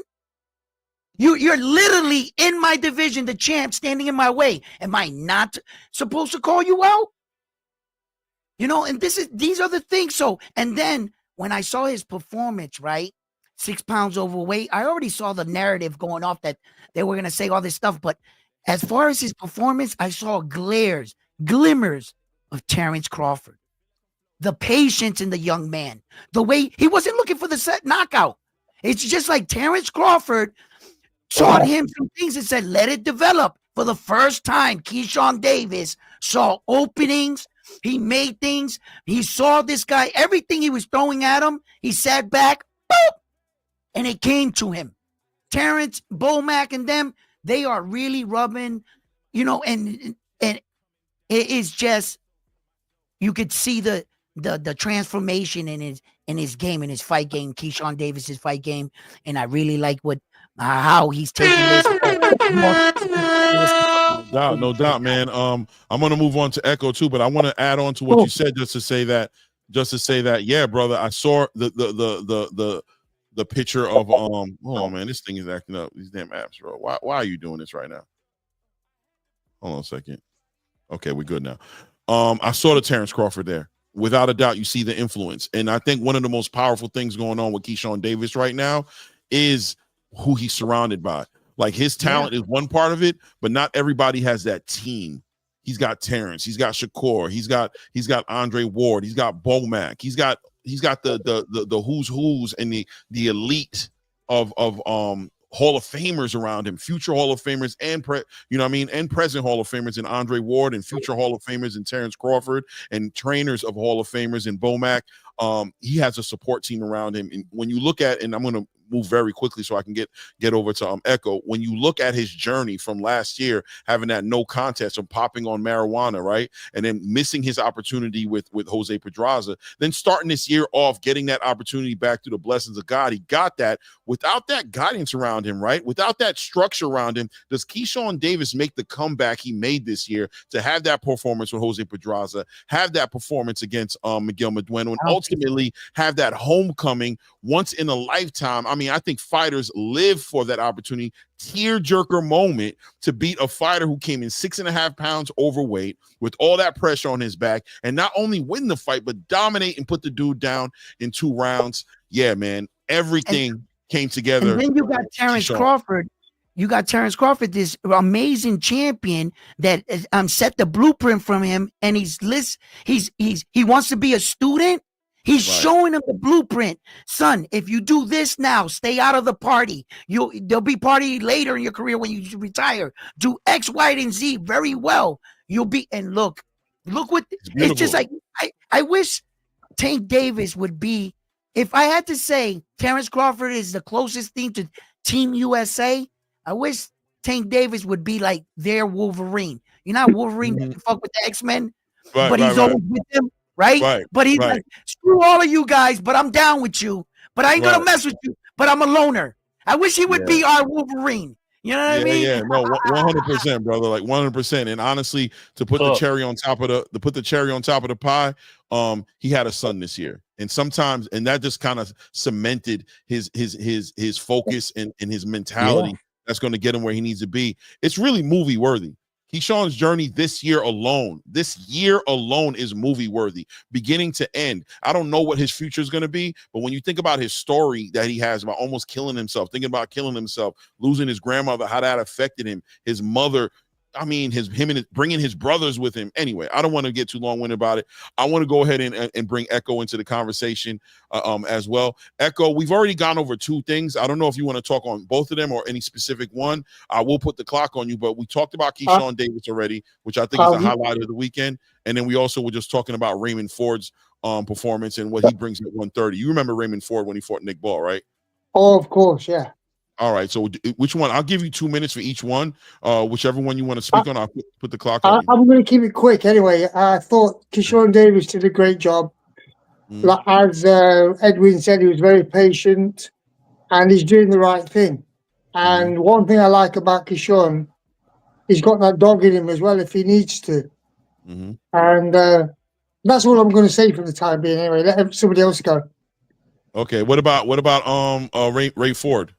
Great Raymond performance. Ford. Great performance. Okay, cool. So we'll move on to the next topic. We all talked about Raymond Ford, and I think we're going to get into this next topic. I'm going to put 2.5 minutes for everybody because I just think this topic might need that type of time for you guys to really get out there. But we're going to talk about probably the best performance of the whole entire weekend, guys. Let's be honest, man. The performance of the weekend, Bam Rodriguez, with that performance he had yesterday, I thought it was one of the best performances of the whole entire weekend. Just a straight up class, a master class in boxing and the sweet science and what it looks like when somebody like Bam Rodriguez, who looks like a Harry Potter reading, he looks like he's when you're talking about looks can be misleading, this dude is just a whole different animal inside of that ring, and he doesn't look like that outside the ring.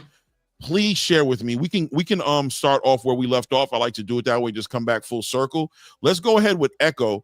Echo, if you want to share at all, or do you want to skip? You want to go last, Echo? I know you kind of I'll go last. You know what, Clay? I've got a bit of I'm not sure if I've got an abscess in my tooth, so I'm having a bit of trouble speaking at the moment, but I'll listen anyway. I'll go when I'm ready.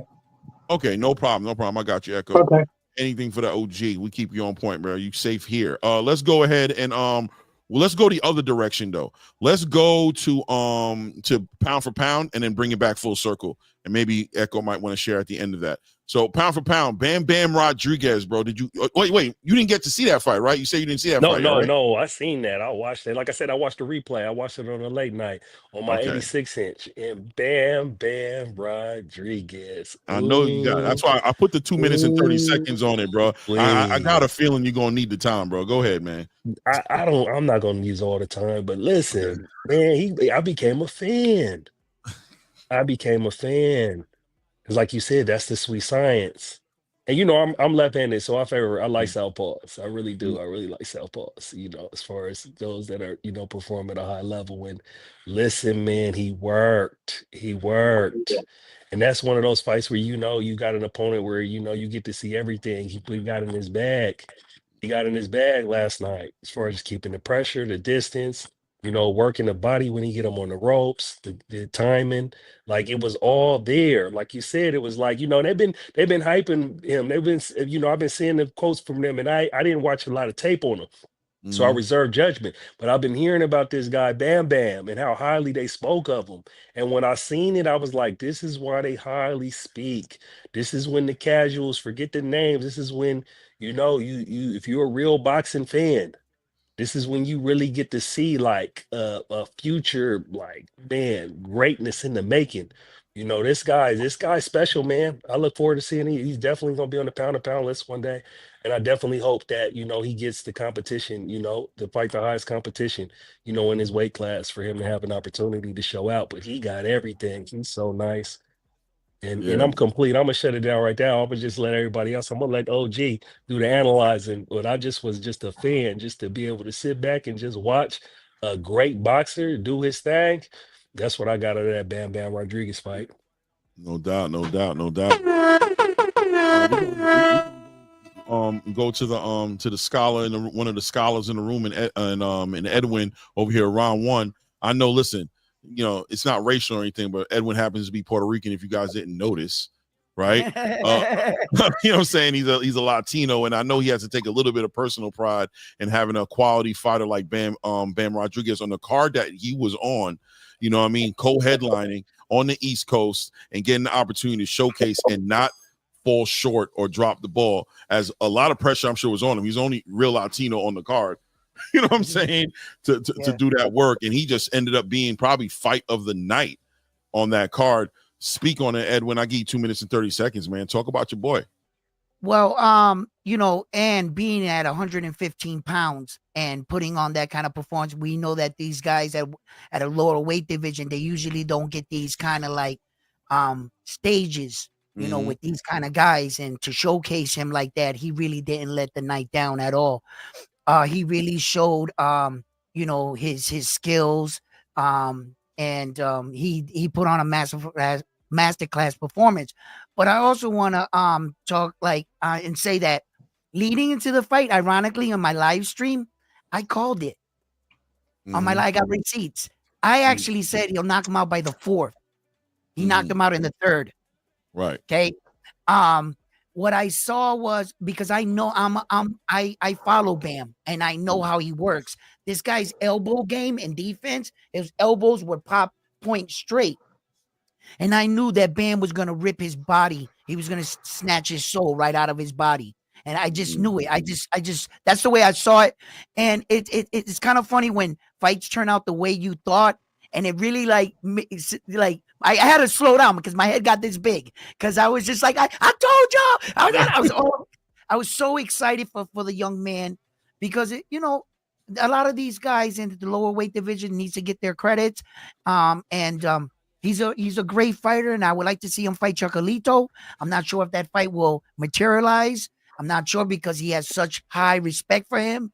But that's the fight that we all want to see next. It's Bam Bam Rodriguez against Chocolito, and whether or not it would happen, where does he go from here? But amazing performance. When you watch boxing, that's what it's supposed to look like. Thank you. 100%, brother. 100%. I'm going to pass out. So I'm going to have Ray Davis come in here. Bill, wake up, Ray. Wake up. All right. Okay. First and foremost, I just want to clarify the air. Me having different cultures and heritages, Clay. Latino is ethnic group, includes races, all different races, just like Americans. Just want to put that out there. Solidify. Salute to everybody that's Latino in the building, by the way. Listen, bro, let me tell you something. Bam, I said it earlier, Bam is the star amongst stars. He is who we need to be paying attention to. He is doing everything by the book. I love what you said about his elbows, Edwin. I actually built on that a little earlier. I'm trying to keep it short because I talked about it earlier. He usually comes out and let these guys get some work in so he can pattern himself in his movements. Bro, he came out on fire. He came out to win.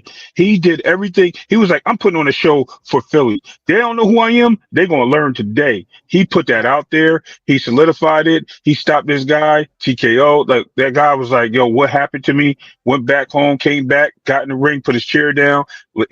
I don't know, but I know he was in the twilight zone because he didn't know what happened. And I'm telling you, Bam is the force to be reckoned with from everything 122 down. He's not going to see trouble till he moves to 126 and he fills out with those other guys up there. Bro, he's in a league of his own right now. I promise you. Thank you. Yeah, no doubt. Hey, 122 though. You got to acknowledge the man. Yeah. Listen, That's if he stays. If he stays, anyway, yeah, he's definitely a anyway, problem. gonna move up. I'm just letting you know. Anyway, moving up. And even though he's moving up, anyway, still he's looking at anyway right now. And anyway's gonna be moving up anyway. Anyway is moving up. Let's I keep thought it real. that Bruto Nakatoni was gonna come up from 118 and probably he'll stick around for that and entertain that fight at 122 and then move up. But if he doesn't get that one, you're right. I see him going up. He has nothing else at 122. There's nothing there left. And 126 is starting to get a little colorful, man. It's a nice place for him, and with Turkey involved in the conversation, right? I'm not going to get too crazy on it, but yeah, man, a lot of things can happen down there. And maybe he might even hang back, and maybe listen. We got Nakatani and Bam, who can happen. Bam could go to 118 and go fight Nakatani. I don't like that fight. I don't like Yeah. that. Look, and let me put this out there. I don't give a rats. You know who? Listen, I'm gonna finish my little segment now since you added that. Bam ain't afraid of none of these dudes, and he's too good for all these dudes. Let me put it out there. Hold on. No, I know. I'm just saying he's too good for all these dudes. Bam is a walk around, maybe before he weight drains, he probably can fight easily 126, 122, 118 with ease. He fights down there because he can. He's young. When he gets to that point where his body doesn't let him, we'll see him at the bigger weights. But right now, he could easily fight at 122 without struggle and no pain. And he'll dominate because he'll be more powerful. It'll be more natural towards his weight. I think Bam is like a 135 pounder, but he fights at a small weight because he can. Bro, remember, his walk around is probably like 135, bro. 140. But he comes down. He's able to do it. Until he's able not to do that, we'll see him at these smaller weights. But I think he got it, bro. Salute to that young man. Oh, yeah, he's man. amazing. We got to celebrate him for sure. We're going to move over to Too Rich. Too Rich, did you see the fight with Bam? Yeah, I saw it. I'm going to put the clock on you, man. Take your time. Do your thing, man. All right, man. Hey, man, Bam, he explosive, man. He is who Jaron Ennis and Abdullah Mason need to pay attention to. And what I mean by that, and this just my analysis, I'm not a trainer. I'm like the eye in the sky. You draw a semicircle from shoulder to shoulder around the opponent. So forward. You stay on the edge of that semicircle. You control the distance. You step into the circle, you feint. You pulling the guy to the edge of the circle, then you explode. And that's what you see out of Bam. You see that feint and an explosion. That when he he's cracking hard, not because he's powerful, because he's generating power with the feints. You see what I mean? So think about the uppercut on the final knockout. In, out, and explode with an uppercut. That's powerful. That's the difference between just being a heavy puncher and an explosive. So he's very explosive, man. He's gonna be a problem for anybody. Now, if I had to say, if it was a con, that when you have explosive fighters like that, they can be timed. And that whoever that guy he was fighting was pretty good. He caught Bam with a couple shots. But Bam was just too explosive, man, and he's just gonna be a problem. And when you think of the semicircle, think of Keshawn Davis on the edge of that circle, in out with a feint, then explode. That's what you see out of that Bomac, that team out of there. That in out. So Abdullah Mason and Jaron Ennis need to pattern themselves out of that. Feint more. Stay on the edge. When you come inside, be ready to get your shit off. You know what I mean? That's all I got though. But yeah, Bam explosive, man. No doubt, man. Salute. Yeah, what I thought was significant in that fight was his ability to cut that ring off. He kept Guevara inside of a box. He gave him boundaries. Like, this is where you're allowed to be. This is where you're going to be tonight. You're going to be between these two ring posts. You can go ahead and move this way. You can move that way, but you're not going behind me. He did not allow that man to get movement. And because of that presence that he put on him by making that ring a small place, he just caused him. It's like he tested his conditioning, because the only way he was able to get out of any trouble was the melee with Bam, which would end up being bad because Bam was always coming on top on these melees, working that body. I mean, just working that body. Like, he just knew he was going to get this dude out the way he was going to get him out. Like you said, Edwin, he knew about those elbows and he peeped that. And he was like, you're going to stay right here. We're going to keep it mid-range, and I'm going to be attacking this body. And ultimately, once the gas is gone, I'm gonna get you out of here, and he did it real fast. And what's good about that, what Too Rich was talking about was good positioning, to be in position to give off good torque. Always being in good positioning to punch is key and essential, because it shows that you don't gotta cock all the way back. It powerful with good technique, right timing, and good positioning. You can crack like the best of them. So understanding these things. See, that's what they say when there's levels to this, because some of these guys are further advanced. They were born to fight. Some things you don't gotta teach them. And it would take years to teach a guy to do what some of these young fighters are doing, like Abdullah Mason and Bam Bam. It would take years, but these young men are doing things. They're just they understand boxing, and it falls down to them a lot faster than another person. It really I does. just want to say shout out to Robert Garcia before we pass it along. For real. Yes. Robert Garcia's been doing a lot of good work this year, man. His fighters are That's the Mexican team. If I had to say the Mexican team, Terrence Crawford, the American, that's the Mexican one. You know what I'm saying? Those are the men that are making champions, that are putting in that work with these guys in them gym, and also trying to keep their heads on straight. Robert Garcia said, I saw an interview, and he said he was asked about KEYSHAWN, and he said that how excited he was for KEYSHAWN. He looked like the real deal, but the fact that KEYSHAWN could put 10,500 people in that arena, he said, I got a lot of fighters. I wish we could do that, So he was giving heavy praise to KEYSHAWN, Yeah, I agree. I'm gonna move the needle over to Echo, see if Echo feels like tapping in at all. I know your tooth is messed up. If you don't, we can move on. But I'm good for the time being. I agree with Edwin. He fought a great fight, and what I see like a young Southpaw Duran. He's like Roberto Duran, to be honest, and he moves a lot like that to cut the ring off. And Edwin's right about the torque. Oh shit! You don't need to pull your arm back a lot to throw hard shots. Right. So anyway, let somebody else go. Come on, too. No doubt. All right, we're gonna move on to the main event of that card, obviously, and I'm sure everybody has something they want to share about that. We saw Boots Ennis perform this weekend, and we saw Karen Kukajin, who showed up. I expected him to show up. I thought he would. These Eastern Europeans are not to be slept on. It's something about getting a 12-round shutout that says I'm not coming back that way, right? I know this doesn't work. You know what I mean? I didn't lose the fight in a close split decision. I didn't lose the fight in a way that I lost every minute of the last fight. So whatever I did in the last fight, I'm not doing. So I had to assume that Karen was going to come in and melee a little bit more, engage a little bit more. And we saw what that looked like, A, for Karen, and B, we saw what that looked like for Boots Ennis. And, Boots Ennis now talking about moving up to 154, saying that the weight cut might have had a little something to do with it, and he's looking to go for opportunity. Well, we also saw Boots take a lot of shots in his fight. We saw holes in his game, and, that's why they say the eye test only goes so far. It's nothing like watching them fight in that ring to get that confirmation, and you don't just give those accolades out off top without seeing them prove themselves. So we saw Ennis in a competitive fight last night. People have their different perspectives on it, but I'm interested about the people on this panel's perspective on that fight. So we can start this here at let's go. I'm actually gonna go with Too Rich. Start from there and come back around. I like to go in and out, but I know I know I see that too, killing you, Echo. So I'm not gonna even bother you. Too Rich.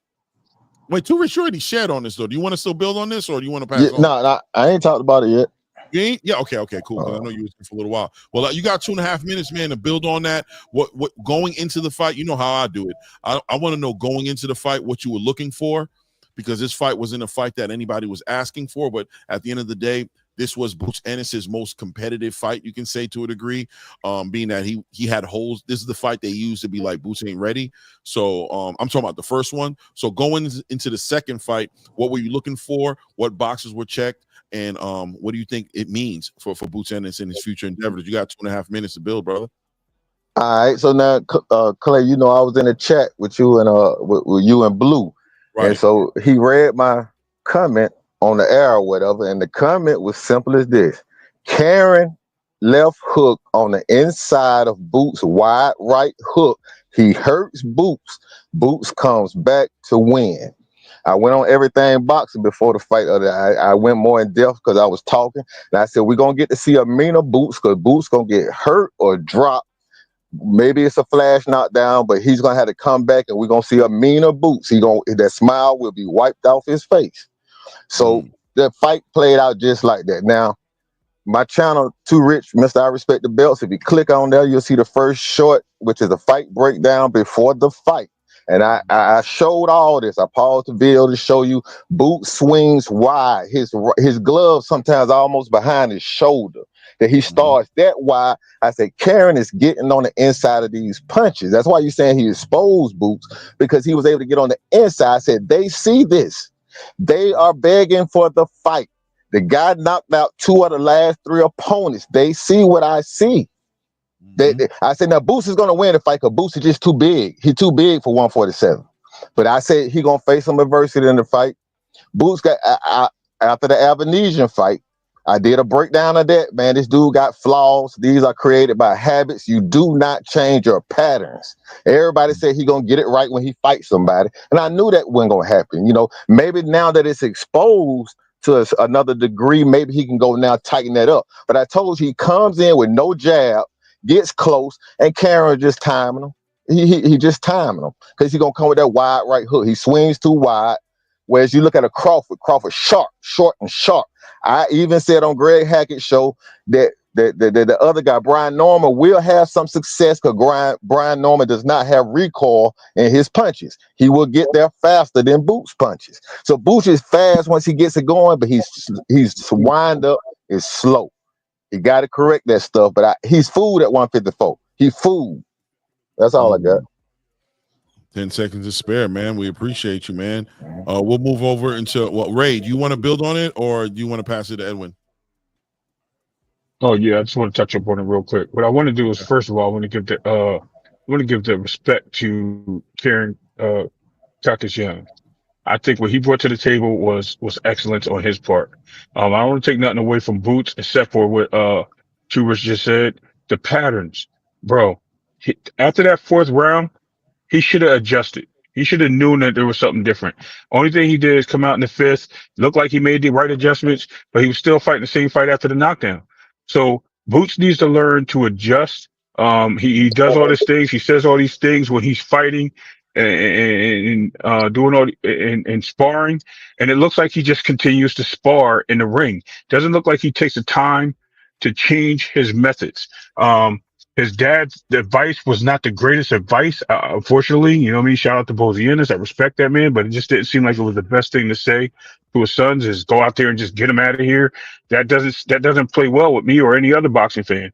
That literally was he just said, yeah, I should have listened to my dad. I should have got him up out of here. No, you should have settled down, created some distance. You have the range, and you should have picked this guy apart and make him think about what he's doing next.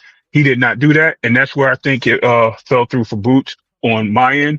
But I think it was again, I couldn't echo more than what Too Rich just said. Other than that, I think those are just the only strong points I want to touch base on. That's it. Man, that's what I'm talking about. That clock is left with a minute and change left, man. I appreciate you, man.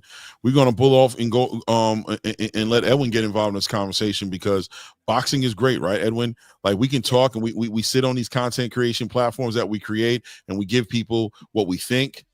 We speculate on what we see, but it's nothing like getting the answers in a damn fight, seeing the fight happen and seeing what we got to see, man. So, man, you got 2.5 minutes, Edwin. Well, okay. What I saw in this fight right here with the Jerron Boots Ennis and Karen fight was that this is a case where Jerron Boots Ennis made the fight harder for himself. This is a pure case where that Jerron Boots Ennis fed into the media saying that Karen didn't belong in the ring with him again. He didn't deserve the fight. The way that Jerron Boots Ennis after the fight hinted to the fact that it was he didn't have a lot of motivation because of the name and stuff, and then Ed Hurd doubled down on it. Well, then whose fault is that? That's yours, young man. You have to understand that at this level of the game, everybody's trying to take away what you have. You have to take every opponent as a threat. So that goes to show in his lack of preparation and how he views people. Now, in the fight, when his father was telling him to get him out of there, is because he wasn't listening to his father in the beginning when his father was telling him to settle down in the fight. You had to acknowledge that you had a fighter in front of you. What he was trying to do, Jerron Boots Ennis, was do a highlight reel knockout, like boom, go into the crowd. He didn't respect Karen as a fighter. And Karen was doing the basics, the simple things. I don't really think that the scorecard told the story of the fight. I think Karen fought a much, much smarter fight. And it looks like they did their homework. It's not our fault that Jerron Boots Ennis, had he settled down in the fight, I think the fight would have looked a lot different. But whose fault is that? Jerron Boots Ennis. Will he learn from this? Or is it another case where a boxer believes all his hype and it gets to his head? Jerron Boots Ennis is in a peculiar situation where that we as fans are putting the cart before the horse and already saying he can fight Terrence Crawford. Well, answer me this. Do you think if Terrence Crawford was in that ring last night against Karen makes it to the 12th round? That will answer your question.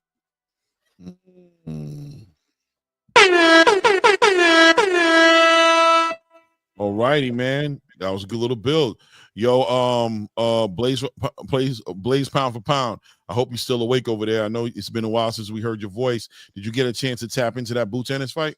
Yeah, I got a chance to tap into it. And, it's just interesting. It's very interesting. I've been watching Boots and a Boots fan, and I think, when you see the eyeball test before he, in his earlier fights, right? It's entertaining, great showmanship. He puts his hands down, he taunts, he switches both ways, right? And so, he's a lengthy fighter, and he's really been dominating his opponents before his fight. But what he missed and what he's missing is, it's a trend where he's underestimates his two opponents, and then he lacks on defense. And now he got bad tape, and he's got a bad trend. And like the brother was saying before me, he's not fighting to the level of his full capabilities. And that's unfortunate, because I watched his fight, and I even got it running right now, and it's like he's keeping his hands down. He's still doing the showboating. Mind you, he get rocked in the first round with a clean one. And then Karen shows up. Like, you look at the fight Karen before Karen was running, their camp was like, listen, man, you can't do that shit. You got another opportunity for a title shot. You gonna go in there and give it. Like, he looked like he was supposed to be a mandatory. That's what Karen looked like. Karen looked like a high level competition in the sense of, hey, he fought. And I'm disappointed in Boots, because Boots just looked sloppy in there. He got his hands down. He's not putting up on his punches. He does like a 1-2 combination and just admires his work. Like, he doesn't do anything to kind of punish Karen or slow him down or make him do any type of adjustments in his fight. And so it's just I feel bad, honestly, for Boots fans, because they hyped him all the way up, and then we're ultimately seeing what type of fighter that y'all have. Because if he fights somebody that really got punched, he's gonna get caught playing like that. Wow. Like, think about this. Think about what we just seen with Abdullah Mason, right? Not playing with that. He wasn't even playing. He was going in there for the kill, and he got caught. There was a lot of openings in which Boots could get caught like that, clean, and get his ass knocked out. Like, that's the reality. That's not no hate. That's not no criticism and all that. I really like Boots. I'm a Bud fan. I never thought he beat Bud. I thought, but like, the reality is, when you look at this man fight now, they all know this is not good boxing. And so, that's just my takeaway from it. Yeah. So I'm gonna take 30 seconds to just throw something out there real quick. I really still think we're taking the accolade away from Karen Kuzhin. Um, I think that Boots fought the fight that we know he fought. You know what I mean? But the thing is, like Blaze just said, that man came to fight, right? We all knew that. But we need to give that guy the credit for standing in there and knowing what he dealt with. I don't believe Karen just ran around that first fight. I think he picked his shots and he just stayed away from the power of Boots because Boots was actually fighting at that time. He actually came to fight. This fight, Boots worked on. I said this earlier. He worked on how to close it down, how to keep this guy from running, where his mindset was just working on those things. He did not work on the accolade of the defense of this guy, Karen Kakajan. He thought it was okay to stay in the position that he was last time and close and keep that guy from moving. So what he did is he got into a box with him instead of keeping his distance. That's where his faults were.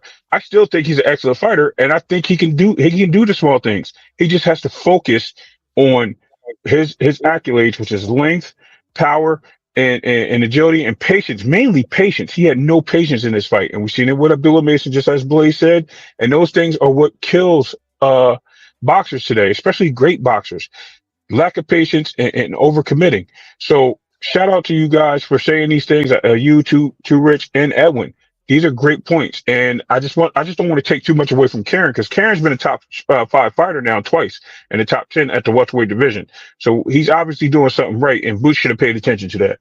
No doubt, no doubt. I want to bring in the homie, you know what I'm saying, home team, grassroots support right here. Always glad to see him come up on the panel. Shout out to Ross Clot in the building. Your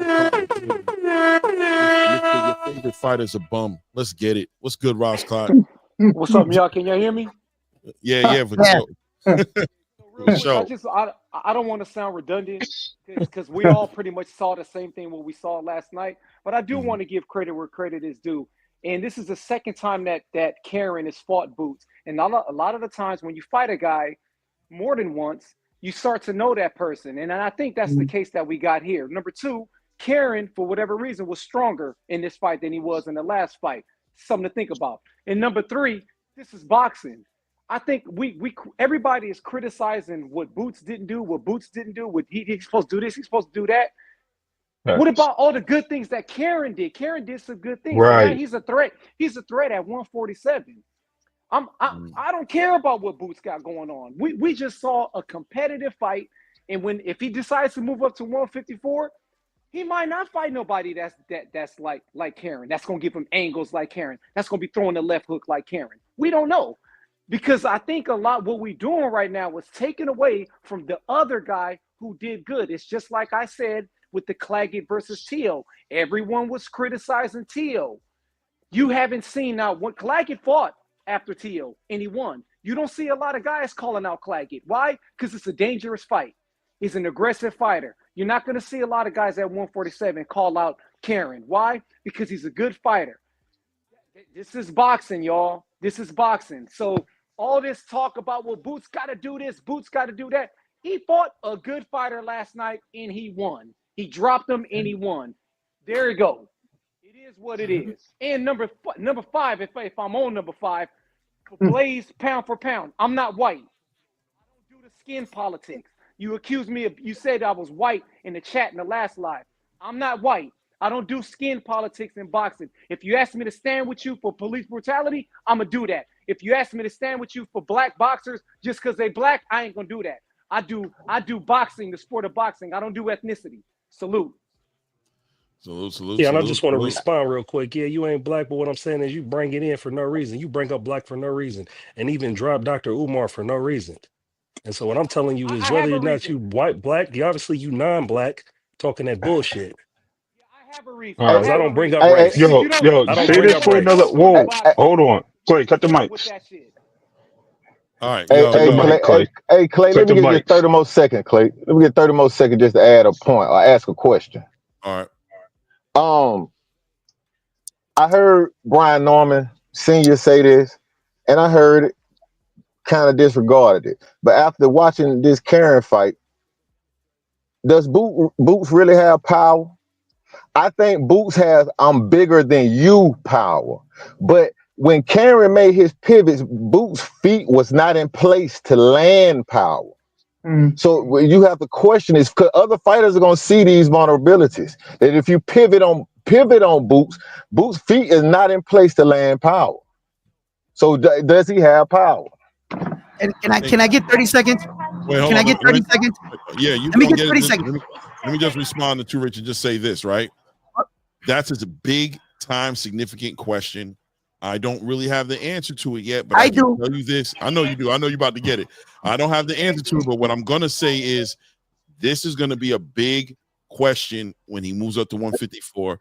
This is what, when Boots goes into his next fight, this is what we're going to be looking at. This is what we're going to find the answers to when he fights somebody like a Virgil Ortiz. We're going to find out all those questions, which makes it interesting and very intriguing to watch. Go ahead, Edwin. I give you 30 seconds. Yo. Okay.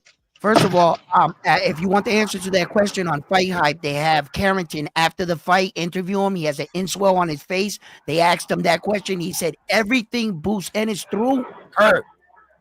He said everything. He said his jab hurt. No. He said everything. So another thing was when we're talking about fighters and young fighters learning, we were talking about Abdullah Mason and going down. How the reason why he got knocked down in that moment, if we're talking boxing, Abdullah Mason is used of throwing his punches, and when he throws his punches, the person goes backwards. Wait a minute. The person goes backwards, right? What happened was the other dude didn't go backwards. He hit him with the hook. That's where he's got to learn that. No doubt. Right. No, we're gonna move on to the next next topic. Yeah, Actually, 20 seconds, Clay. No, I'll be honest with you. Ain't no other topics. That was it. That was 20 Clay, 20 seconds. I have other topics, but I mean, I wanted to talk about Zaqueen Moses a little bit, and also Khalil Co. and what ended up happening him in that fight as well. I thought that was interesting. So yeah, let me get. You need 20 seconds. Yeah, 20 exactly. Listen, this is what we that dude has power, and the footwork is a big key. These Ukrainian fighters have angles they take and they keep you off balance. That is the key to their success. Has been the key to Loma's success. Like I think I told on the Klitschko brothers and others.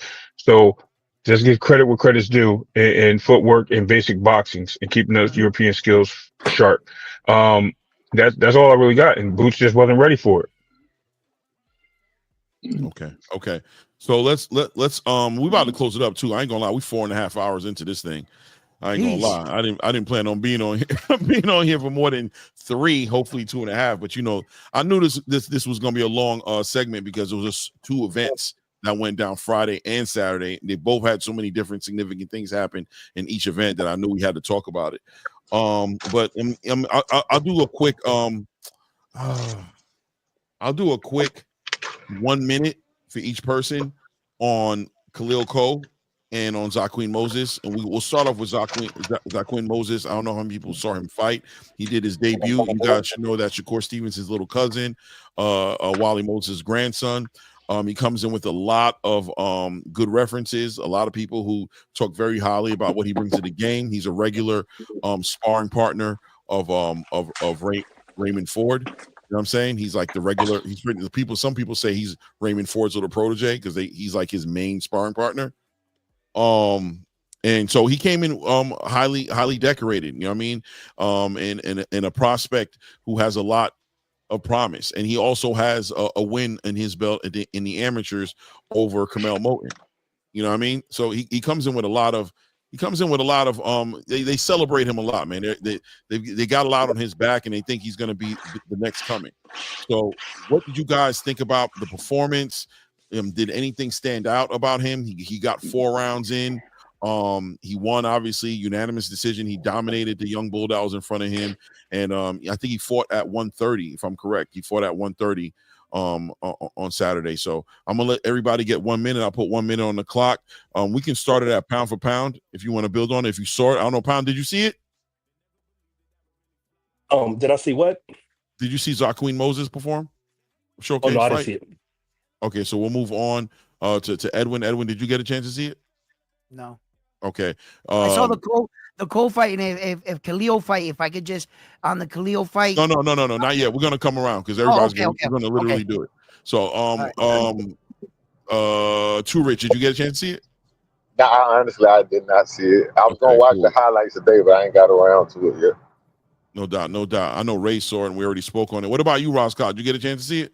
Yeah, I saw it, and I think it's cool. It's just all it is just another debut. He looked good. He looked like he was supposed to do in a debut against a fighter like that. I think it's still too early to see how far little cousin is gonna get. You feel me? Right. But other than that, I think his size. I think he cool. He all right. We'll see. He ain't no Abdullah Mason right now.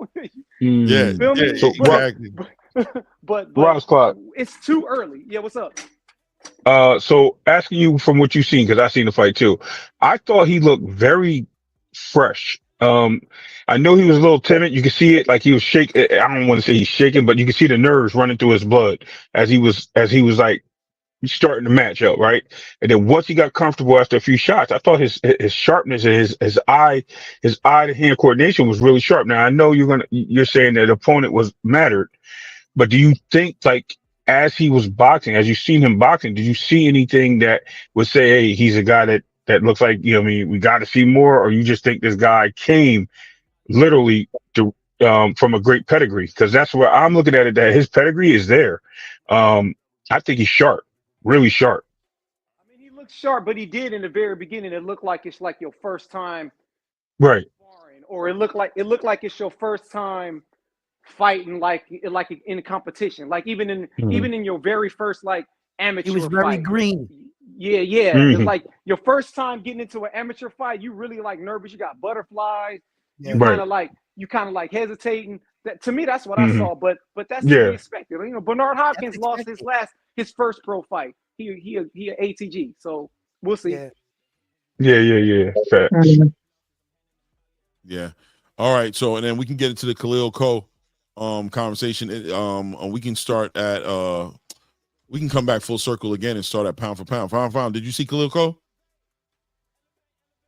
I seen a little bit. It was unfortunate. That's all I got to say about it. Yeah. I think it was unfortunate, man. I hope he can build back up on that. But once again, good matchmaking means the chapter that Khalil Co's career's in, and where Eddie Hearn's trying to push him, he had to get challenged, bro. And he had a hell of a Galego in front of him to deal with. And they just didn't have a good game plan at all for him. But I'm gonna push it off of you onto Edwin, because I know Edwin wanted to build on it. Go ahead, Edwin. I'll give you a minute 30.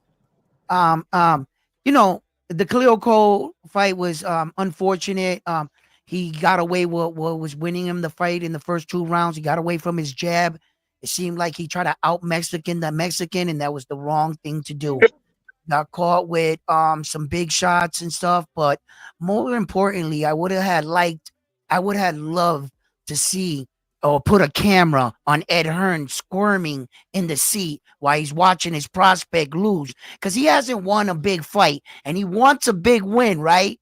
And Jerron Boots Ennis came through for him, but I would have paid anything to see Ed Hearn's face while Khalil was losing the fight, because he was just in the seat like come on, stay still, right? And like, look, he just like I said, he got away from what was. I think he bought into the notion the guy was coming off a long layoff. I mean, he lost to Pacheco, and it's like, but this guy rose to the occasion. He rose up like a phoenix in the ashes, and a 20-1. I mean, Vegas is usually right with shit like this, right? To give him 20-1, bro, you would have put $1,000 on that. I saw it coming, bro, and I'm mad I ain't putting no bread on it. Oh my God, when I bro. saw him at the face off, I said, this Mexican's gonna come and fight the shit out of him. I said he gonna fight the shit out of him. I wonder what Khalil's gonna do. You said matchmaking. I said matchmaking was off. He looked like he was the favorite. No, that's what I'm saying. What I'm trying to say is, yeah, it was off, but I'm saying matchmaking, you can't count on it. I'm saying that fighters come to fight sometimes, and you think the matchmaking is going to be what it is, but sometimes somebody just got some heart. All of a sudden, they want to fight, bro. I would have gave anything to see a camera on Ed Hearn's face. Oh, Listen, Hey Clay, yeah, they this gotta is. stop these rappers gotta stop coming out there with these boxers. Oh man, it's bad luck, right? G Bad Herbo luck. did not help the case. Yeah, Oh bro. my God, Guys, yo, it's crazy. we pretty much ran through it pretty much. I don't know if anybody else wants to Yeah, share. No, I just want to say, that was crazy, right? So I did talk about it earlier. I really didn't go into detail because I was in the store. Yeah, with that fight, man, let me tell you, we always look at what somebody's record says. The records only mean certain things, especially when we got people coming up out of the prospect or into contender stages or they in between. We just seen the same thing with Ben Whitaker. We just seen the same thing with Abdullah Mason moving up. Some guys get comfortable. I like what Edward said. Yes, Cole came out boxing with the jab, leading with the jab. Then he got comfortable. Here's that word again. Every conversation we had today on different fighters were comfort, except for KEYSHAWN Davis, right? Only one that didn't really get comfortable, he stayed there and he stayed ready. These guys are getting too comfortable, too practical, and being able to be read by their opponents. Him not being able to knock out Galacos, who had a chin, he should have been paying more attention to his sparring tapes. I'm sorry, tape watching in his training, because that dude's a beast. He has a chin. It took a lot for people to beat him, and he should have recognized that. He should have been like, look, my game plan is to move laterally on this big fella and take away his body and break him down, then attack the chin. But no, he's seen the soft spot. He went blow for blow with this guy, and then well. So those are the things that are key. Any young boxer out there or any trainers, those are the keys you need to watch out for. Watch that. You can't go for blow with guys that are heavy hitters, man. Especially a guy that can just keep throwing them. Yo, bro, he's been there. He was like 6'3" Jaime Munguia, bro. He was straight up not playing. The Mexicans are tough. Yeah, bro. I agree. I agree. But he should have. He should have. Bro, he should have did the jab and went to the body. He should have started going to the body later in the fight. He didn't, and moved laterally on this guy. I hate to say it, Mexican fighters have trouble moving laterally aside Dan Rodriguez, who's an American.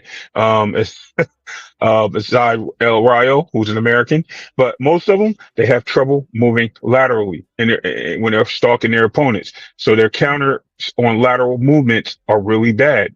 Those are the keys that we got to realize.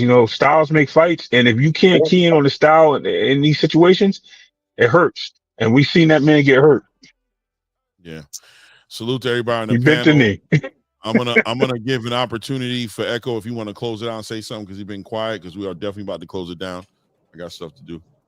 Believe it. Yeah, about Boots, I agree with a lot of things about shortening his punches. The key to boxing or the range is the back foot. And what he was doing a lot of times, his feet were in the right position. And it would have been better to have feinted more and to lengthen the feint, to draw the lead rather than just going blow for blow. Because if you watch Karen's punches, he was only punching short a lot of the times in between his punches. That's all I can say at the moment. No doubt, no 100%. Doubt. Damn you! Yeah. Hey, let me give you my little closing. Man. Okay, Too Rich, go ahead. I'm gonna tell you, from breaking down these fights, I look at a lot of fights, and because I'm making the videos, and I'm looking at them in slow motion. And what I'm noticing, I think it's I don't know what the word is, contrived, or like a premeditated. That the word is out on black fighters, that you time them. These Eastern Europeans are swinging while they're swinging, because that's they done got the word. Yep. That's how we time.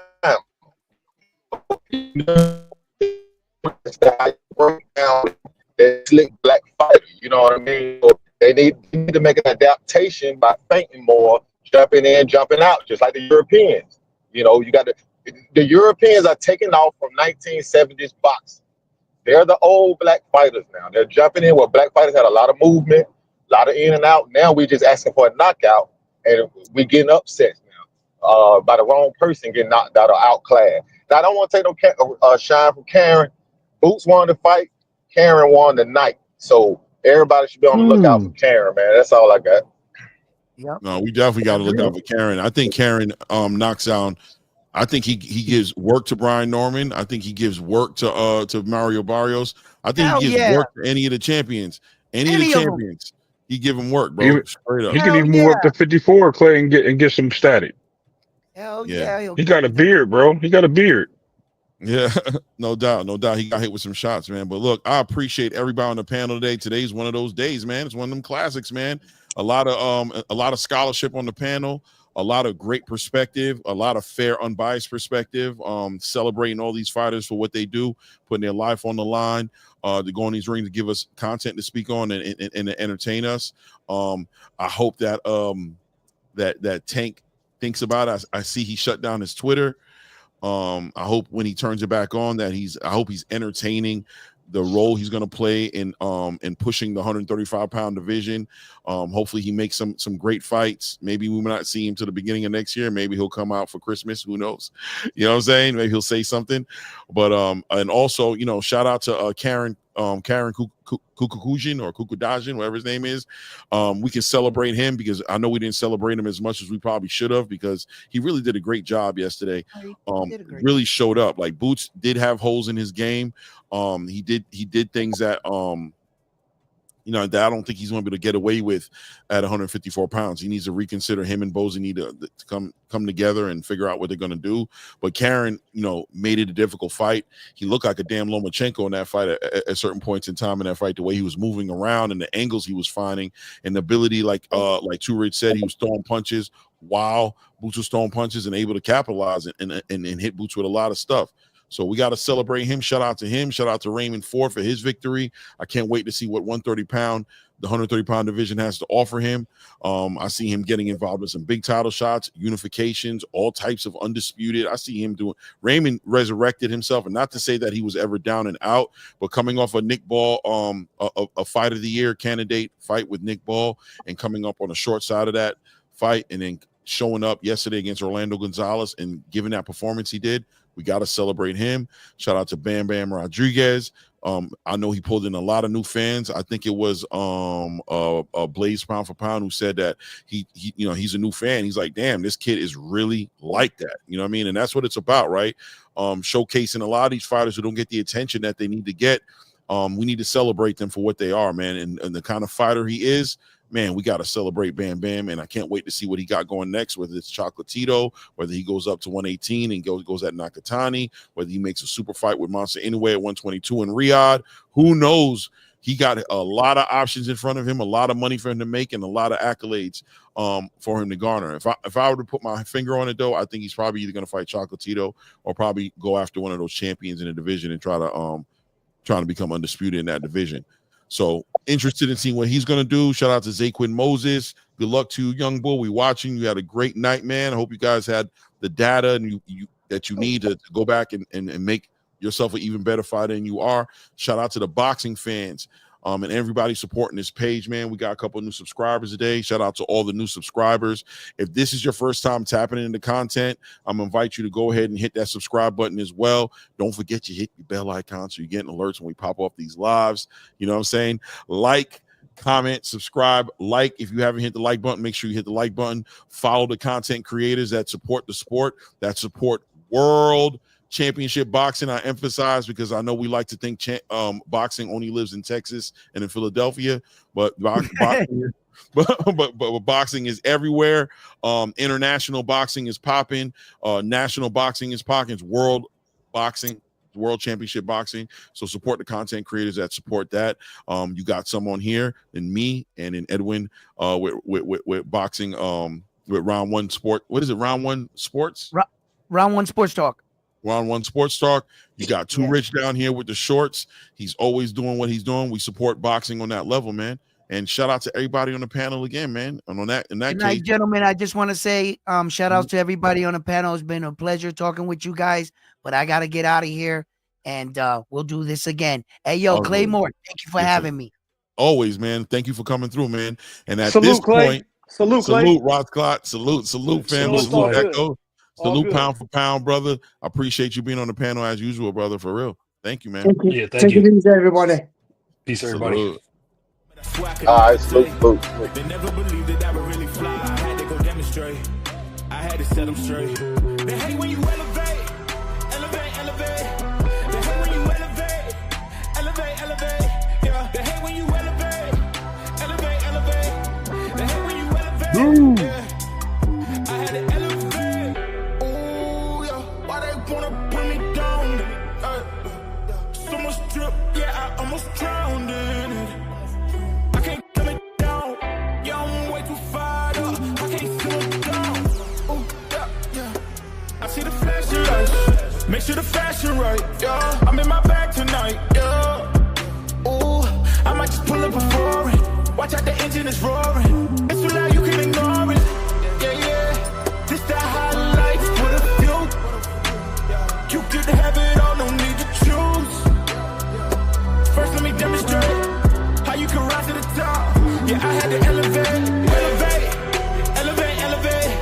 They hate when you elevate. Yeah, they hate when you elevate. They hate when you elevate. Yeah, I had to elevate.